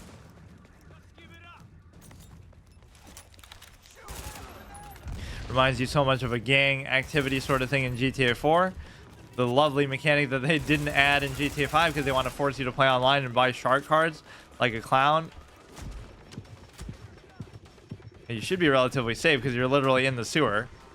And I'm trying to spam V. Oh, I guess you can't use it while you're... This is what I love. Now we escape into here and then we go do another mission or just find some random place. This is what I did in Rust. Like I kept hanging out in the bandit sewers and camps and stuff. Arms deal disruption. You just kind of want to stumble upon stuff. Almost seems like it's down here, but there's no way to do it. I wasn't even doing a mission there. I just kind of stumbled upon a bunch of random enemies. Kind of giving the route of how to get there. That's too bad. That's kind of a buzzkill. I was looking so much forward to the other ability. I guess at least now I can combine these two. In fact, the E is kind of boring. So if I was going to go about it like that, I could just put this on E and do what I was doing before. So there's no sense of class identity. I could totally make like three different classes here and say, you can only use this, you can only use this, you can only use this. Right? Like sometimes less is more, like I did in Dark Souls. Imagine making a different character for every single stat. But it's so meaningful there too, because you can only use certain weapons and stuff on certain ones. So it gives you so much identity, and it shows you the great depth of the game. I could literally play like 9 different characters and have plenty of weapons to choose from and plenty of abilities and spells and stuff without any of them feeling stale or dry, just because of how much the game really has available to you. Radio communication intercepted. You can't trust these guys. I don't give a shit what you think. This deal is good for everyone. We need weapons, but just shut it. We'll meet you on West 38. You'll never get me.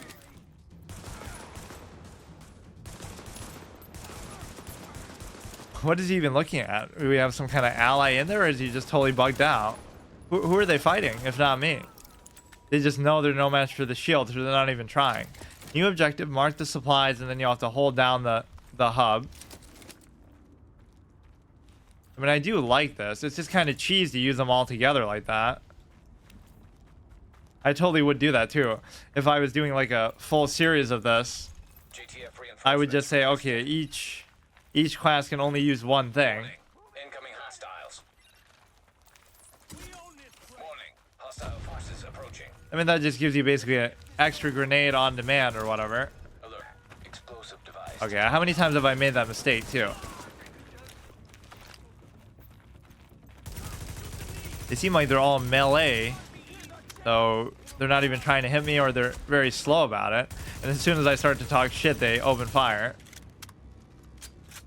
Or just their willingness to run up close is quite impressive. Yeah, my whole style too, like I kind of abandoned the objective and just try to go away from it to be safer. But they still don't really do anything to me. Or to make me fail. Okay, that one's actually better, finally. Let's just switch in the middle of combat and see if I get punished for it. Warning. Hostile forces approaching. Oh, this is gonna be like an LMG? Nice. I always love these in Far Cry 3. Explosive device detected. Explosive device detected. Where, though? Just the fact that they have a grenade? Like, that's really... Okay, the recoil on this is pretty bad, though.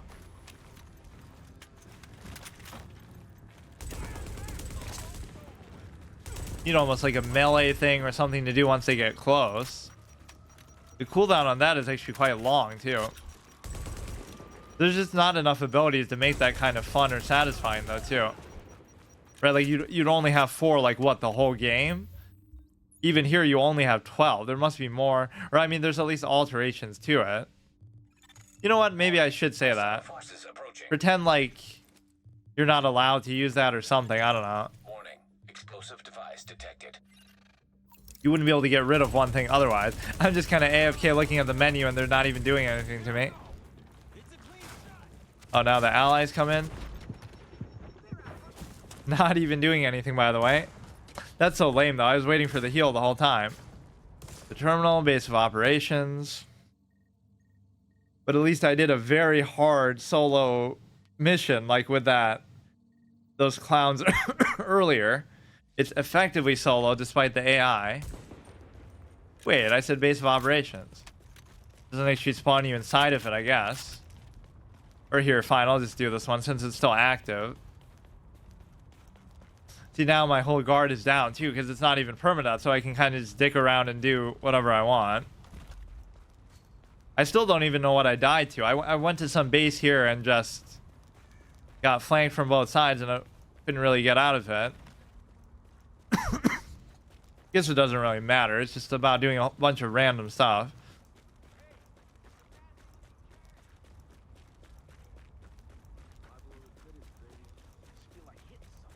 Garmin, yeah, that's why you die, because you go one level too far out of range. Like, that's literally what it was. Like, I was level 4, and it was a level 5 mission or zone or whatever. And as if one level makes that big of a difference.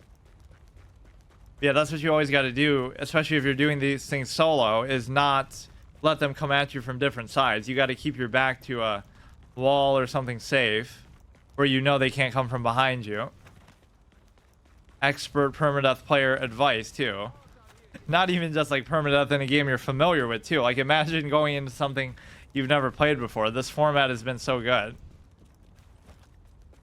It started off as just like, oh, I want to try Diablo like that, and just it was something I had thought about, and then I ended up playing like every game like that from then on.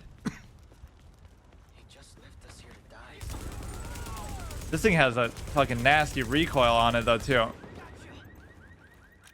Yeah, I shouldn't even be allowed to use any of the other abilities. How fun and exciting is that? I like how it's even teasing you with that. You don't get to unlock a new ability, you just get a new slot for the abilities that you already have. Which I didn't even know that you really did have. Why am I going at like a weird arc? Was that part of the disoriented thing? I guess I normally never move once that happens. No, like why am I... Huh, I feel like I'm slanting a little bit. You can die very quickly though. Like everything will seem fine and then all of a sudden you're just screwed. Okay, try to keep it at 2 bars at least. This isn't even a very hard mission. I just kind of fell asleep. Why is this guy so evasive? Pick this up. This actually does do more damage too. It's not like I'm even trying it just to try a different weapon type. GTF reinforcements requested. So basically they shouldn't come from behind, so I should be safe here no matter what. We haven't seen like a sniper rifle or anything like that yet. But this is perfect for mowing down large groups too. I won't even use the other thing at all. I just can't even get rid of it from the bar though. I don't think. I've been very stingy about using the grenades and stuff too. In fact, this ability at the beginning, I was like, oh, it just lets you see stuff, but I wasn't accounting for the fact that it gives you more damage and whatnot. I feel like it didn't even say that. Hostile forces approaching. Let me see. Sends out a recon that marks hostiles, and yeah, it doesn't say it. That it gives you the buff in at least the initial description. Yeah, they basically just can't do anything to me here. I was so excited too when it said, oh, shield unlocked, but that's like some kind of item or whatever that I can't even use till later. Like it gives you a stash of whatever. It's not really like a shield that's gonna equip and stay on you and keep regenning, considering that your base health regens anyway. The blind firing in this game is kind of busted though too. Oh, that's like a new enemy type that's actually gonna act as a sniper from pretty close range though. Suppressed, by which you mean shot in the head 50 times and suffering some kind of debuff, I guess. Try to keep it a 2-bar threshold at least. I'll save the V. What the fuck is that, dude? Close range sniper. No, it still keeps going, doesn't it? Like, what does it want me to do? Jesus Christ. Yeah, but at least they're gonna help me. Warning. Explosive device detected. At least it's not like escort quest stuff with the AI, like where, oh, if they die, you fail. That would be what's really annoying. You can imagine that even in a PvP setting, like, not only do you have to do the objective, but none of the players can die or you fail. That's like almost never how it works. In fact, some of the most epic things you can do in a multiplayer context is when that doesn't happen, like Shadowfang Keep for my first time, just some random 5-player dungeon, but I'm the last one standing and I fucking solo the boss from that point. Or even in like raids, you can have like a really clutch sacrifice moment. I'm sounding like Asmongold with how much I compare everything to WoW. It's not like that's the only game I've ever played, although for him it was, which I can't blame you, but that was kind of my whole mentality from when I stopped playing WoW. It's like, I don't want just a good game. I want like a top of the line game, which is what WoW was when it first came out. So then like by 2010, you're looking at it and you're saying, it's still a good game. It's still one of the best MMOs or whatever, but you want to find like the next big thing, not just something that's good enough. And so whether that be, you know, playing GTA 4 for the first time or Skyrim or whatever, you find Dark Souls, all those things that I never got around to because I was so busy just stuck playing WoW and only WoW, or even just going back and playing games that I had never played before. Like Symphony of the Night is one of my favorite games now. That's right around when I played it. Hell's Kitchen, Gordon Ramsay reference. But that is actually a real place. In fact, they mention it a lot in Daredevil. Like he's the lawyer from Hell's Kitchen. Whatever his name is, obviously the main character. The blind lawyer from Hell's Kitchen. Oh, I don't even want to use the map. Okay, I guess there's really nothing particular I wanted to do besides unlock the next ability, which did not work the way I thought it would. So that means the whole time I could have been using 2 abilities, but I guess not really. You can't use them at once, at least. It is kind of fun just to roam around. That would sort of be part of my playstyle. If it really lets you do that. But some of these encounters are too... Yeah, see, he doesn't even want to fight. And then he'll turn around and just fucking one-shot you. Like, who is hitting me here? I don't even get it. He did exactly what I said he was going to do, too. Kind of let your guard down because he goes into cover and he acts like he's running away. Somebody is suppressed by no doing of mine. Why is it even showing me that? Yeah, but see, this is almost how you would play it, as if it was an open world single player game. Just wander around and just kill stuff and do random objectives. That is sometimes sufficient for me to enjoy.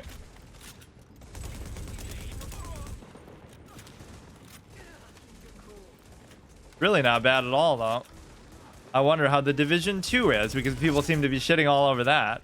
That's almost maybe why I thought of it, because that just came out, but it didn't really come out. Because like I said, I was aware of it years ago. I guess it just must have not been on PC. So they waited this long to port it, and it's probably still a shitty port.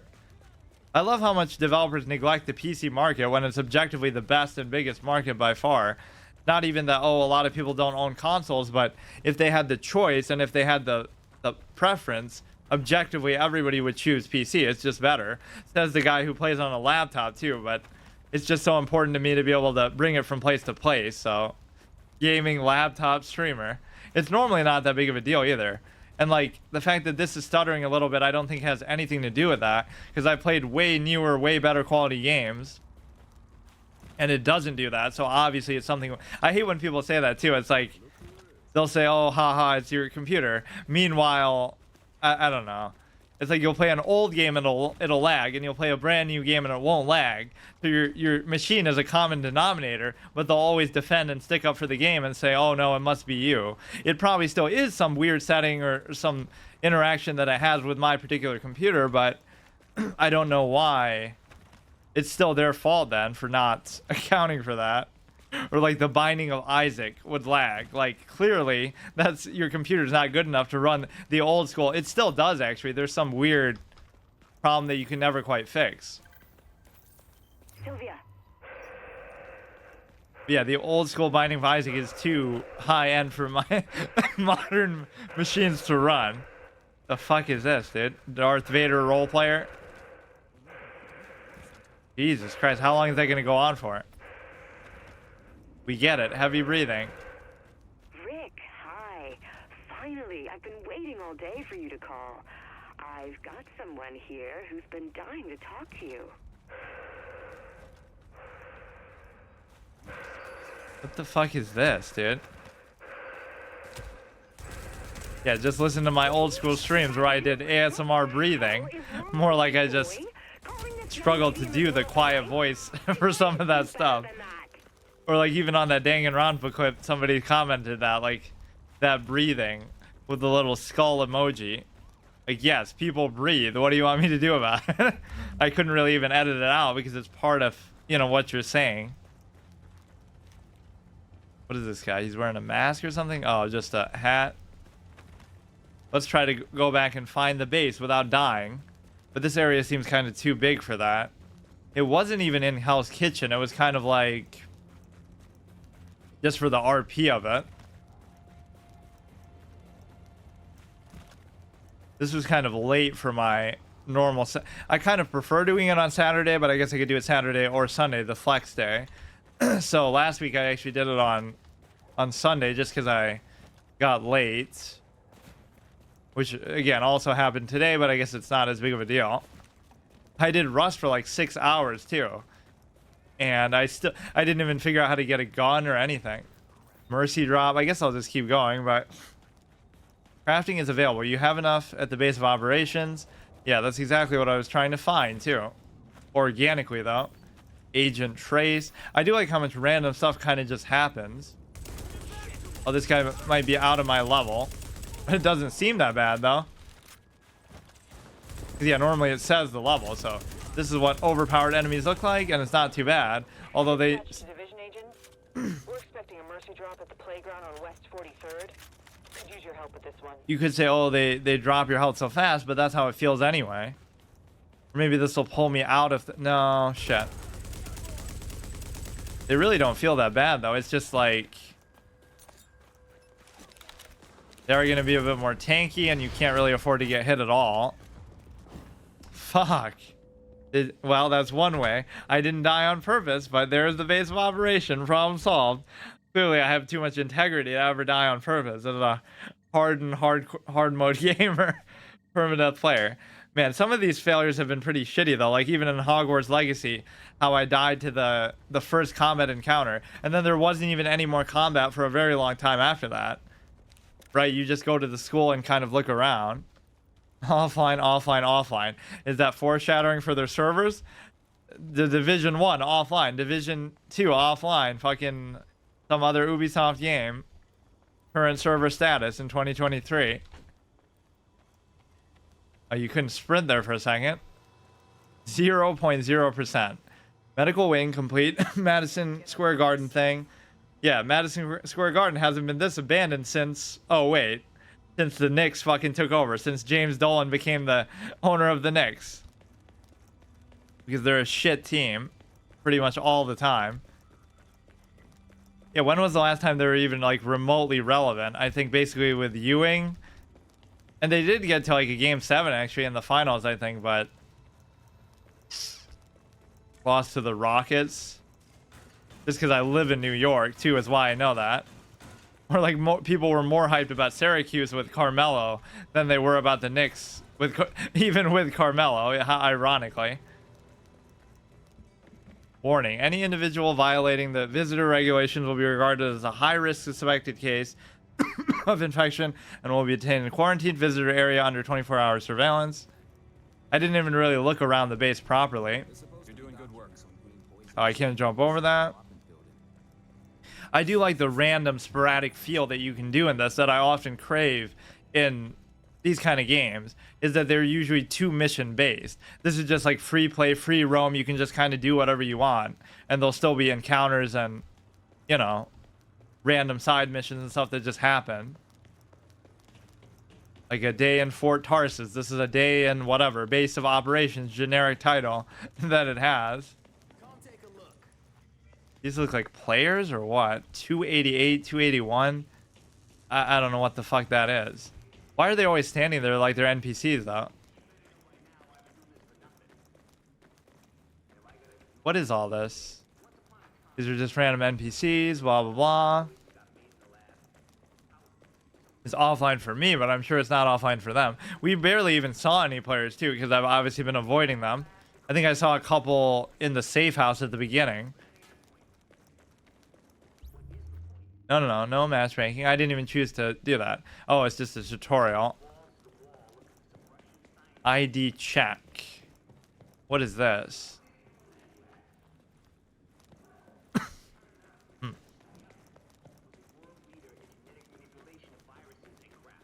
Global events. Offline, but you can still go in there at least. Global events vendor. How much you want to bet all these vendors sell the same thing? That's what Anthem kind of ruined for me. It's just that they have all these different vendors, even they have lore and voice acting, like different characters and stuff for them, but they all have the exact same things that they sell, and it's the exact same menu basically. Oh yeah, Uncle Vonnie put the other place out of business just so he could open this place, and they tell the same exact thing. A major story event. It's even one of your rewards, I think, for unlocking the thing. Or maybe that's something else, like the regulator store. Medical wing, tech wing, security wing. And that is like your same stat trees, right? Medical, tech, security. That's kind of cool, at least how they keep that consistent. Although it makes sense, because that's how you're going to unlock the abilities. Mercy drop, we're going to just leave that hanging forever. That's the only thing about this format that makes me kind of uncomfortable, is that I'm such a completionist and I'm so obsessive about stuff that when I start something, I want to keep doing it, or I want to do like a complete series with it. So that's why either the permadeath is a good condition, like play it until you die, which will probably be on the first fucking episode, like a clown that I am, and so then I have no choice but to end it. So that's a good way to admit defeat. But that's not really why a lot of these series have even ended. It's just like they don't even really start. I never used to do a format like this, actually. This is something new. And I guess I owe it all to Spellbreak. All these fucking games I would... Because I get so paranoid with that, too. Just whenever I'm like, oh, a game might go offline. Like, what if this game goes offline tomorrow or something, right? And there's too many like that. That's the biggest sin of multiplayer games over anything else, is just the fact that they have a shelf life, right? 100 years from now, you could still play Ocarina of Time, but you might not be able to play WoW Classic or some... what was that? A Sharon's Call that Reckful likes so much, or whatever. So on an objective level, and I hate when people say that too, like, oh, just play the new one then. Don't play... You wouldn't have to play Ocarina of Time, just play Breath of the Wild, or you wouldn't have to play WoW Classic, just play just play current WoW. Never mind the fact that it fucking won't be around in 100 years. But more to the point, it's not about whether one being newer or better than the other, even in some objective ways like graphics and stuff. It's like watching an old movie, right? Like, you want to just see Casablanca or Citizen Kane or whatever. You just want to have the ability to do it. It's not about... Like, people have this sort of, I don't know, recency bias argument that they try to make. The fact that, well, newer stuff is just better. But you're not even trying to insult that by saying, oh, well, older movies are just better than newer movies. It's just, it's part of a collective understanding, right? It's like learning about history. Why bother learning about the Model T Ford when you have a Tesla today or whatever, you know, better cars today? You just want to be able to put the pieces together, the story together. You can't tell the story of cars without the Model T Ford or whatever the old saying is. This place isn't particularly interesting, actually, but it'll probably become more interesting as you do stuff. I always do like that as a mechanic. Like, as you complete missions in Anthem, you're going to get... it sounds like I'm obsessed with Anthem now, but that's just my actual main series, so...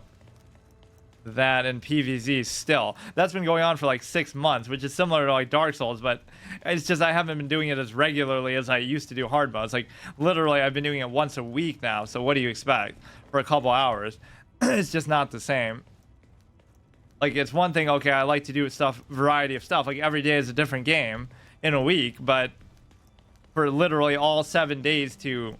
have that is a bit of a, like, it's a bad thing actually to do as a small streamer too, on an objective level. Not that I care, but it's like, you should probably pick one game and commit to it, right? Because that's kind of how you gain viewers and a community and stuff like that, because people know you for a particular thing. Like, even chess I was becoming known for some stupid reason.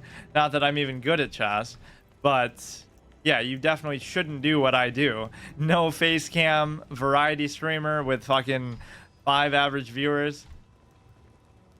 Yeah, generally it was actually pretty good. It makes me almost crave a single player game like this. I'll even look that up. Let's see. Single player game like The Division.